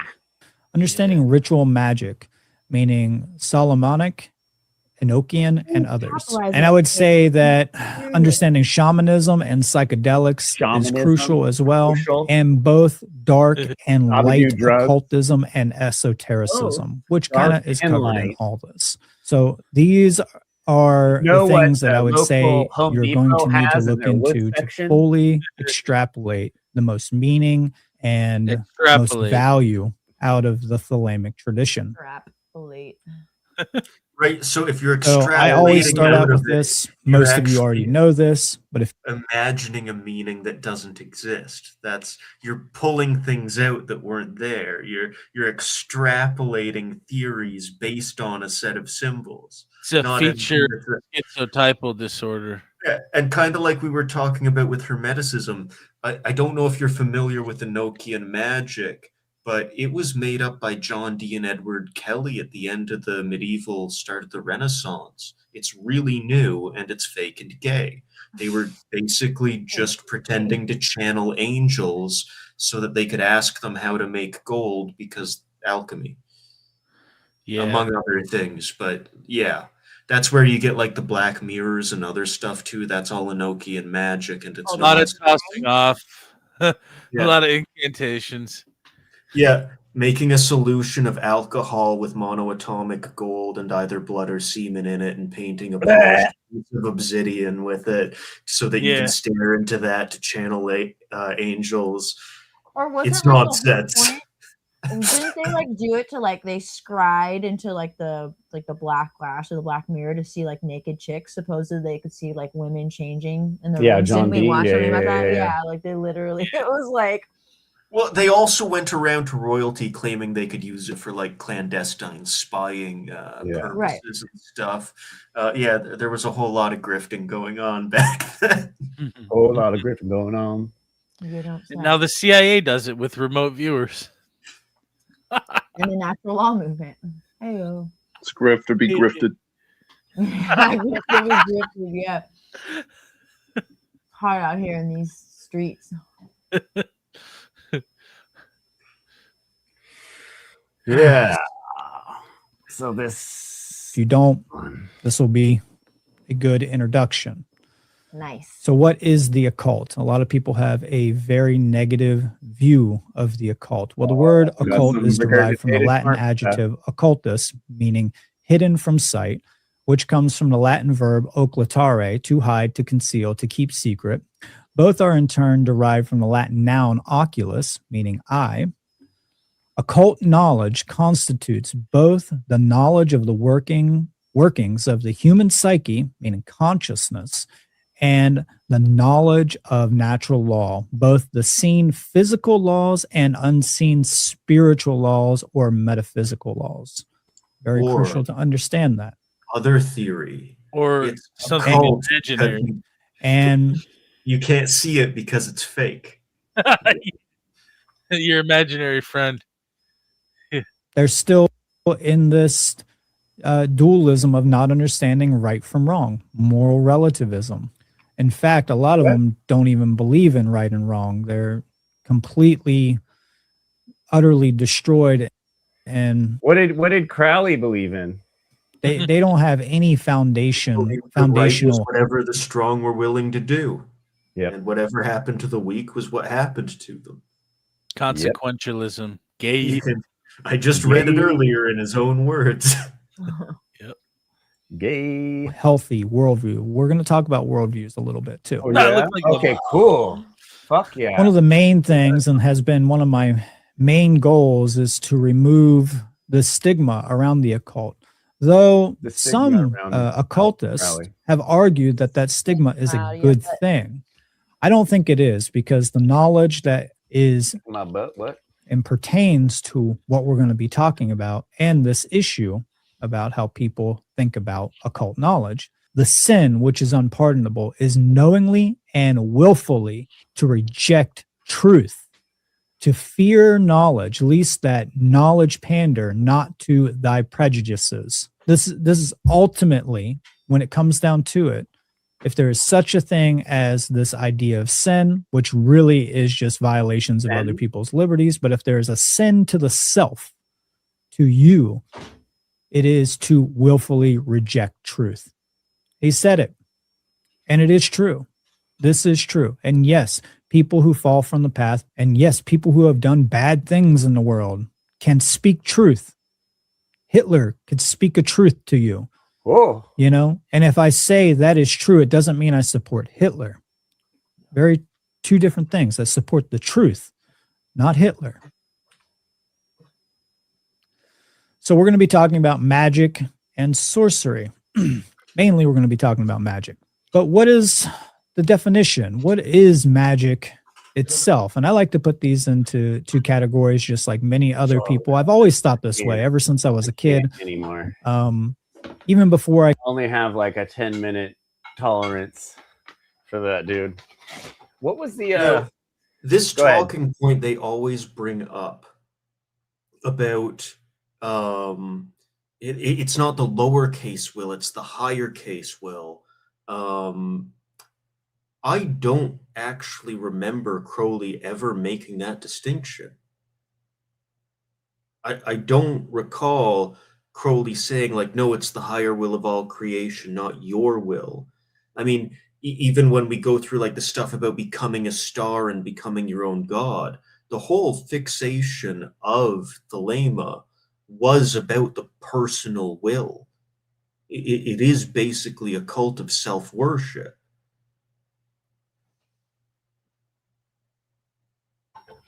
All right.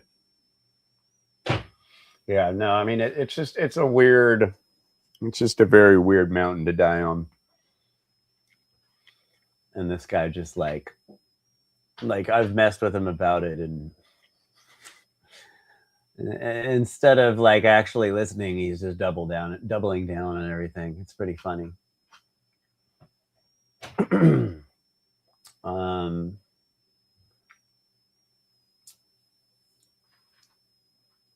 Yeah, hold on. Where to go? Oh my God. His presentation 2 hours. And I hope that have some, innate gift for it. You might be more skilled than others with correlative thinking. You might have higher intelligence levels. That's true, but there's still work to be put into it. Really, I say there's no prodigies of the occult, because even a prodigy, even if you're born with an aptitude for revealing these things, if you don't work on it, you lose it. It's just the same with everybody. If you have like some biological and maybe consciousness ability and experience, the experience might not even be there, but just the aptitude for it, right? To pick up on it intuitively, right? Like picking up a guitar when you're really young, or drumming, as a child, and you got it, or playing a piano. If you don't work on those things, you're going to lose them. You're not just going to be gifted for the rest of your life with that. I hear people say this stuff all the time, and they don't understand. People who are skilled worked at it. We work at it. That's the thing. That's why I know the things I do, because I work at them. I dedicate my time. I don't, there's a part of me that really enjoys understanding the occult stuff, but when it comes to like trying to set humanity free, I don't want to be doing that. None of us want to be here doing this, really. We would all be wanting to do our own things, He absolutely. We'll talk about a little bit of that later. I don't want to get too much on a tangent here. Let's be clear about that. Yes. he absolutely wanted that. But yeah. Looking through this, cross-reference, don't take it as literal scripture or as self-help. Well, if the teaching isn't going to help you, why are you learning it? But beyond that, these principles are cryptic for a reason, and then he adds, it looks like he double spaces here to punctuate it. Unveiled as one proceeds through the method and dedicates themselves to the study. Is it possible that people are rejecting it because they don't understand it? Or is it possible they're rejecting it because they realize it's nonsense, right? Because that's the constant defense. Oh, they just rejected it because they didn't get it. No, it might just be that you're idiots, right? Yeah. Like, maybe if the reasonably intelligent people who read what you're trying to sell them constantly reject it, it's not because they're, bigoted fools. It's because they can realize what you're saying is BS. Yeah. Oh boy.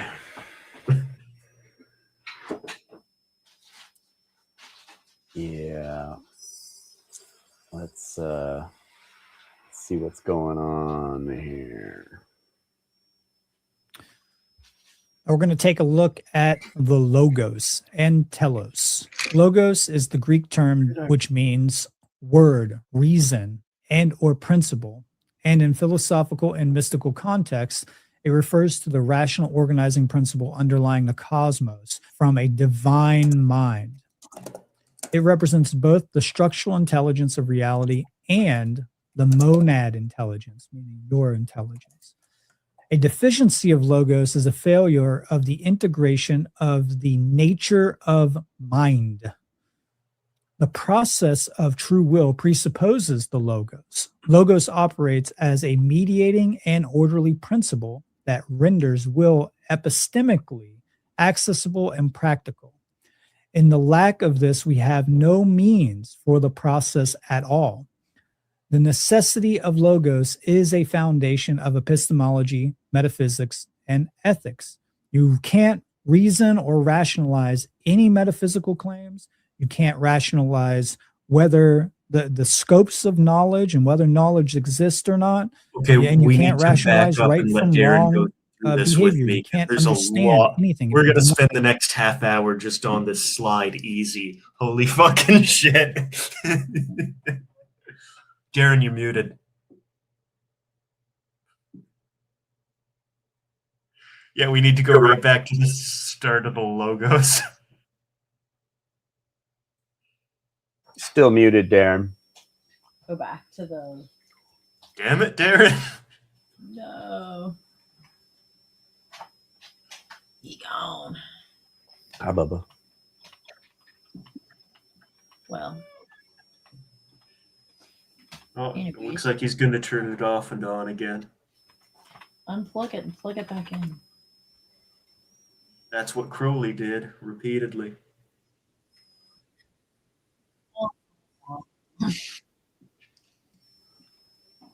What was that? You there? Good. Yeah, loud and clear. Okay, we're good. All right. Yeah, my bad. Maverick booted me up. He knocked. Okay. And then this also applies to ethics as well. So could this one? Okay. Yeah, go back to the start of that. Oh boy, we're going to be here a while. The meaning. My symbolism. My meaning. Understand. People who are skilled worked at it. We work at it. That's the thing. That's why I know the things I do, because I work at them. I dedicate my time. I don't, there's a part of me that really enjoys understanding the occult stuff, but when it comes to like trying to set humanity free, I don't want to be doing that. None of us want to be here doing this, bowling. really.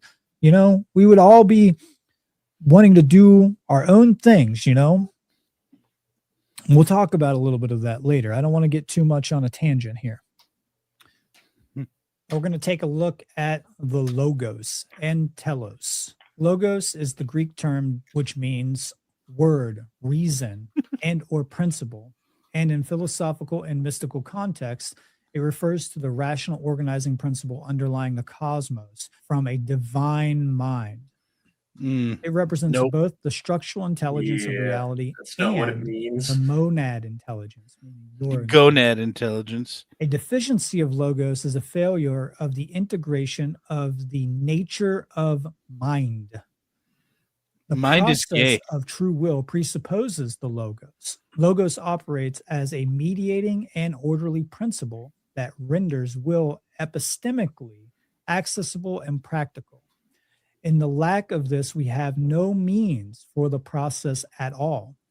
Okay. The necessity of logos Now let's is a pause foundation here. of epistemology, Because metaphysics, and without ethics. the mind, And we you can't convince you to reason send us or money. rationalize any metaphysical claims. You can't rationalize whether the Yeah. Now, the term logos and the obsession with minds and structures and words, do you see the animals in nature around you needing to engage in any of that? No, that's pathological, neurotic human shit. Yeah. Now, why would the cosmos need you to know any of this crap? And if it does, why were you not just born knowing it already? Right? Yeah. If other people need to put it in your head, it's not something that exists in nature. It's something we made up. Yep. Right. The problem is, if you don't have any of the knowledge of what these symbols and words mean according to the occultists, they can't actually use those projected symbols and meanings to control your behavior. This is where, like, when, you have Madonna do the Super Bowl show and she's dressed as a golden cow on top of an Aztec pyramid with half-naked men with animal headdresses on dancing behind her. And then I go on BitChute and Rumble, and there's all these, like, Christian accounts freaking out about, like, what's the meaning of the satanic ritual at the Super Bowl?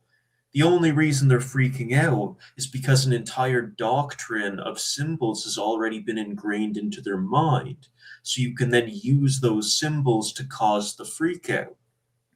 None of it means anything. When you're projecting that meaning onto it, you're the one giving it your power. All it is nonsense. They need you to believe in the nonsense, or you're just laughing at a clown in a stupid bathrobe with a, Etsy Thelema star on his chest. Like, Yeah. Right. Yeah, and this bullshit about divine cosmic mind. This is, their doctrine is about apotheosis, and Marcus said a bunch of times, like, oh, this satanic idea of apotheosis, but that's exactly what Thelema's about. To become a god, to become a star, Well, to if rule. if you're recognizing a divine mind, then the universe should already be whatever that divine mind wants it to be, in which case there's no need for you to exert any change in accordance to the will to begin with. Right. Because things as they are already in accordance to the divine mind. Right?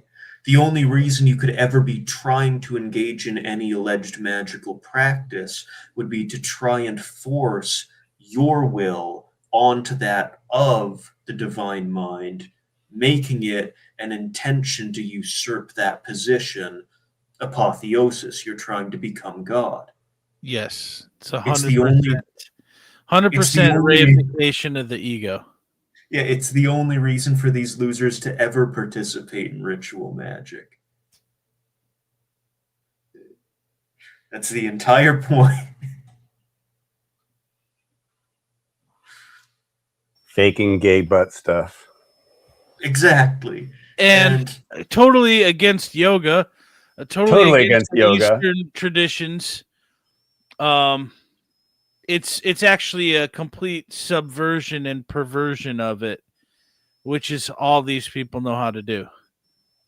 They all just agreed with you. Did you see that? Grifty butt stuff. The They all clapping, just yeah. agreed with you. Yep. Yeah. Look at Will. Look at Papa. Papa. Papa. Papa peanut butter. Papa peanut butter. I don't Mr. Peanut understand Papa. how Will could watch so many people do reggae music and rap and not want to join in. Like, that just doesn't make any sense to me. I've never wanted to join in with those things. Yeah, but he's a rapper Yeah. and a reggae performer. So, like, what the hell? Oh, yeah. So there was this awesome performance. I don't know how sarcastic that statement is. So this guy was actually pretty good. Like, he was a talented guy. He had, like, a bass lyric. It was some good shit, and like we were gonna go to the store, but we were like, actually, this is pretty good. Let's like listen to this, and then like we didn't end up going to the store, and then like everybody's like pumped in the chat. Everyone's like, holy shit, this is really good. Like, wow, right? And then we get the Palema wizard.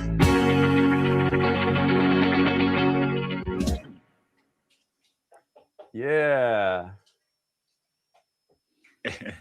She's also the And founder then of it goes the into Libertarian Academy. Jerry's. Right Which is a into natural law-based Jerry's, right? homeschooling co-op for middle. I thought Everyone's Jerry like, wasn't "Woo, on One we were Great just Wording partying Network in fucking anymore. Jamaica, right? You know, Everybody was liberal arts and stoked off the sciences, music. probably quadrivium as well. Fucking fuck yeah, But, dude. That guy's gotta that start with dude the should have headlined first. sound But pack. anyways, get your grammar right, kids. So That's one hell She of a also gear hosts a change. periodic podcast at yeah.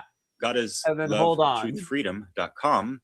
You can hear it hurting him to say her website. Creators and faculty, amongst others. Like, that when So, he Darren's doesn't want to like, say "Hi, that don't make fun I website. of love Darren." to see people do, and you see Brain what the yoga, last in funnel fact. conference What do you inspired, have, brain which yoga? is the sound path. You know, Jerry was, really Oh my god, get to it, Darren. impressed and motivated to do something. So that's, like to Hi, my name is There, Jerry I mean- Cabasudo, and Oh, today I'll be no. talking about taking responsibility for this. love, applying natural law to love and So relationships. everybody was just partying. Thank you to the organizers of the Freedom Under Natural Law Conference for inviting me today, especially Leslie Powers, Will Keller, Derek Barlicelli, and Chris Jansen. Thank you so much. Skip this ad. So, a second failed marriage, Yeah. 8+ months of arguing. I'll for be back in a childcare. minute. Oh I gotta no, go is this drop. all about her? This was my reality. Basically, last yeah. year. Jesus. A year where I was immersed. I gotta in go my drop a traumatized warrior off victim. at the mikveh. How I'll could be they right do back. that to my children and I? Thankful warrior. If my children and I suffer, then they should suffer. And martyr. I will fight the system and bleed by example. So everybody is partying, having a great time, and then Jerry rolls in with this fucking just like, okay, like whatever, regardless of what she says. it's Dropped a like, warrior in the punch bowl. you guys should have Yeah. not put Jerry right after the musical jest. It was more the organizers and Jerry because they should have like maybe had like the uplifting presence should have had a set after Jerry's maybe. But it was I a bummer. can't think of a good place for it, to be honest. It was like a total emotional dump because it was like, oh, Yeah. this is actually fucking good, and then, oh god, I know. I Jerry, just Jesus feel Christ, like what are you I'm on talking a about like right a now? horrible come down, after Most like just depressing shit you've ever heard in your life right after something like really fun and uplifting. It's like, what did the organizers do to organize this event if they don't even like look at the fucking cohesion of the topics of the day? Like, it doesn't really make any sense, but whatever. Just the doomiest, This endless like, Cartman angry, triangle loop sad led me back to where I began, presentation with I've ever myself. seen. By hitting rock bottom, I was forced to look at myself in the mirror they need and to be truly handing ask out like where I went happy wrong pills. and how I can improve in my thoughts, emotions, and actions. Through developing an integral approach between natural law, transcendental meditation teachings, modern psychology, Oh, and boy. ancient Western and Eastern philosophy. So yeah, And the number of fucking prescriptions for fucking happy pills just went up. yep. Oh. It's just weird how it's anecdotal thing about marriage drama. Like, tell us you're a single mom again. Honestly. How many different ways can you tell us you're a single mom that's going through some shit right now? Should have been called What It's Like to Be the Unholy Feminine, literally. And she's like waiting for all these men in her community to like join forces around her, and it's just not happening. Guys gotta man up and get fully healed. Fully healed. Fully fucking healed. That psycho still posting sketchy ass shit on YouTube.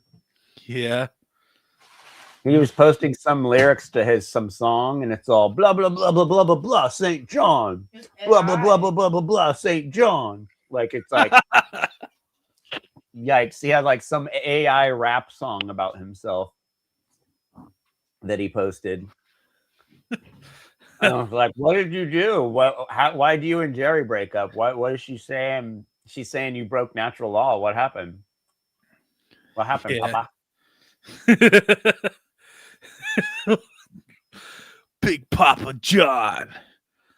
Big Papa John. The lema. So day one got copyright struck. So they had to restart it, and now there's no day one. All the presenters from day one don't have their content up. I knew that was gonna happen, dude. Like, And I dude, knew there would be some audio fuck up. levels- The audio levels have been laughable. Like, from like, oh, we can't even hear this guy, to like totally blown out. And like these are all like Will Keller's taken Mark's media course 27 times. Bro, what would be crazy is if we could all hear fucking Chris Nelson and we ask him to turn his mic down a little bit. That would be crazy. Dude, if you ever wonder if you're dreaming, it's when you can hear Chris Nelson loud and clear. Well, that's your cue to lucid dream. Oh yeah. Oh boy, what else do we got? You saw Bob Tuskin. Did Sarah do anything? I didn't see Sarah do anything. Actually, That might be today. Maybe we missed it. maybe we missed it, or maybe she didn't have anything to do because Leslie's was good, except she kept saying that only human, or not, she didn't say only humans, but she kept, instead of using like sentient beings, she kept using humans. And so all this natural law stuff only has to do with humans, not all sentient beings, which is funny. Yeah. But yeah, so day one's missing. But it's also weird. I really meant to react to part one of day one. We only got the second half, and in the first half there was two things I wanted to react to. Unfortunately, we're going to have to do that next time because these guys don't know what they're doing. Oh yeah, this one was good. Hold on, this is funny. So let's fucking go. Let's go. Will's speech in Mexico. Concept over there is great. Who's familiar with Mark Passio? Papa! Yeah, Mark spoke at our event a couple of years ago. Well, our next speaker is somebody who I think is going to rock your world and blow your minds. And for those who are new to natural law, we give you everything you need to know. And to those who are familiar with it, I think he's going to help you understand why it's important. You know, we're pursuing freedom. We're pursuing parallel societies. But if those parallel societies don't have the right foundation, maybe they're not going to last. So I want you guys to give a warm welcome, nice big applause to first-time speaker Will Keller.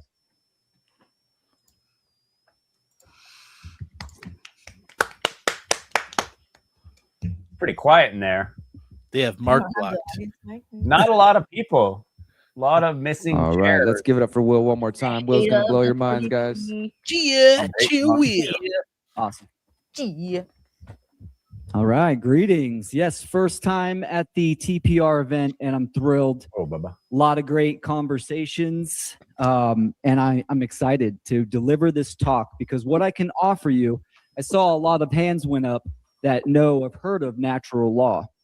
And I think this is a topic that needs to be talked about more from different pretty whack, bro. perspectives. It's and pretty I'm gonna whack, bro. offer some really It's good pretty whack, clarity bro. today.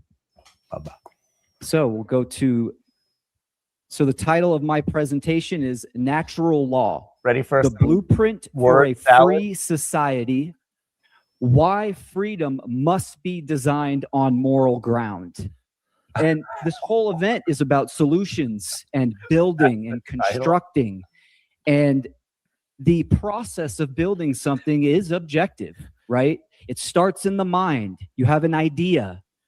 Then you create a blueprint. You have your foundation, your structure, the aesthetics. These are all aspects of the natural world that are objective. That's not true. So Are I'm you gonna seeing the side bring profile? out a question.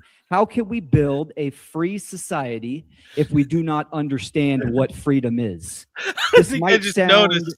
interesting. What did you notice? The side profile on Will while he was talking. Oh, I'm gonna have to look at that again. But like, Do you?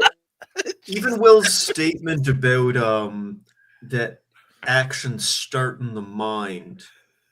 That's not necessarily true. It's frequently true, but they don't have to, right? Like, Yeah, we were going over reflexive- that in Kant.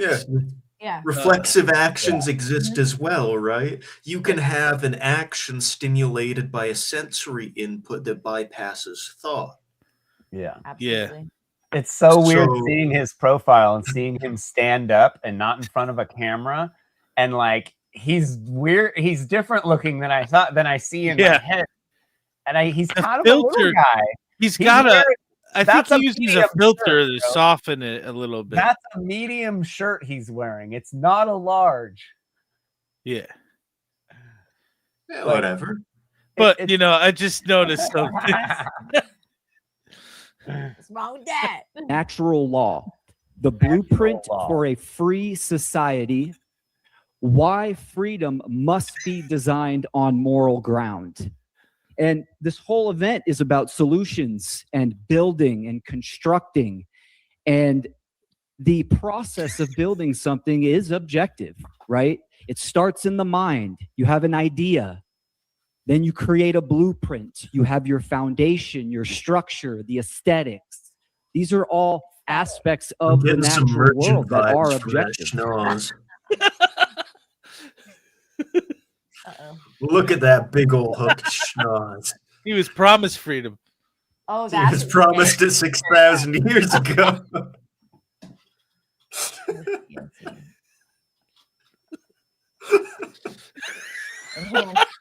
Enhance. So I'm gonna enhance. Bring out a question. How can we build So a look how free low this society t-shirt is. if we do not understand what freedom Hey, that's is? a fake Will This Keller. might It doesn't sound- match. booties on. He's I got didn't- boots Papa on. got booties on. And those boots look leather. Oh, It's leather. Yeah, right. He doesn't give a That shit. nigga, Don't care. dude, fucking. It's a fake Will Keller, like the fake Elaine Maxwell. AI, like Big AI, doll. or like It's a doll, hologram. an action Start, figure. start the theories. Yeah, it's a hologram. It's pretty whack, bro. It's pretty. It's just It's one fucking of those whack. Chinese presentation bots. It's I a have them hydrogen gram. It's a. Yeah. He's He's hydrogen Ostaracell. Yeah. He runs off hydrogen and thelema. Interesting to a lot of people here, but I think this is important. My motto is simplify the profound. If we can't explain and describe what freedom is or how we achieve freedom, then we're going to have a lot of issues, a lot of mentally perceived confusion amongst a lot of circles and groups of people. So That's the a lot missing of words to blueprint, say if you say blueprint something that doesn't make the most sense, it won't important make sense. knowledge for human freedom was never taught and is being ignored. This is something that, as we're in our childhood, parenting, public schooling in general, right? Even in culture itself, this information is completely missing. And Yeah, well, we the need it small for schools to of teach Crowley's soggy teachers and biscuit butt educators. stuff. This guy's a good point. Yeah. guy. Who doesn't know what freedom is? Yeah, like come on. Yeah, dude. Well, actually, You you really gotta need to get be able some to explain this to tarot people. cards. Well, there are a lot of people that like conflate freedom with democracy, which you know, I just when you just look, yeah. look at the etymology of the word, it's obviously not true. But They don't need Crowley though. yeah, no, Crowley's soggy biscuit butt stuff won't help you get there. No. Oh boy. You're not gonna bugger your way to It is freedom. being vastly ignored by the population, right? So without it, societies happening here, confuse Will? control for order and obedience for harmony. Classic government social engineer tactic to invert reality. Like Total Alec cuck talked about energy. in his presentation, it's all about perception management. Why? Because your perception and your worldview, the information that you hold in your mind and in your heart, dictates the choices and actions that you take. So perception management for behavior control. So the information that you hold, this is what I call the missing blueprint. We have the idea, we want freedom. We want to achieve freedom. We want to build communities, right? What's that blueprint? And this is what we're going to dive into today.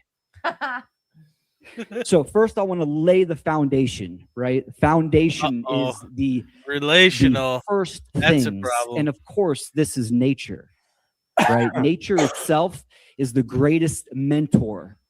Some of the greatest minds in history, Nikola Tesla, Victor Schauberger, Wilhelm Reich, Royal Rife, all of these people observed nature Matt Rife. and then mimicked it, right? To create incredible systems.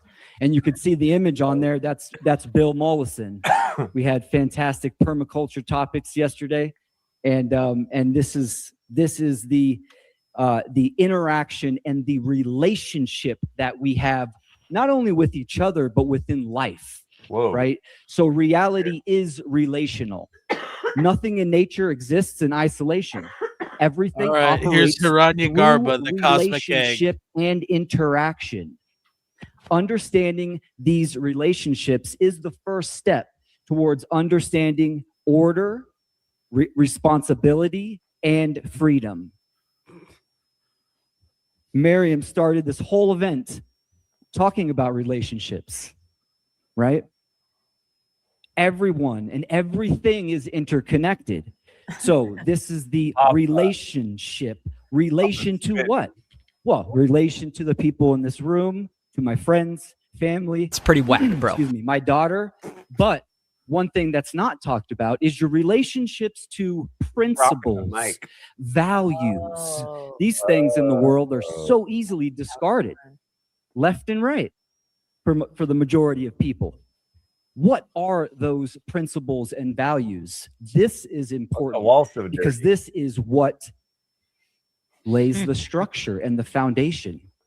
Poop. Oh, it's Mexico. Peanut butter. So as we're talking about nature and how everything is interconnected and it's based on relationships, what is the condition of those relationships? Peanut butter. Nature itself is lawful, meaning nature operates according to Lawful but consistent awful. principles called laws, not randomness or opinion. These Baby governing patterns are what we call laws of nature or natural laws. Shit. Most Fuck people shit. understand the laws Fuck of shit. physics. Fuck shit. Even Fuck modern shit. science understands that these are constant governing dynamics, which is the definition of law itself. Law does not change. It is not whimsical. It is objective and binding. So, but what we don't talk about is the metaphysical laws. Oh, Excuse me, give a drink some water. Fucking hydrogen. hydrogen water. Hit that shit, boy. Oh yeah. Now, the metaphysical laws Yeah. obviously are energetic Start talking fast. Isn't all water based hydrogen on water? consciousness. Yes, all water is hydrogen water. And Shh, don't tell anyone. we need to understand our place in Down. reality, in nature. There's so much back and forth about objective and subjective, and here is the balanced and the truthful approach. We are each individuals having a subjective experience in an objective reality. That objective reality is the laws of nature. It is natural law, the governing dynamics that construct reality, reorder the basis on how everything operates and how everything interacts. And we can call this natural law. Now, natural law can apply to all kinds of different things. You can talk about it in every category. Health. Okay. It's a science. People look really bored. But what we don't talk about is how that woman did not look we interact with each other through relationships and the purpose of that. The principles that respond to action and not Everyone's on perception. their phones. This is the type of natural law that I'm talking about. We're talking about that natural law. morality. Morality has a lot of baggage. When you say that word, most people immediately think of religion or relative morality. But I'm here to say that morality is not an opinion. It's based in science, it's based in nature. Can you pause here? I need to go through something. Because remember when he said earlier that nature exists as a series of relationships and nothing exists in isolation? Yeah. If that earlier statement is true, then by definition, morality itself must be relational. Yeah. Yeah. That's what he's saying. I mean, That's the only thing it ever can be, right? Yeah. Well, morality is also technically an opinion. There is such a thing as cause and effect, which is not an opinion. And morality is your stance on that. Yeah, you go around murdering people and stealing their shit, and people don't want to be anywhere near you. I mean, there's a cause and effect there. You can predict what the outcome of that behavior is, but the universe itself is not going to step in and stop you either. Right. Right? If it was truly a law built into nature like gravity, that should happen, right? Like, you can not believe in gravity and jump off a bridge, and you're going to find out gravity believes in you. But none of these rules apply that way because they're not the same thing, right? It's like wise and unwise behaviors. And here's another harsh truth that people don't want to really think about is you can do all the right things and still not succeed in your goals in the world. And even if we all were better, it's only a temporary situation. And even if we were all better, it doesn't mean Like hardships this would idea of disappear. permanence, or basing your happiness. Well, yeah, and happiness as like the highest value, and that being something that's like experienced individually.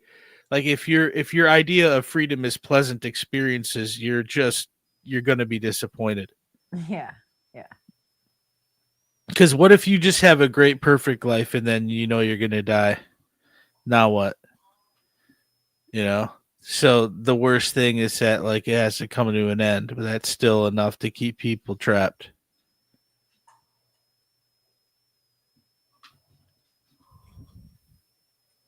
Based.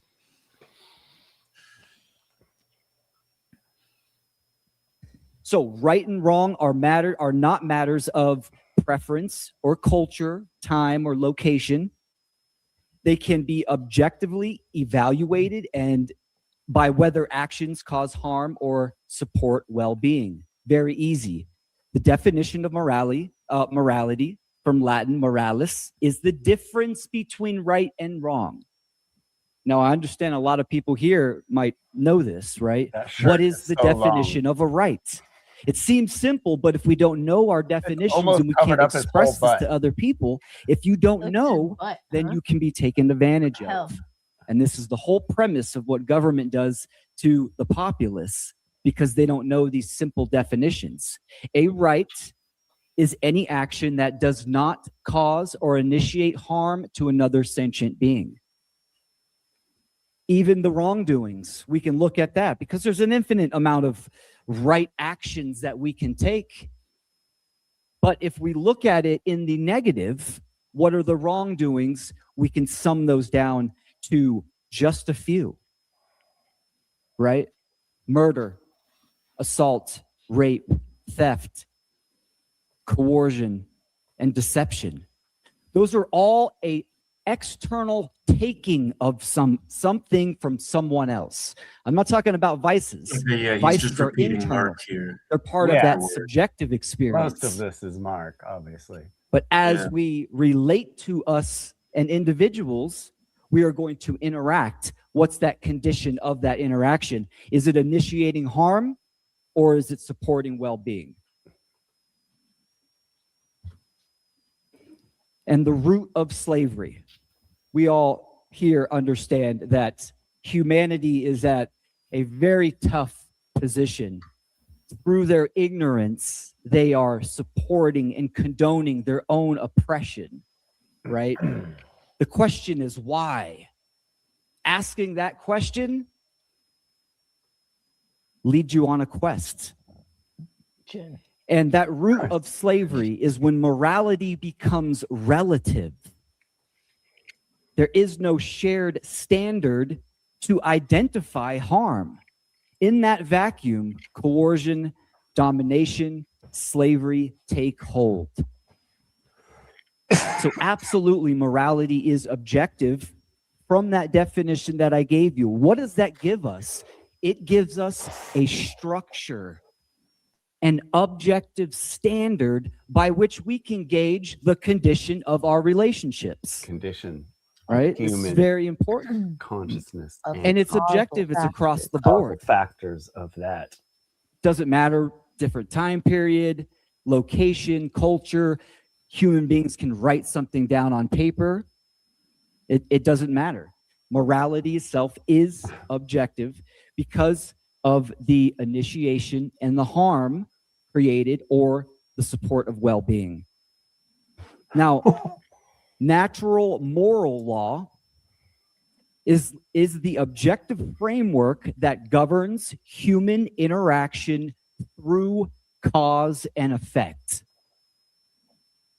It reveals how behavior produces harmony or disorder in a shared reality, right? So this is the natural law. If we're talking about electricity, there are natural laws that govern that, right? You don't want to touch a ground wire. You don't want to jump off a cliff. You don't want to touch fire. Objective laws say that the fire will burn you, you will fall down, or you will shock yourself, right? There is a cause and effect there. And from when I talked about what the rights are and the wrongdoings that lead to that objective standard, we can really sum it down to a phrase of don't steal and don't kneel. We understand the non-aggression principle, the self-defense principle. Both of those together and married, you have self-ownership, meaning you are responsible for your actions and behaviors.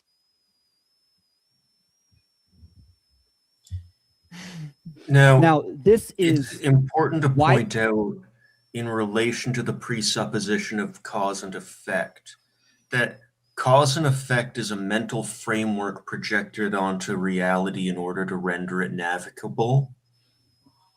But at the same time, you can have situations where you perceive an effect in seeming correlation with a cause without it actually being related. They're not the same thing, right? I think I brought this up with like the cargo cults, right? They see an airstrip and then they see planes landing, dropping things off. So these people think if they build an airstrip, cargo planes will come drop things off, because there's other information there they didn't have access to. So they perceived something tangential as the cause when it wasn't. And that's the problem. If you're understanding the limits of your perception, you need to constantly be aware that what you're thinking is the cause and effect could not be the case. And so claiming that you can precisely navigate morality while also accepting that you have a limited perception is essentially an oxymoron. All you ever are doing at best is a guess. Yeah. Does that make sense?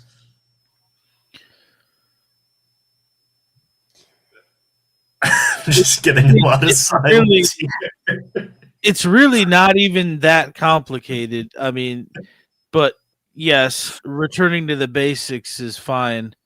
But that's why I think the whole natural law thing, they got a little bit too much emphasis on knowledge. It's unnecessarily clunky.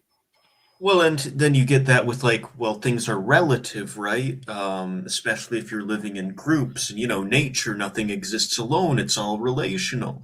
So like normally beating someone with a stick is wrong. Normally in nature, you have the right to poop anywhere. But if we're all living in a tribe next to the river and you're pooping upstream in the river, and we've told you, hey, don't do that. People drink from the river. They're going to get sick. You poop downstream from the river. Yeah. And like, no, if I catch you pooping upstream in the river again, I'm going to beat you with this stick. Well, pooping's not immoral. No, but he's going to get everyone sick and he's been warned. So if I see him doing that, I'm going to beat him with the stick. Right. Is that immoral? Right? It's relational. It I guess always it depends on how hard you beat him. Yeah. It's still relational. Well, how many times have I caught him doing it?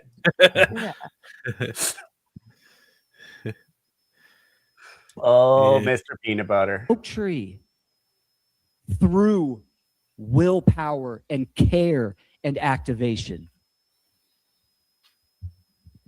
I just thought of something. So I changed real quick. Isn't it also, equating the measure and like what dictates morality on merely cause and effect? Isn't that kind of like the Christian view of morality? Like, do good things so you don't go to hell.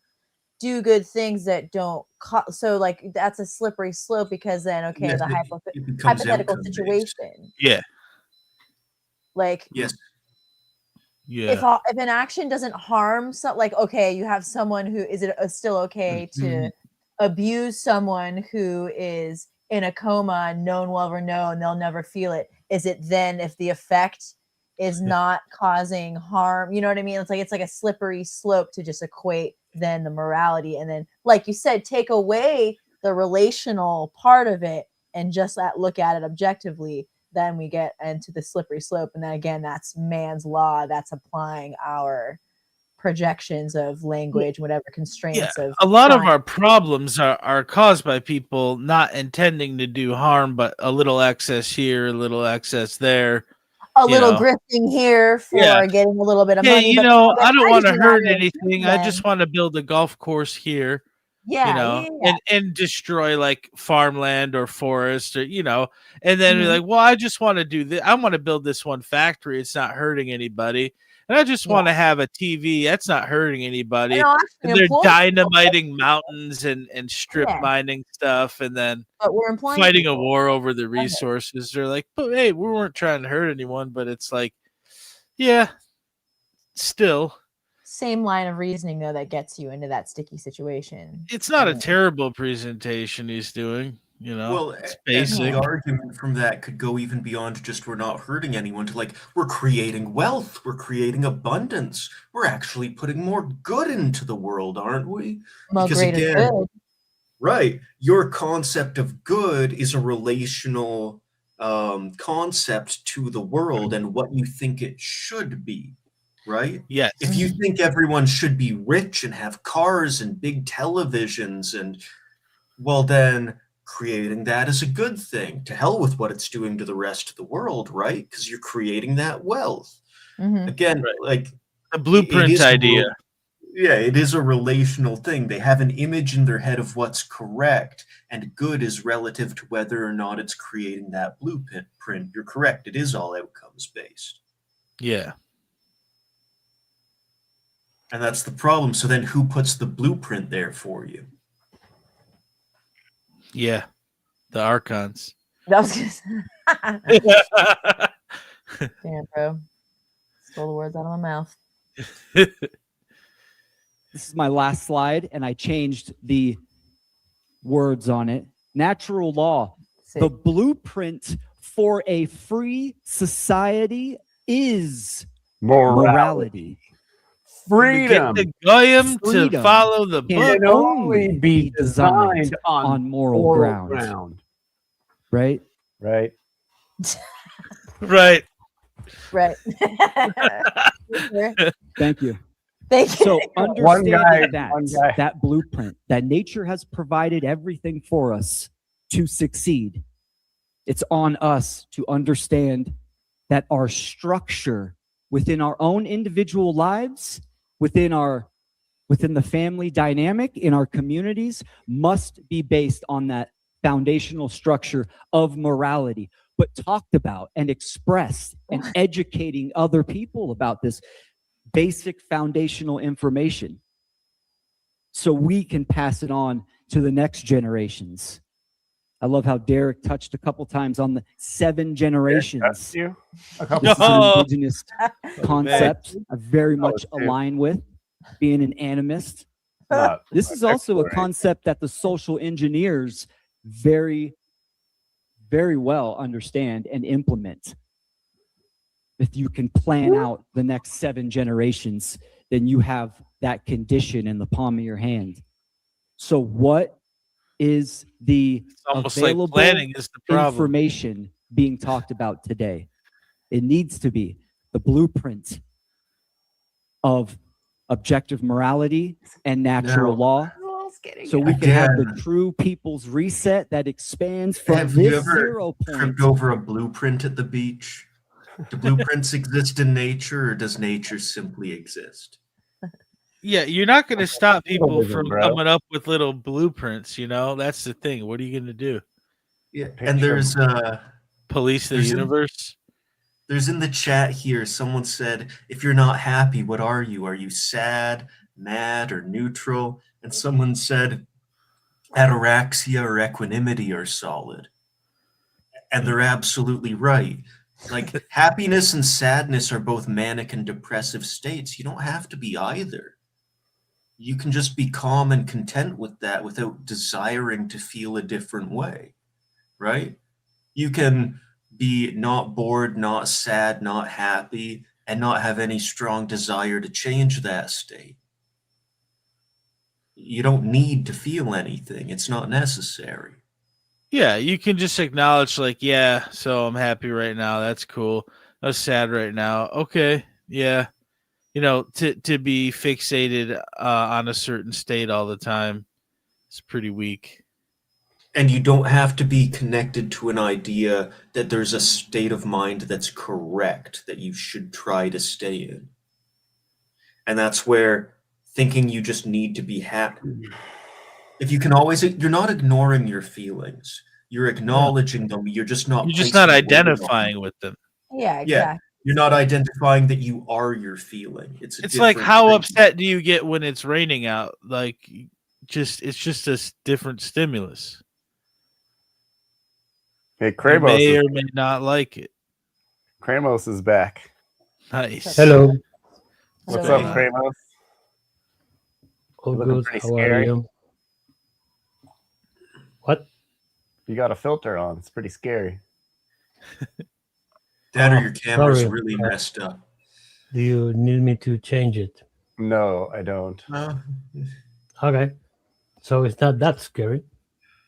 No. It's pretty cool. But yeah, so this video is pretty funny. Out The end into of it, the external the world. Q&A is really what I wanted to watch. And everyone here is an acorn. So everyone's an acorn. Let's get it.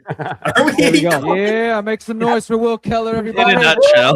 We're gonna take some questions. We still got time for questions. You down for some questions? Yeah, let's do it. Okay, all right. We got one over here. And anybody else, feel free. I to wonder raise if your he hand. uses an Acer laptop. Thank you for the presentation, brother. Yeah, I really appreciate the slide about the moral relativism. I think it's important to bring that into awareness. Quick question, and forgive me if this is a little bit metaphysical, so it would be great if you can provide a response that's more grounded. So the ancient Chinese philosopher Confucius was quoted in saying that signs and symbols rule the world, not law and order. And I'd love to get curious to know what your thoughts on that about that. Yeah, absolutely. Great question. And I love metaphysical questions. I think a lot of times cultures and esoteric knowledge are talking about a lot of the same things, just from different perspectives. So here's an example on how I would answer your question. Mathematics is a completely artificial, man-made construct. It's our interpretation of nature itself. Nature doesn't work in numbers. It works in pressure mediation and ratios. Yet we can find the golden ratio in everything, the torus field. So it's our interpretation that leads us to build a language called mathematics or arithmetic. Except you don't find those exact ratios. You just find something approximate. A part of nature's experience. And us as human beings, this is what separates us from the animal kingdom. I do not say human beings are animals. We are in a totally different category. We are an integral species of the mineral. Well, first, the element, the mineral, the plant, the animal, and we are the human. So we have that availability and the capacity to see the signs and symbols that are what? They are pieces of information that we can use for our worldview and our perception. Because ultimately, that's what it's about. It's aligning your perception, your worldview, with objective laws in nature to function. So I would say they're one and the same. Yep. Thank you for that, Will. We got one more right here. All right, thank you very much for that. That was great. Just something I wrestle with myself personally. I have a question about how natural law would apply towards animal husbandry, animal stewardship, and therefore what would be the most ethical way to take an animal's life when we're living in those contexts. Nice. Great question. Absolutely. Yeah, when I had the definition of a right, I said sentient beings. So I'm actually absolutely talking. Asked Will that got Will throwing a temper tantrum about us and blocking Braxton and eventually blocking all of us came from Braxton asking him what's the most ethical way under natural law to kill an animal. And he just started going, fucking vegans and the stupid fucking podcast over there with Jeffrey Phillips. Fucking blah, blah, Couldn't blah. he have just like, whoa? Couldn't he have just completely judo thrown that by just saying in self-defense? Yeah, that is the judo. Right? Like, what's the ethical way to kill an animal when you're defending yourself? In self-defense. Yeah. That holds up. Nothing about animals. There's so much division in the vegan. My face is in all his these brain different right types now. of realms. It's like Jeffrey Phillips I is gonna myself see was a this. That's what vegetarian he's for thinking. 7 years. I do think there is a symbiosis that can be achieved. There's no handbook in life. That's what religion is there for. Oh, we got the handbook. What? Books. What? That's what religion is for? For real? He said that? Yeah. Wow. I do not just understand that we can come together and understand what rights are, what true stewardship is, and we can build systems that are in more symbiosis or in symbiosis with nature itself. Yeah. So we need to understand that there's a progression to the work that we need. And my work itself is just explaining, like, look, we need to understand what rights and morality is. And that absolutely applies to the animal kingdom. And how? Getting in a more balanced position, I think that's something that we can achieve later on down the road. You're wearing your but leather. also in our own individual Can I life. ask you something? Yes, you may. Why is animal kingdom, but human is not a human kingdom, it's humankind, right? Well, it's also a question why we're separated from the animals as if we're not part of nature, right? Why is it humans and Separated? animals? Why are we not considered part of the animals? Yeah. We might are have, mammals. yeah, like, Said we weren't. I mean, this is a better than conversation. Darren and I in our first argument, I remember saying, like, I am one of the animals. I'm not separate from them. We're the same thing. Like I am an animal. That's not We are the worst animal ever, I think. right, but that Pretty much. you'll see that in all, whether it's the New Agers or different religious systems, this separation that there's nature and then there's man, and they're two different things. Whereas, like, if a beaver building a dam is natural, how is you building a house not natural? When does one become nature and the other not, right? Yeah, I understand. Do you know what speciesism is? Like Speciesism, yeah. Yeah, okay. There's Specious. 5 ways how humankind take advantage over the animal kingdom, right? Clothing, science, entertainment, company, and food. Right? Yeah. So we are eating and clothing and experimenting in this kingdom. Mm-hmm. Yeah, there's a lot of hierarchical thinking to that. And then it extends to the human realm too, and then people think they have the right to force, religions and governments on people. Yep. Thank you, Will. We got a few more here. Cool.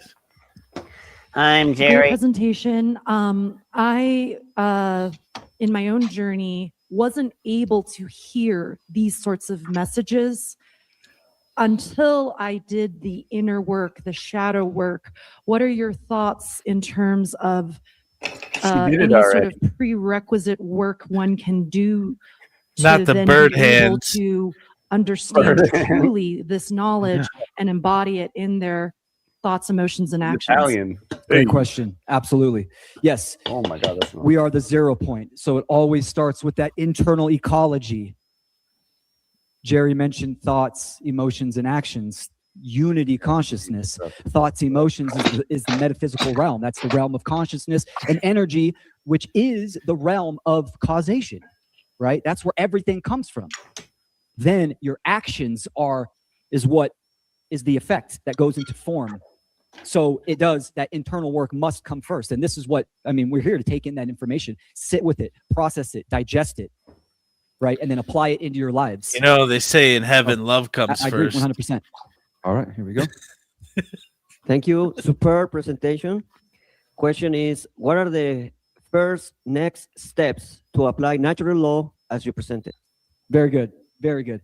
So what's next? Remember that This is natural what I law hear to everyone asking generate a condition, the effect of freedom, right? It's based upon numbers. This is why we are enslaved, because the majority of minds hold certain information, which they take certain actions. That generates the conditions. So it is not only quantitative, it's qualitative. Qualitative is understanding the truth and having that information and then applying it to ourselves. But also, so he's answering this question in the same way. The qualitative, not quantitative. When I was on the show with Bob asked him what he thought about what I had to say, and this is how he answers it. The dude just says whatever at any time to any question in any scenario. Like, this is not the same question. It's hard.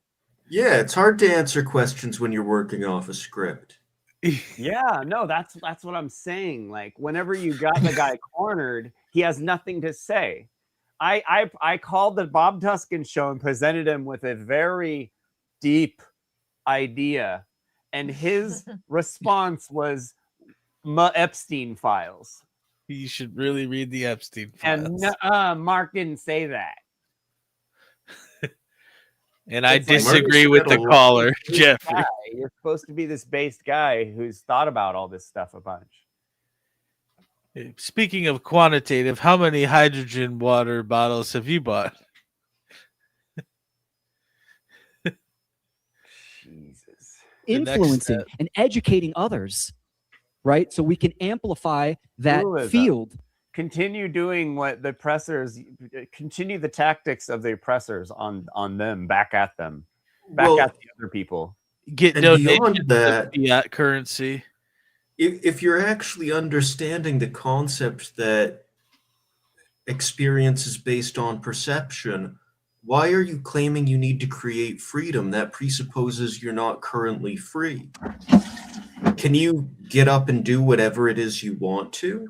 Sure, people might take action against you, but you have the freedom to decide your action, right? So in what way are you not already free? I mean, why wear pants if you wear shirts that long? I just don't get it. Yeah. It's covering everything up. You might as well just not wear pants. It's actually actions that limit freedom. Yeah. Of influence to create, to manifest a certain condition. It's a profound fleet that we are trying to do. But absolutely, in your own personal lives, understand the relationships that you have with others, with nature itself, and focus on that. And eventually understanding that education is where we need to go. Now, isn't the logical conclusion of this then, if he's saying people aren't free because of what's in their head, that means that people aren't free because the state of non-freedom is what they currently deserve? In which case, there's nothing wrong with the world and nothing needs to be fixed. It's operating exactly as it should. Right? Yeah, things have consequences, and the way to be free is to just not do so much. You know, just because you want to do something doesn't Where mean is he it's gonna from? be good. California. Northern Okay, California. and he's an engineer or what? No. What does He's a he have marketing profession? engineer. He's a marketing guru. Ah, okay. And this video is recent. Spiritual bullshit and snake oil devices and stuff. Huh. This video is recent. Yes. Yeah, he was in Okay. Mexico. He spoke at a conference in Mexico, and we were just watching it for the first time. Okay. Is this from Anarchapulco? No, it was Derek Bros had some people's reset event. Oh, I think okay. I think it's interesting, and I came up here because I was listening, and this connects directly with the 2-day seminar that I saw yesterday and the day before. I'm gonna show you or explain you that later, but it's interesting. Are you talking about Funnel 5? Synapses 2026, India. Oh, okay. Yeah, what was that? Keep India. going, bro. I'm gonna show, That's not I'm gonna India. show you this. This will be quick. We got a couple more here. First of all, great presentation. I fully agree with you on everything. The question that I have is regarding how this applies to, for example, like most people. So, according to Will, what's next? Now that we know and understand natural law, what's next is go teach people natural law. Yeah, it's basically Not a Ponzi shadow scheme. work, not work on your own shit, you know, but just go spread, just go fake it so other people can fake it, so other people can fake it, so other people can fake it, so other people can fake it. And then we'll get a bunch of fakers together. And then we'll be the dumbest fucking place. And that's a great market. If you think about it, fakers is a great market. Yeah. But like, they're so united under natural law. You've seen how they get along in private with each other, right? Yeah.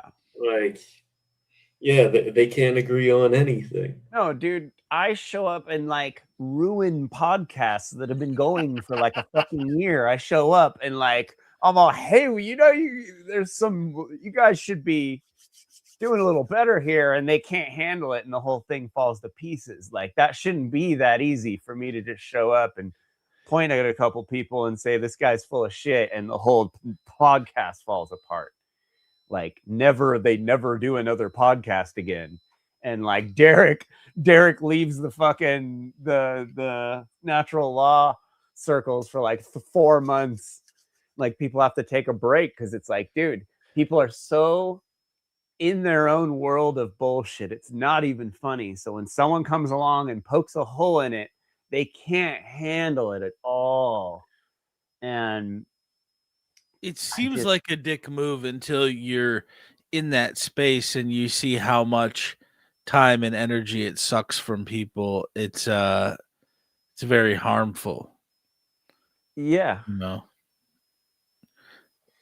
But it's moral. It sucks because day one. It's harmful, but it's moral. So okay. Yeah. Here, upstanding citizens and everything, but of course we constantly are. For example, since we're here, it proves, since we're at this event, it proves that we're all upstanding citizens. That's a big fucking flaw with this movement. Everybody just thinks because they've come to the conclusion that they're based or anti-government or whatever, that they're suddenly this fucking perfect ass person. And the dude just proved it right there. The right to travel in a private automobile, the state will consistently come after you for speeding or parking or doing whatever, just because, you know, they're trying to serve and protect, aka they're trying to extort you for money, for a victimless crime where, you know, nobody's property has been damaged, nobody has physically been damaged or anything like that. How do you apply this to that when the state, like, for example, in the United States, the Supreme Court has upheld the right to travel in an automobile privately, but at the state level, it's just they have so many laws that they can throw at you and throw you in jail for whatever they want, basically. Yeah, great question. One thing I didn't even really mention about natural law. What was the question exactly? What do you do about? What do you do about the pigs, essentially? Like what, in anarchy land, in like natural law land, or like no, right now, how do you deal with them? Yeah, that was his point. Like, yeah, because how does Will Keller deal with them?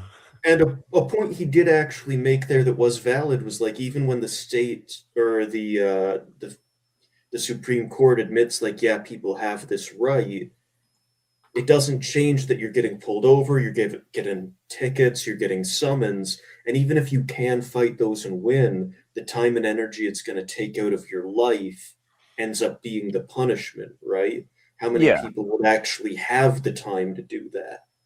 Not many. It's a great point, because it reminds me like the pandemic. In the pandemic, if I was not wearing a mask, it was not the police who it was your neighbor. It was my neighbor. It was my family, bro. Mm-hmm. Yeah, but this shit is designed to everybody else judge you and put you in the moral ground, right? Will has to now answer this question without giving legal advice. Yeah, exactly. It's like, how do you even answer this question if you're Will? Natural law itself, right? This is non-man-made. Jail for whatever they want, basically. Yeah, great question. One thing I didn't even really mention about natural law itself, right? This is non-man-made. Definitions are important because that gives you clarity of meaning.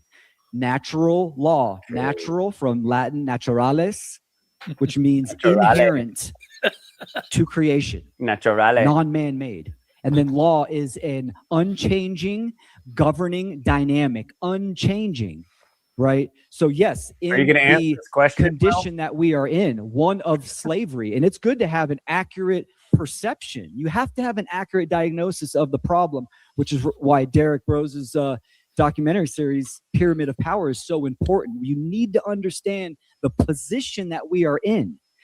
Because yes, do you have the right to travel? Absolutely. If a goon pulls you over, right, an order follower, and is trying to extort you, in nature, you have the right to defend yourself. Would that be wise in that time? Or What the congruent fuck, for man? health? Defend Not yourself really. how, Will? You have to make that. You have to use your own In discernment, nature. right? To How what many degree? people understand objective morality and natural law in the populace?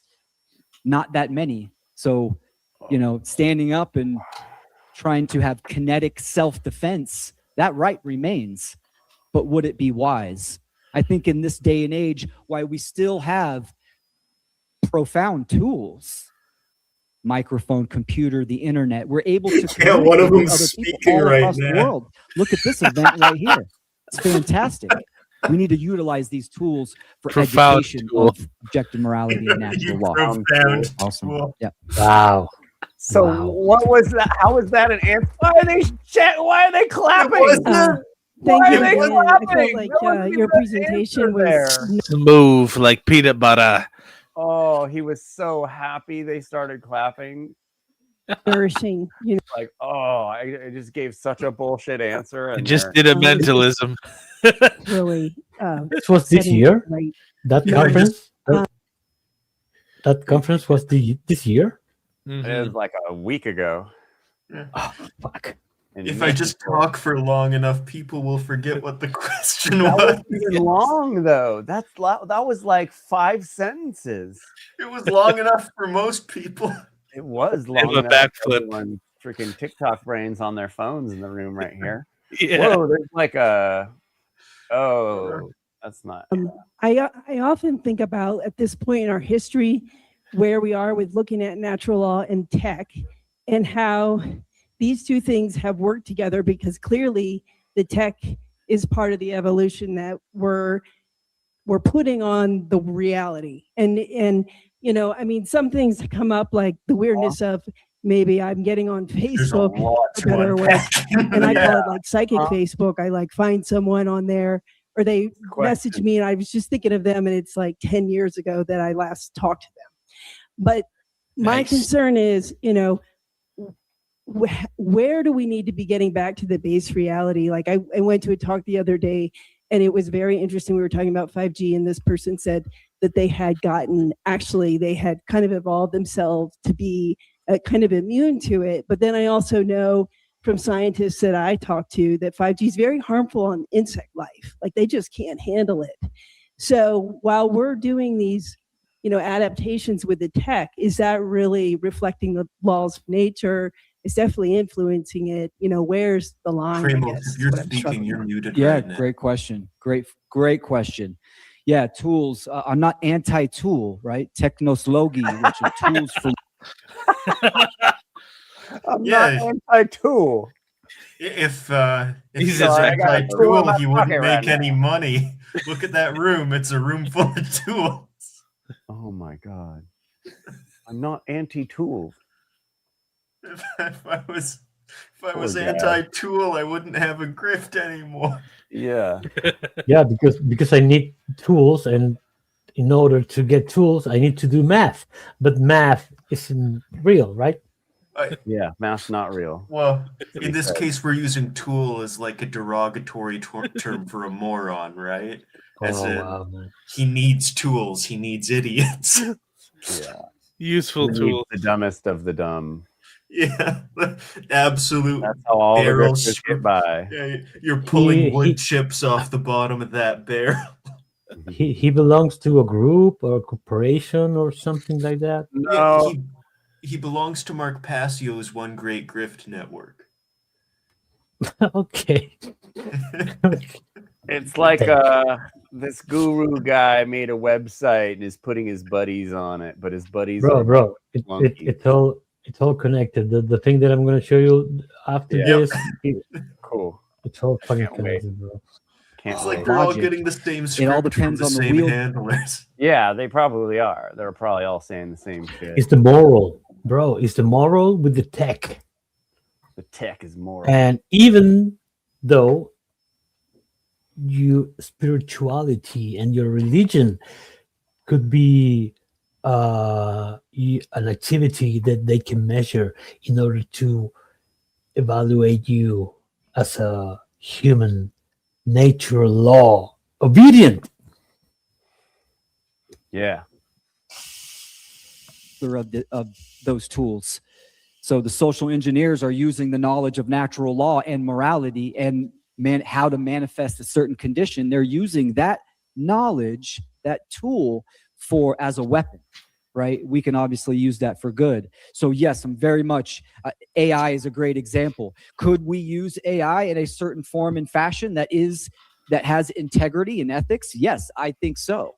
And then there are certain technologies that really should not exist that are extremely harmful. And it's very reflective of the collective consciousness that humanity is in on their level of understanding of morality. Awesome. Thank you so What much. was Well, I the think we got time answer? for one He didn't more. answer. I This just lady want to can't say I get an think it's answer. really important not to get too comfortable with our presumptions about some of these higher level ideas. Yeah, I think we keep on having to lift the ceiling. There is always a ceiling in our thinking, and some of the elements that you have outlined to have a moral society, I have seen them applied with in one particular community I lived in for a while, an intentional community.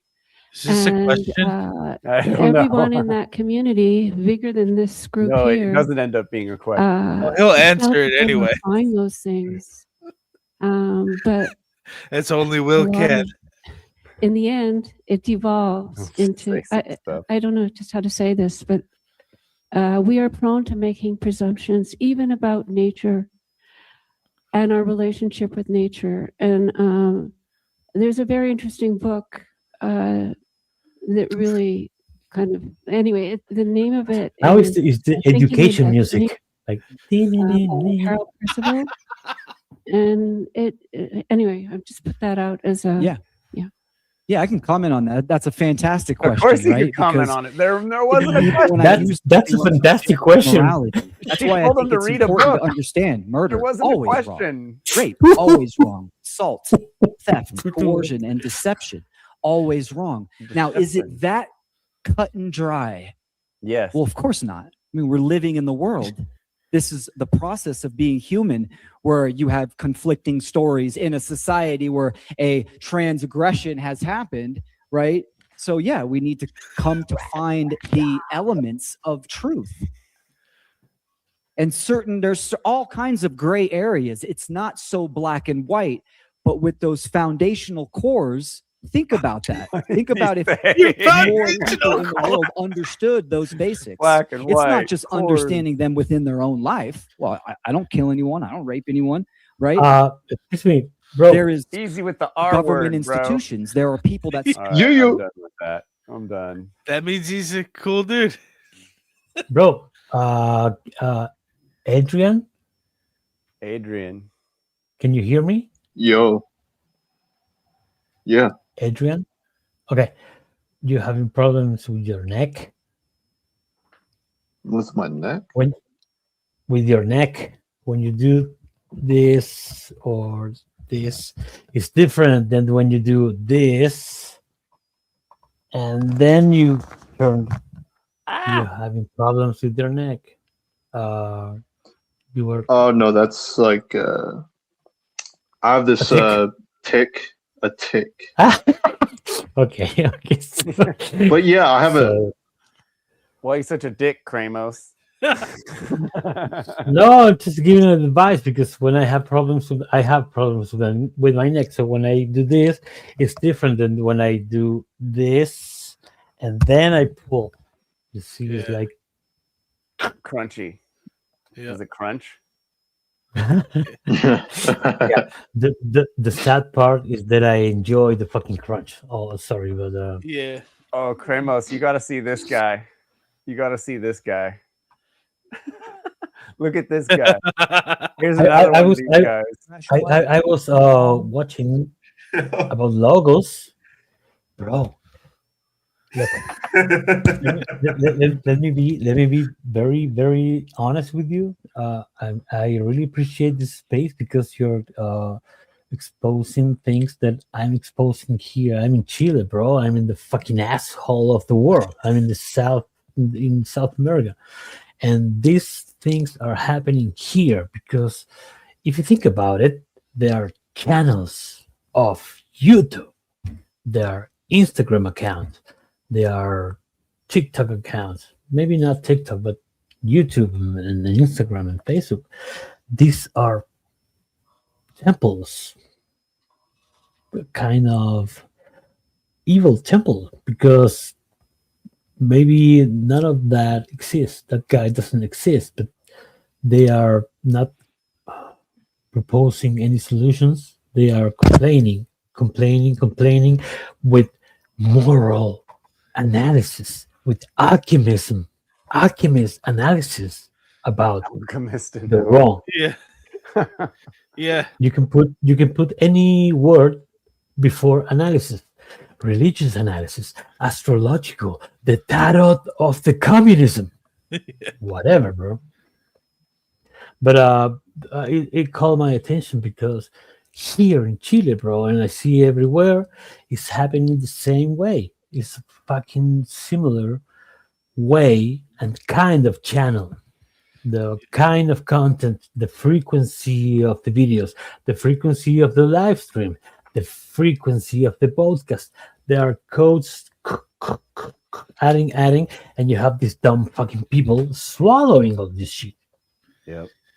It's amazing. It's catching on like wildfire. I mean, Curtis and I have done it on our dumpster dives, and it's like occultism, AI slop, weird theories. It's amazing because you have this old woman talking about her fucking book, and that's a very good question. I mean, what? Yeah, like I think what she was trying to point out, though, and didn't necessarily have the words, is understanding the separation of the phenomenon from the noumenon, right? Yeah. Like, you can be trying to look at the world and to understand it, but you have to keep that humble part of yourself constantly acknowledging that your perception is limited, and therefore your perceived cause and effect relationships could be incorrect. You could have incomplete information, and you need to be willing to constantly reevaluate that. That is the weakness of the whole blueprint idea. I mean, it's just your best Is your alleged Sadly- blueprint correct? Bro, here in downtown of Viña del Mar, I'm in central Chile, in the coast, 1 hour from Santiago, from the capital. In Viña del Mar, we have a church, and they have a church of holy water, the miracle water, and they sell the bottles. They sell the bottles of the water because it's miracle. You need to pay a fee, a monthly fee, and you need to have this diagnosis. And it's fucking water. So I think this kind of spaces, like your channel, bro, are spaces. They are turning on lights because darkness want to extinguish all that in order to be informed. It's different. The point that the friend was talking about, the interpretation or the real fact. So which which amount of society are swallowing this because they don't inform themselves. Just that, to inform. I will learn things here in this panel because I'm interested in in study and Now- receiving things, but people they don't want that. They are like to have interest. A point to be made there is that even when you are trying to inform yourself, what are you taking in that isn't just someone else's perception, right? And is their perception any more accurate than yours is? That's the problem with people wanting the objective truth. And I've used this example before, but it's a good example, is that like bees see an ultraviolet and we don't. And when you look at a flower in ultraviolet, many of them have concentric rings leading to the center. So when a bee looks at a flower, it's literally seeing a bullseye showing it where the pollen is. We don't see that. There's a truth that is the whole flower. It's every single trait about it that exists separate from us. And then there's our different abilities to perceive it, right? The bee and I are both seeing the same objective object. What we're interpreting is completely different. And that's where you can never have objective knowledge of the world around you because it's always being filtered through an imperfect sensory apparatus. And that was the point about staying humble about that and always being willing to reevaluate what you do and don't know, right? So like beyond the statement, I think, therefore I am, if I'm having thoughts, then a thinker must exist. So on some level, I must exist. Beyond that, everything else past that is not objective. It's just probabilities based on perceived likelihoods. I appreciate the analogy of the bees and the flower because it's very practical to be aware of how I see some things and how other beings, animal kingdom, are watching the same thing, but most deeply. And now even two people perceiving the same event will perceive it differently. And that's kind of where I was going with this, because now it gets even worse. Because beyond just your senses being limited, and therefore your perception already being limited, if you've indoctrinated yourself into all these symbols and numbers and meanings and what they mean interrelated with each other, you're actually further flawing your sensory apparatus. You're giving yourself assumed meanings that are being projected, that are influencing your perception based on nothing. You're actually further retarding your ability to understand anything when you start delving into symbolism and implied meanings. Teleology, all that. Whereas like freedom is actually casting off that stuff and trying the best you can to perceive things as they are without superimposing meanings onto stuff. Bro, when the guy was saying like math is not real, mathematics is not is an invention, I was like, oh cool, because I sucked at math when I was a little kid. I suck. Yeah, because it's fake. Yep. Okay. I was feeling kind of good. You should have just told your teacher that. Yeah. Bro, I love numbers. I know how to play chess. My father taught me, but I suck at mathematics. I don't do equations. There's no way I learn. I didn't learn that, but I know the value of mathematics. This fucking guy was saying like, isn't real. Mathematics is every fucking thing, even the movement that I'm making right now. It's like insane to say something like that. But after that, he says, no, but the important things are numbers. So, yeah, that's why we're watching him. It's exactly why we're watching him. People asking guidance of this statement. It's insane. Yeah. No, bro. And No, those no. people paid to go see him talk. I think $400. Oh, come on. I hope not. It was probably $500, and it was in Mexico, so you had to go get your government documents in order and pay the government to have permission to leave the country, and yeah, get some alcohol. Yeah, do some ayahuasca.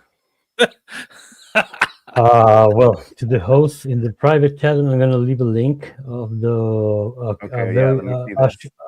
short video of the synapses seminar yesterday. Did you say something in the comments in the chat earlier about that seminar? Yeah. Someone mentioned it earlier in the chat. Bro, I'm gonna give you a short clip that I took out of the 2 days seminar. Got it. But this I'm gonna read it because I'm gonna make it shorter. At Synapses 2026, the fusion of neurotheology, and AI faith explores whether spirituality is a biological hardwiring that machines can replicate, or if it remains the final frontier of human uniqueness. Wow. Yeah, that's nuts. This is a piece of it, but I can send you the link of the AI. I was live streaming this, and I was with the AI. I've heard a little bit about this stuff recently. It was just that's the second day. No, that's a clip of the first day, I think, when he's talking about war and how spiritual AI can give me the best outcome to kill my fucking enemy. Whoa. Prior to leveraging this technology that is at its infancy, keeps us from advancing and leveraging artificial intelligence and data-driven decision-making. I remember when I came in the military, and I won't talk about kinetic actions. I'll talk about just finished intelligence assessments. It was PhDs who were coming in and reading reports and telling generals generally what they thought based on a cup of coffee and 5 reports and a current event. That's actually what brought me into the field of data, because I thought there was a mathematical way that we could bring more precision to intelligence assessments.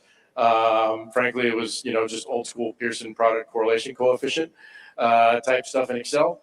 And so I hope that we understand the future of using math. Where did we the just future hear of about using this? technology? They're gonna basically like use AI to fly drones above us and just take people out. Palantir? Yeah, Israel used that shit, and Gaza. That's the 1% of what you said. Yeah. Of what they are using and of what they are going to use. That's the 1%. To the person in the chat who said math is a universal truth, no, you've got the cart ahead of the horse there. Math was something we developed to try and make sense of the universe. That's why the perfect numbers that exist in our mental construct that is math don't apply to the universe, because the universe doesn't actually work that way. It's our attempt to approximate it. That's why, like, you can try to measure out an inch, but you're always going to be off by a fragment. It might be, to the 5th or 6th decimal, but you're never going to perfectly measure an inch. It will just be as close as makes no difference relative to what you're doing. Yeah, I see Abe's comment there. Yeah. Thank you. Yep. F only gives you a limit perspective of reality, although it does have some limited predictive ability. But yeah, no, mathematics was a tool we put together to try and rationalize the universe, not something that existed in it before us. Mathematics exists before mathematics existed. Before mathematics existed. It's a meta for what? Mathematics. Metamath. Mega mouth. Will continue to improve both our ability. Why is there like a weird tone in his on his? He's audio? got 2 microphones, dude. Oh. Yeah, I failed with my microphones because I failed. I'm a videographer, but technically I failed. So I was like, okay, he has a fucking echo, and I was this close to make a rap sound, but I didn't. It's funny because it's tech, and it's almost like they like put a robotic voice on him, like, it's like kind of like. Because it's this one because I'm using voice emitter and okay, but you can understand the voice. I noticed that the little there's a bunch of hexagons on the stage. You know, is that like a little AI beehive? 1 second. Before there was matter, there was addition, subtraction, multiplication, etc. symbols. Okay. The thing is, I read enough insane things in a given week when I'm going for material for the dumpster dives. I don't know if this person is being serious or they're very not serious person, so I'm not. There's a cosmic soup, and you stick a ladle in it, and there's like the quadratic equation. You're like, yeah. But I mean, seriously, I read people telling me that your hair is actually an antenna that connects you to the ether. Like, the stuff I read is so much crazier than that I don't have a metric to measure it with.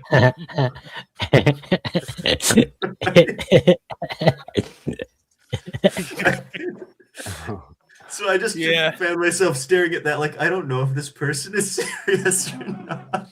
Yeah. If you like alphabet soup, you'll love mathematics soup. Is that a wishbone on his microphone? Is there some symbolism around wishbones? Act with precision and efficiency, and also recognizing that we have peer competitors who are rapidly trying to take these technologies that they're using in their own societies in profound ways that would trouble all of us just in their daily lives. And there's a global competition. And that if we don't accelerate our ability to use this technology and improve this technology, because we are on a campaign of learning in the application of it, that they will outpace us, and frankly, we won't have the deterrent for future large-scale wars. David, if you were to ask Sonia one last question at the speed of the AI that you're, with that level of lightning speed, what's the question you'd ask her, because we are out of time? I need to think about that. We didn't prep for this one. She and I did have a wonderful conversation in the green room, and we're going to follow up. I think my question would probably be, if you were in my seat for a day, what would be the next step? How would you improve what we're doing? Yeah. Do you want to leave that a rhetorical question, or do you want to answer that?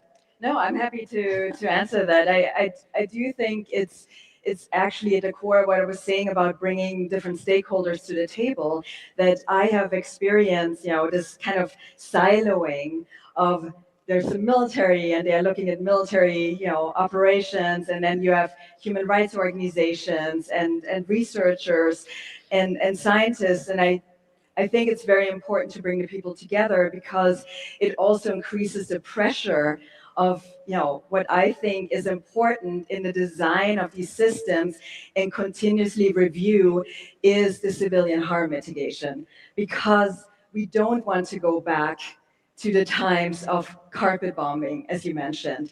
Like how good is technology if it brings us back to the times before the Geneva Conventions, where there were large-scale there was large-scale civilian harm, and the reason we have the the Geneva Conventions, is that we want to prevent this type of future. So we don't want to be heading, with this type of speed into like an AI-enabled new, mass destruction weapon.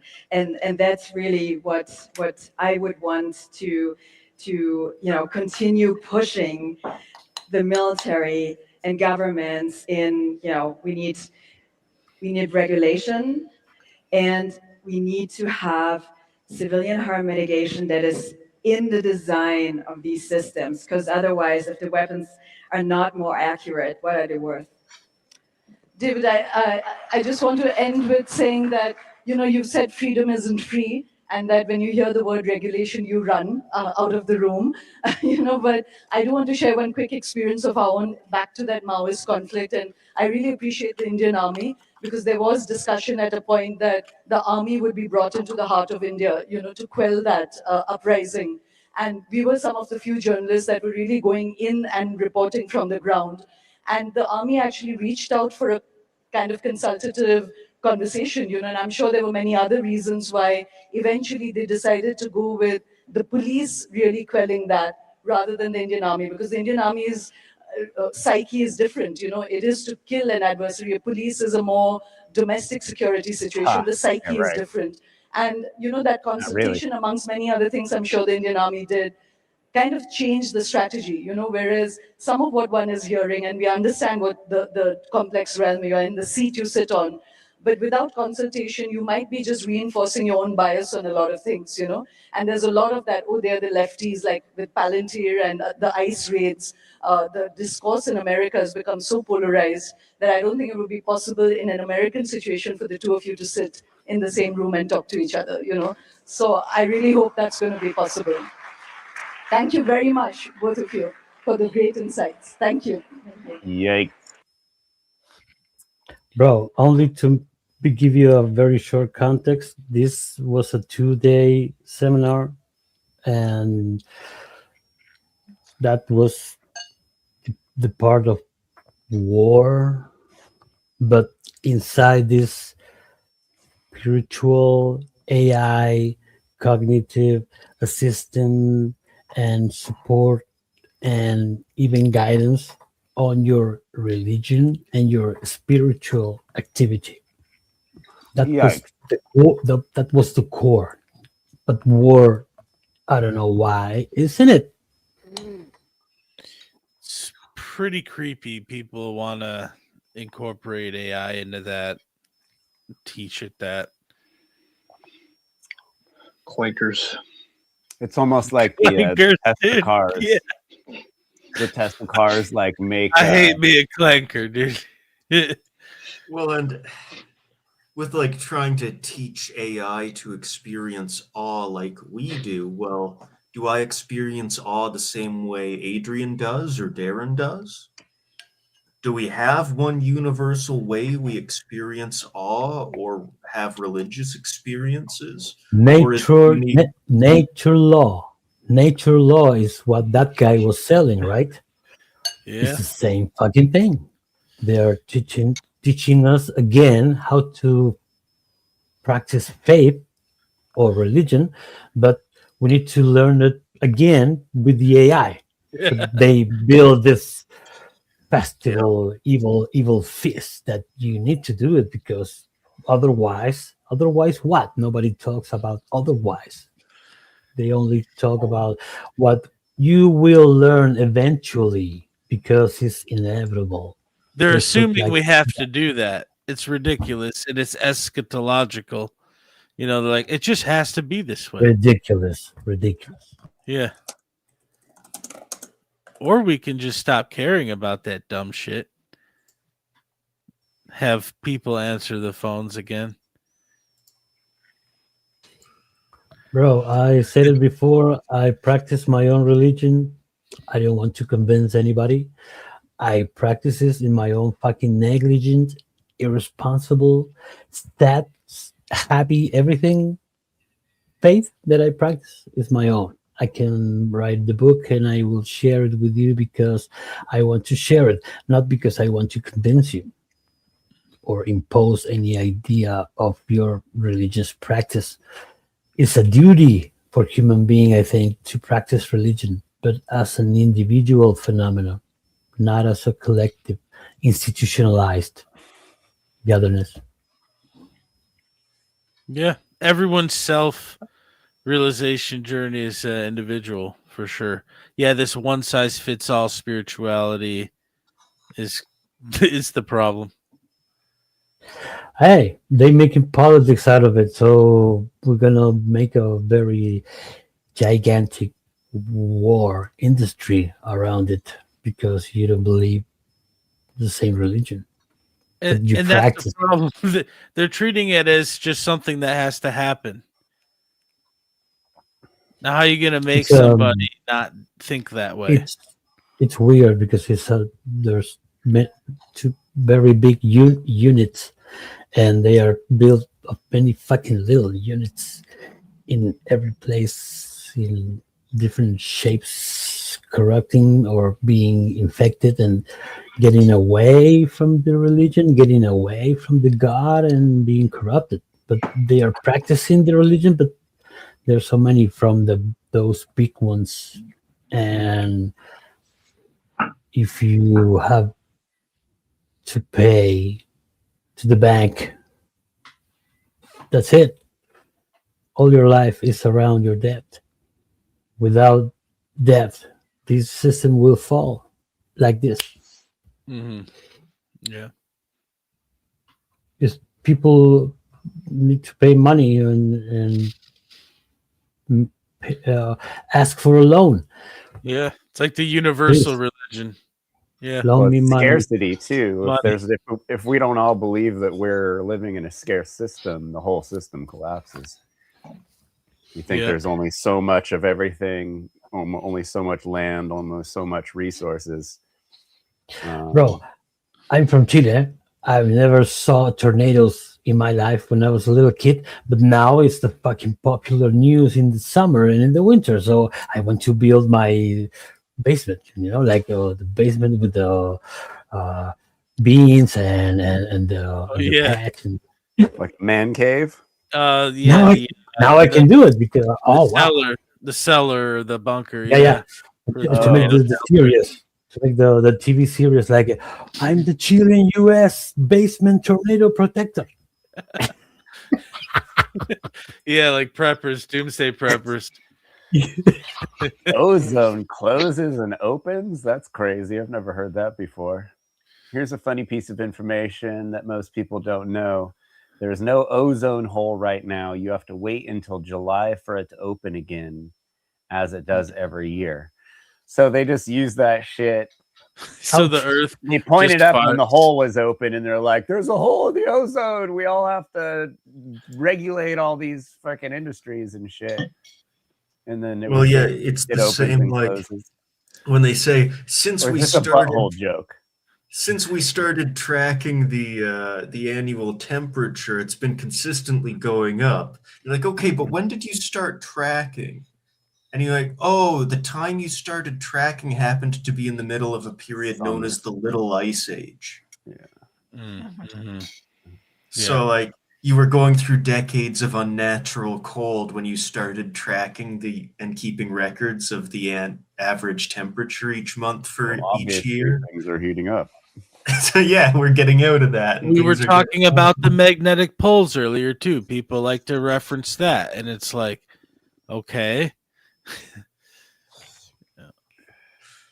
Yeah, the magnetic pole is constantly moving. We even have information on maps about how much it's moving per year, so you can calculate magnetic declination for your compass.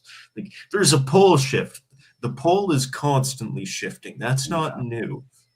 Yeah. Acid rain was pro global warming propaganda. It is psy-op. I mean, there was a lot more diesels being used, like in LA, like California is where the acid rain hysteria came from. Yeah, I think emissions in the air are bad. Definitely what goes into the air. Yeah, we shouldn't shit where we eat, obviously. But they made it seem they basically made it seem like you're just like cars, the paint was peeling off of cars, and like it's just every night you got to run inside because the rain's gonna come and melt you. Yeah. Can you see the link that I'm sending? In contrail maps. Yeah, but not the word. The link. Can you see the link? There's no link. Let me put the link. Okay. Look, maybe this one. Contrails are weird, and that one. No, that doesn't work. Oh shit! They have it in the private chat. Can you see that one? Contrails.org in the private chat. Yeah. That work? Okay. So you go you go to that one, and in the corner, in the up corner before notebook and after facts, there's contrail maps. Yeah. So you have the planet. This is the Bill Gates contrails.org. Oh wow. Oh shit. Website for cooling contrails and warming contrails. So there you will see the date and the video plays and the date. So the orange lines are, you can zoom in like Google Earth up on top of your house and see the orange lines or the pink blue lines, and those are the geoengineering, weather protection, climate change, climate crisis, Bill Gates project. But it's contrails, and they put it in your face like. Hey, Kramos, is there a saying in? You said you're from Chile. What is it? Cada cabeza es un mundo. Come again. Did I say that right? The world. Come again. It's many heads, one mind. Muchas cabezas. Es un mundo or something like that. Muchas cabezas un mundo. Well, in Chile we have many. Yeah, that's one of the many that we have in this country. I lived in Nicaragua for a while, and I liked that one, and it's more relevant now that I'm thinking about it than it was even when I heard it. Muchas cabezas, sí. And we have another saying that it says, muchas manos matan la guagua. Too many hands kill the baby. When you have a project and too many people are, no, this is my opinion. No, this is my opinion. Too no, many this captains is of the ship is what we say here. Too many hands kill the baby. Muchas manos matan la guagua. Or too many cooks in the kitchen. Yeah. Yeah, that's funny. Yeah. I visited Chile when I was a teenager.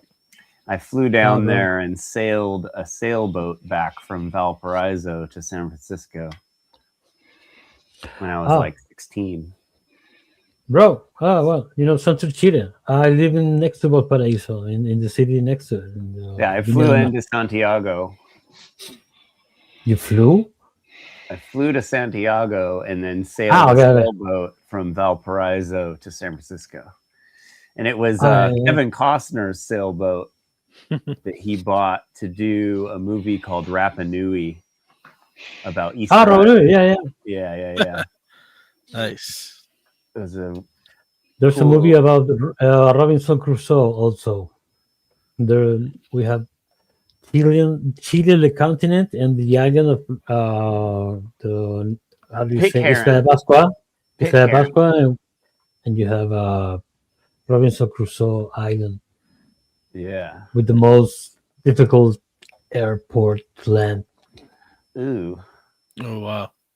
Yeah, there's that Pitcairn Island that's down there that is all the descendants from the Bounty, the mutiny on the Bounty.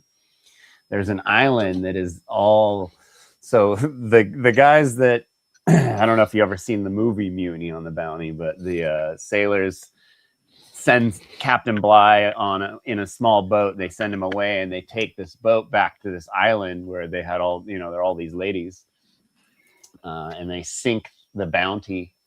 And so it was like, how a dozen white guys on this island with all these natives, and they ended up warring with each other, and everyone killed each other off, and there's only a couple guys left over, or there was only a couple guys left over, and then they changed the whole bloodline of the island, and you still go there, and it's all descendants of those mutineers from the 1600s or something like that.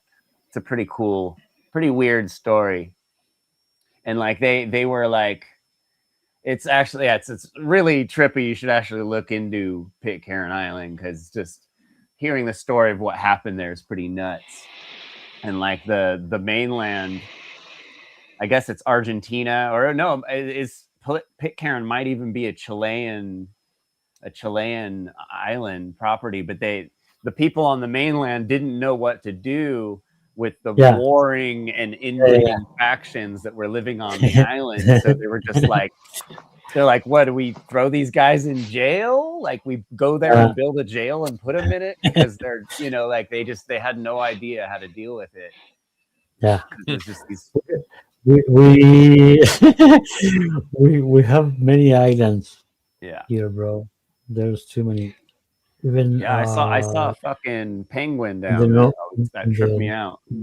In the north, because Chile is very close to Antarctica, so you get a lot of weird stuff. I put a link in the private chat, because we have an island that is called Friendship. The Friendship Island is in the center south of Chile, and no, that's the Bill Gates. What? That's the Bill Gates chemtrail map. Chemtrail map. But the Friendship Island is in the center south of Chile, and it's like the weirdest stories and disappearance of airplanes and shit. Yeah. This country, I think, was the airport of these friends. Oh, weird. In every way.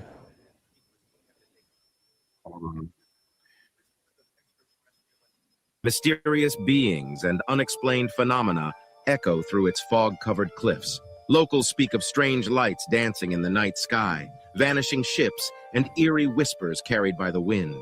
Some claim the island is a portal to another dimension, a realm where time twists and reality blurs. Rumors swirl of a lost civilization living in the island's depths, guardians of ancient knowledge and power.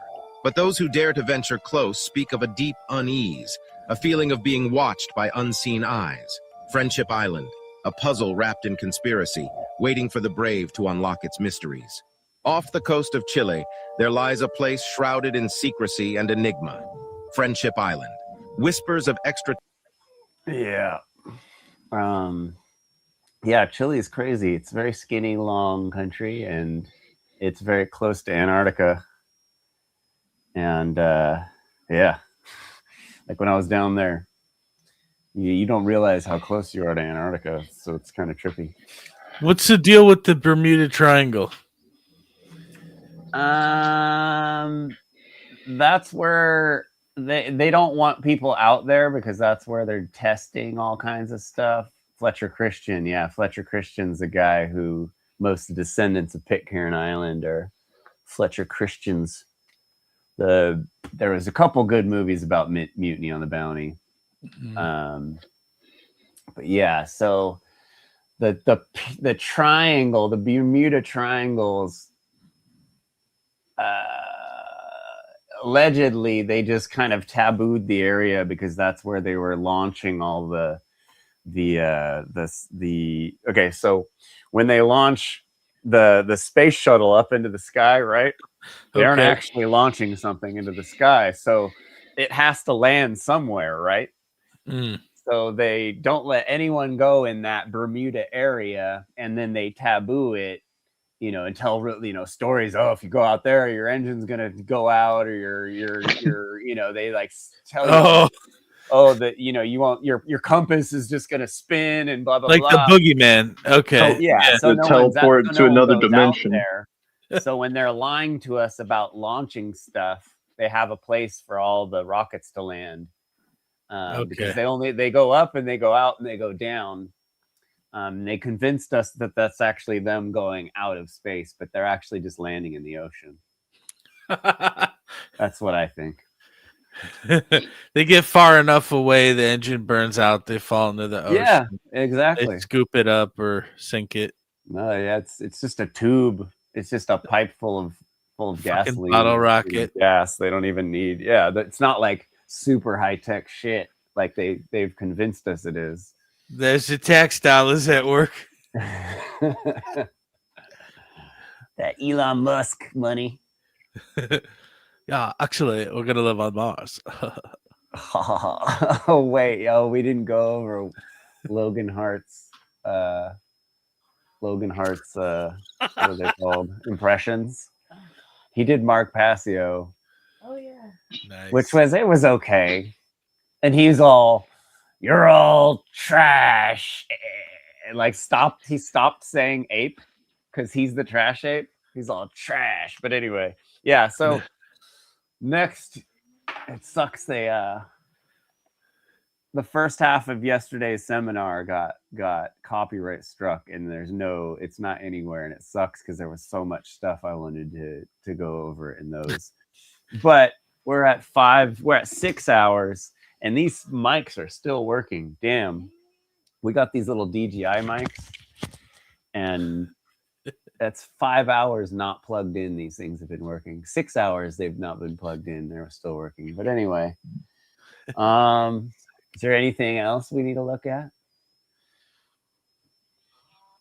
No. I know you guys are gonna hit this shit hard on the dumpster dive. Yeah, we're thinking of dumpster dive on Rumble. 2 for Tuesday double feature.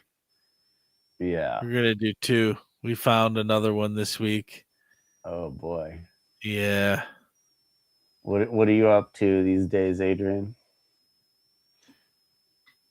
I'm like learning about like my methodology of like interpreting reality. I'm running tests to grasp reality better and to like humble myself so that I can just get it right, you know? Sick. Don't get too What worried. kind of what kind of project? What kind of project are you building? You know, I write books, you know, and I do my best to accrue knowledge and to like verify it. And it turns out to be like art sometimes, because like I'll use like whatever to put it together and it just looks beautiful. And it's also like educational and probably could save your life, you know, like if you happen to like, you know, have to fight somebody or whatever scenario is going on, just to use your mind and to like operate in your environment for the best result possible. It's like the Tao of Jeet Kune Do. It's a good book. Yeah, something like that. It's like a system, right? Yeah.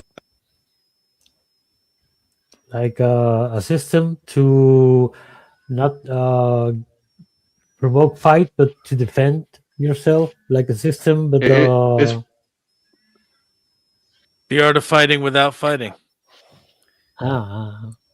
But Jeet Kune Do is more, bro. The book of the Tao of Jeet Kune Do. That's what enlightenment. Yeah. It like I've reached enlightenment, right? So what now? I'm I'm seeing like from my experiences, like if it's real, verifying it, and just like being in a humble position, like keep myself accountable to like make sure that this is real, so that whenever it comes time to maybe transfer knowledge, I can give you the real deal. And just living life in general, you know?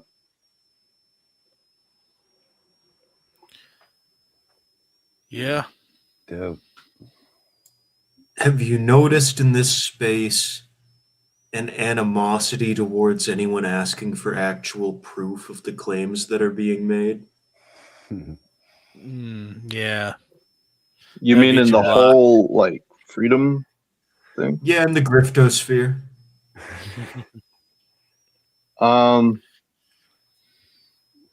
Like I don't really stay in contact with a lot of people outside of this group, to be honest with you. But what I've noticed is just everybody has an ego. Everybody wants like something out of life. And you know, I could really only speak from my own personal like experiences on that. Now you've got me questioning I don't know if that answers actually it. want anything out of life. I'm not sure I do. I don't know if that answers your question. One way to avoid disappointments. Yeah. Yeah, I mean, kind of. Definitely, it's something Darren and I have started joking about, where whenever we're reacting to the different, whether it's the New Agers, the natural law groups, One Great Grift Network guys, but you'll have like 2 hours of assertions, and at no point will they actually like cite a primary source they're getting it from, other than maybe they'll reference the Kabbalion or something, right? But like, yeah, it's just a pile of conjecture with no actual evidence. And it's whether it's like the star seeds or the 5D ascension cult or Marconics or whatever, all these different grifts we've gone through. And there's always these same consistent patterns, and that's a dominant one right at the front. Like, you know, if you're feeling this way or this way, it's because you're ascending to a new level of energy. Like, is it that, or can you just be happy? Like, maybe you're happy because you're happy and you don't need to ascend anywhere. Like, but they'll just make that assertion with no proof. Yeah, it's improv hour. If you've ever felt awkward or misunderstood, it's actually because you're an alien soul from the Pleiades. Is it? Or maybe you're just awkward. No luck with the ladies, you're from the Pleiades. God damn.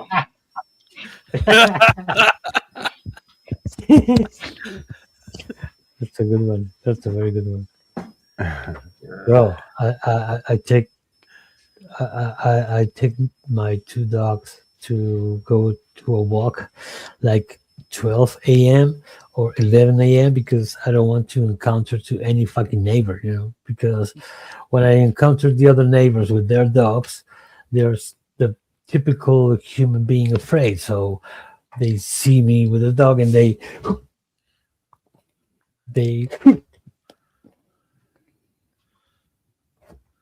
pull the string of their dogs. So conflict because that fucking human is transmitting his own fear into the dog. So yeah, that happens. I need to say, "Hola, vecino," and then the dogs come down, and I lose my dogs, and they go and they're afraid, always afraid, bro. And we are in the fucking same condo with the same fucking backyard and the grass for the dogs to enjoy, you know. But they are, oh, he's gonna kill my dog. fucking. So I don't I don't participate in that community shit because it doesn't exist. So I take my dog to a walk when it's too early or in the middle of the day or too late. Because I want my dogs to enjoy the walk, not to be hearing a fucking afraid human. Right.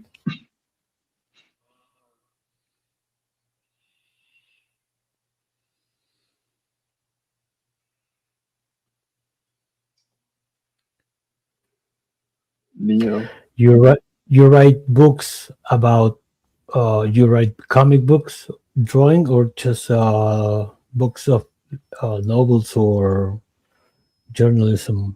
You know, I journal, you know, whatever my thoughts, whatever ideas come to mind, I just jot down, and I do bullet notes, and I also like try to formalize maybe like a grand idea of like what I'm on about, or I just draw what comes to mind, what visualizations come to mind. And I've showed Jeffrey and shoot, your name's Darren, you know, some of my work, you know. Do you design characters? You know, there is this one little like icon, I guess, can be associated with me as a character. But besides that, I've stopped drawing. I've gotten really heavy into the cult stuff, so I probably could start drawing characters.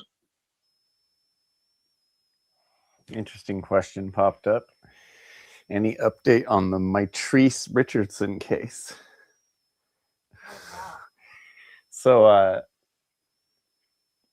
kind of a long story, but there was a girl. What is that? Black girl. Yeah, I don't know what it is. A black girl that disappeared in LA after getting arrested. And then so she got arrested and they released her, and then she was never seen again until they found her body up in some hills in Malibu. And then the sheriff who arrested her, the sheriff's department is very corrupt. And they basically like, me and Ali did a video on it. But it's a really gnarly police corruption case where it looks like the cops killed this girl. Like, she was like a cute black girl, but she had mental health problems. And so she got arrested. She went into a restaurant in Malibu and just like sat down with some people and like started talking to them and ordered food. And then she didn't have money. And the owner, the manager of the restaurant, Richardson is the cop. The cop is Richardson. No, Mitrice is the girl who got killed. Mitrice, okay. Yeah. So they arrested her, took her to the police police place, and then released her in the middle of the night, like at like 4 a.m., like just on her own, no car, nothing, just let her to go. And the last time she was ever on film was her walking out, and then you can see a police car leave the police station right after her.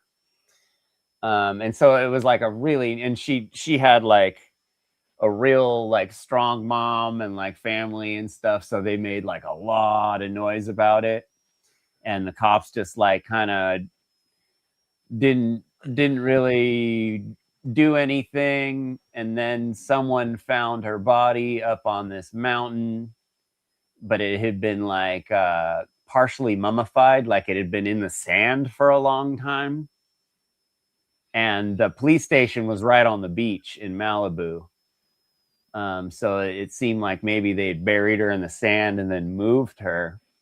And then that's near Hollywood, right? Yeah.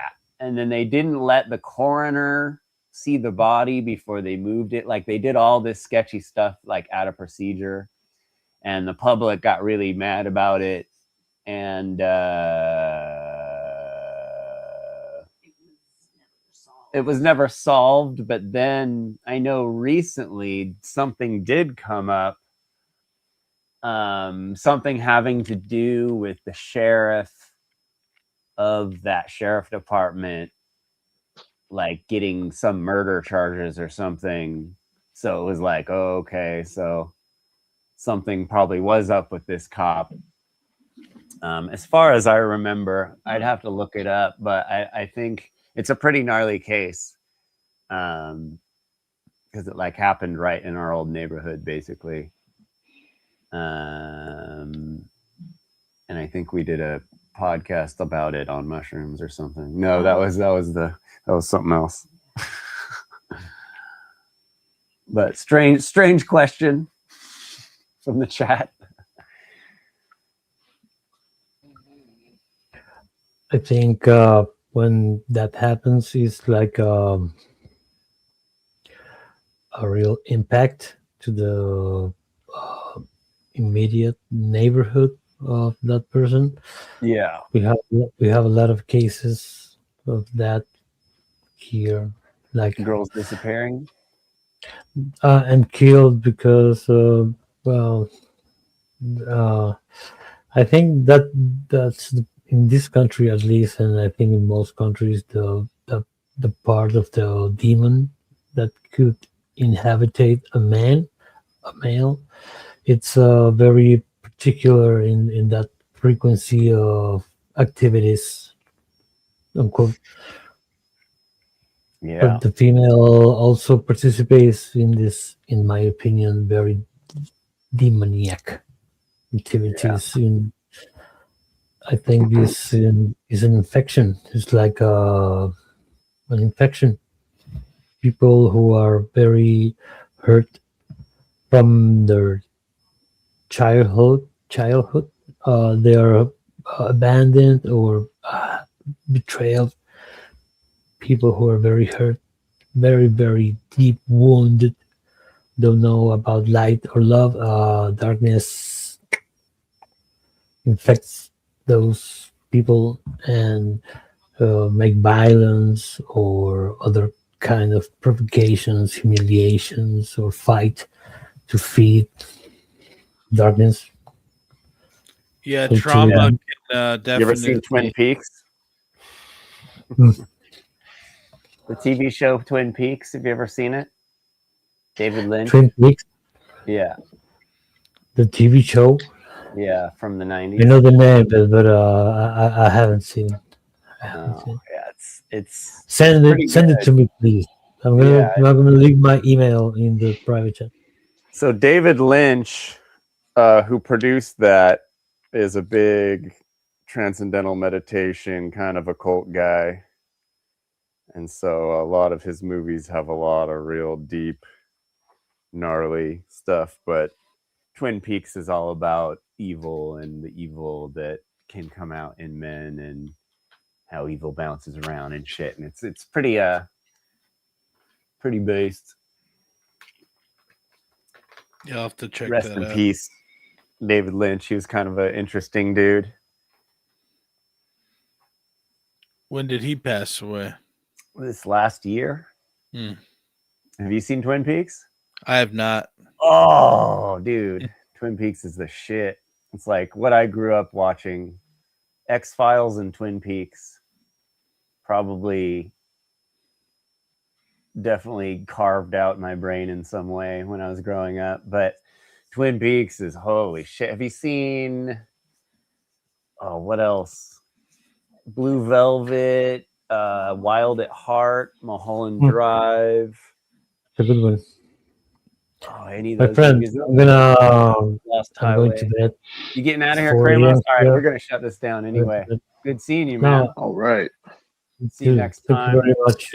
I'm gonna in the private chat. I'm gonna leave you the link of the trailer of Jodorowsky. You know Jodorowsky, Alejandro Jodorowsky. Yeah. It's a 70 movie. It's double. Very good. Cool. Appreciate everyone. Take care. Yeah, Be man. safe. You See ya. too. See you. You too. Nice meeting you. Which happens to be something very personal of me. And Does he ever open his eyes?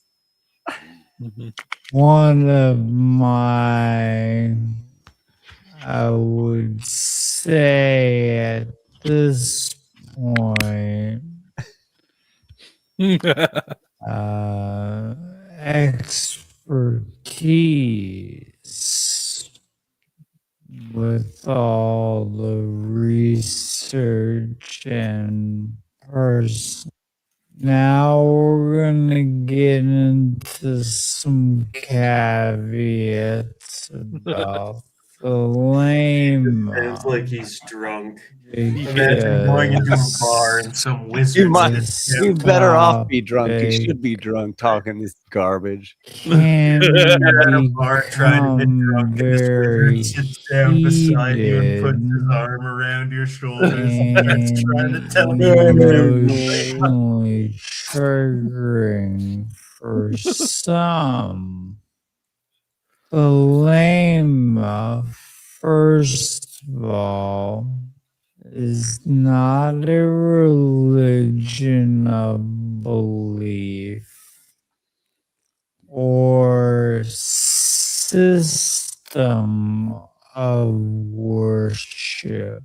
Now, again, with the linguistics, I didn't really point it out earlier. Truth It's not a about religion the of belief. lame does imply there not are religions that are not require belief. That it is still a religion, it's not a religion of belief. Or Like, it's not actually a direct denial of its devotion status as a religion.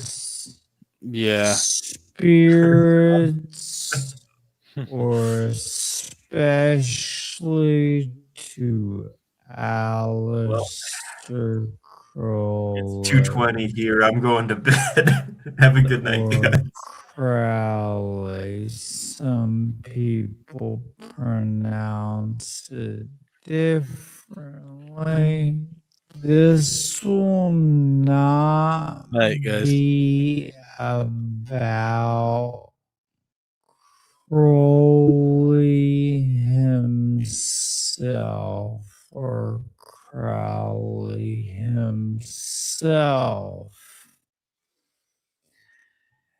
Aleister Crowley is not the authority, prophet, or pope of the Lama.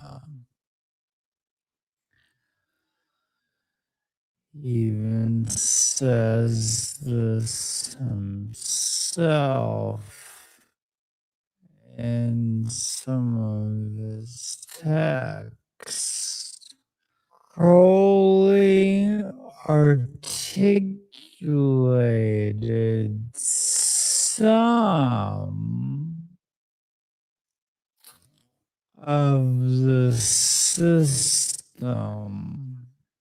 but the Lama explicitly rejects appeal to authority and has diverse sources and people who were and are part of its evolution and creation.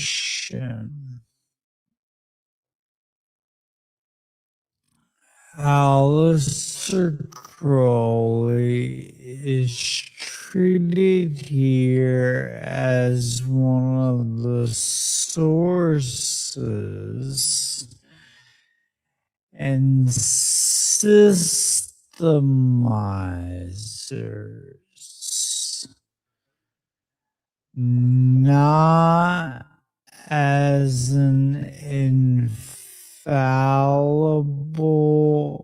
authority.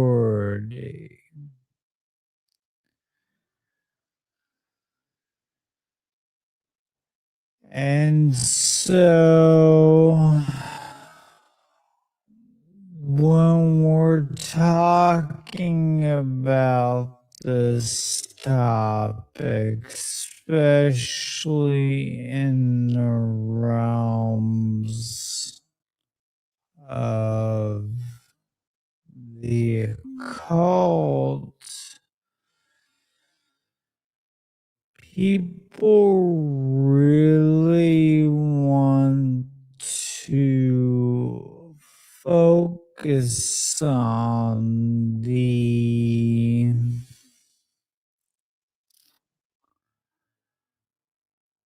hamartias, the personal flaws of individuals who happen to either be part of the foundation of that occult system, or is just affiliated with that occult practice or teachings. And this, to me,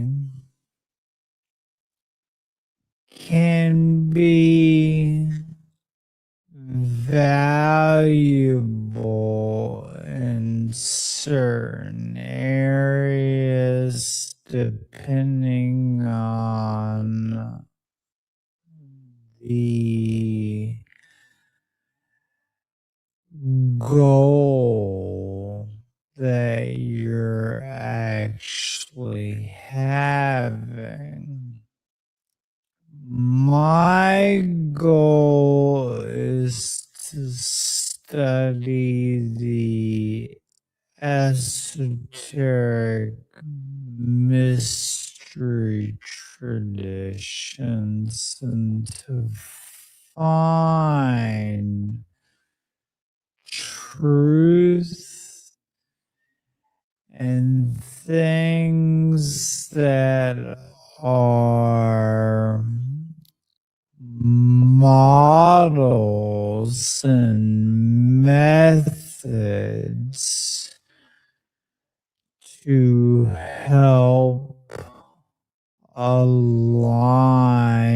one's spirit and raise one's spirit into a higher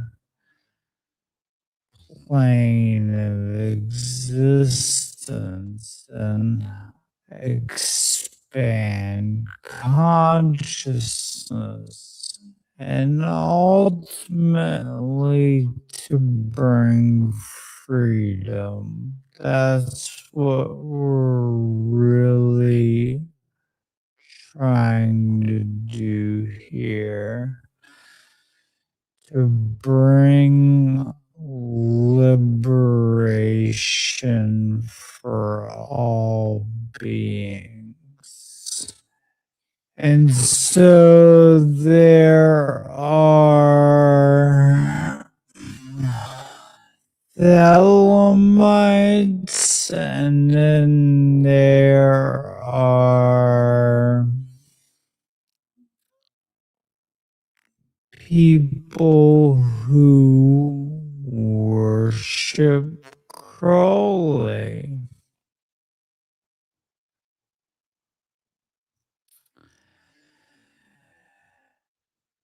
So Crowley was a very flawed individual, just like all of us.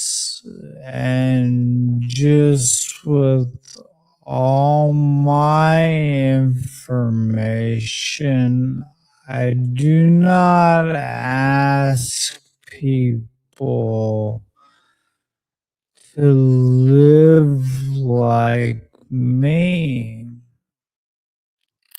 I am fallible.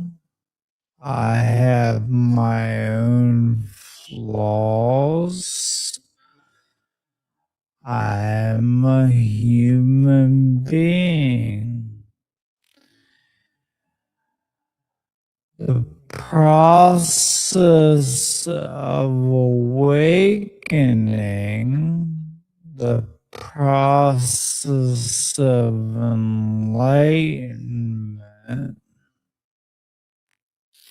is to work out these flaws in yourself and to persevere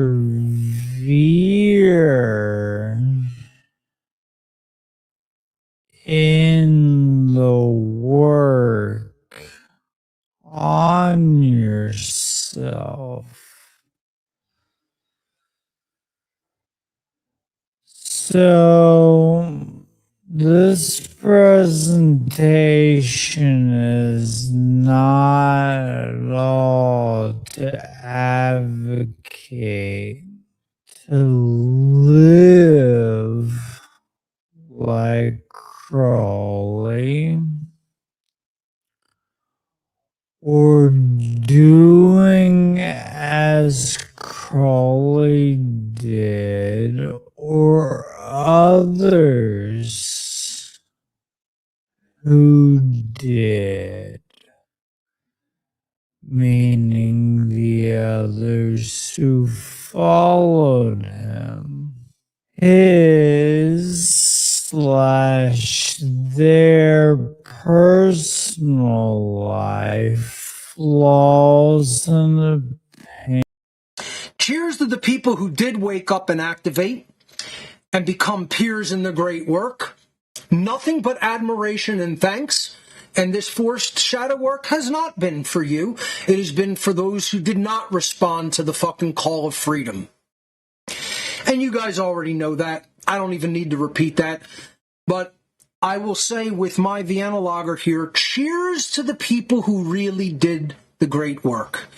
The ones who really activated, the ones who spoke out, the ones who put the message of freedom publicly out into the world through the creation, the creative expression that came from within themselves to publish and communicate it to those in need of that knowledge.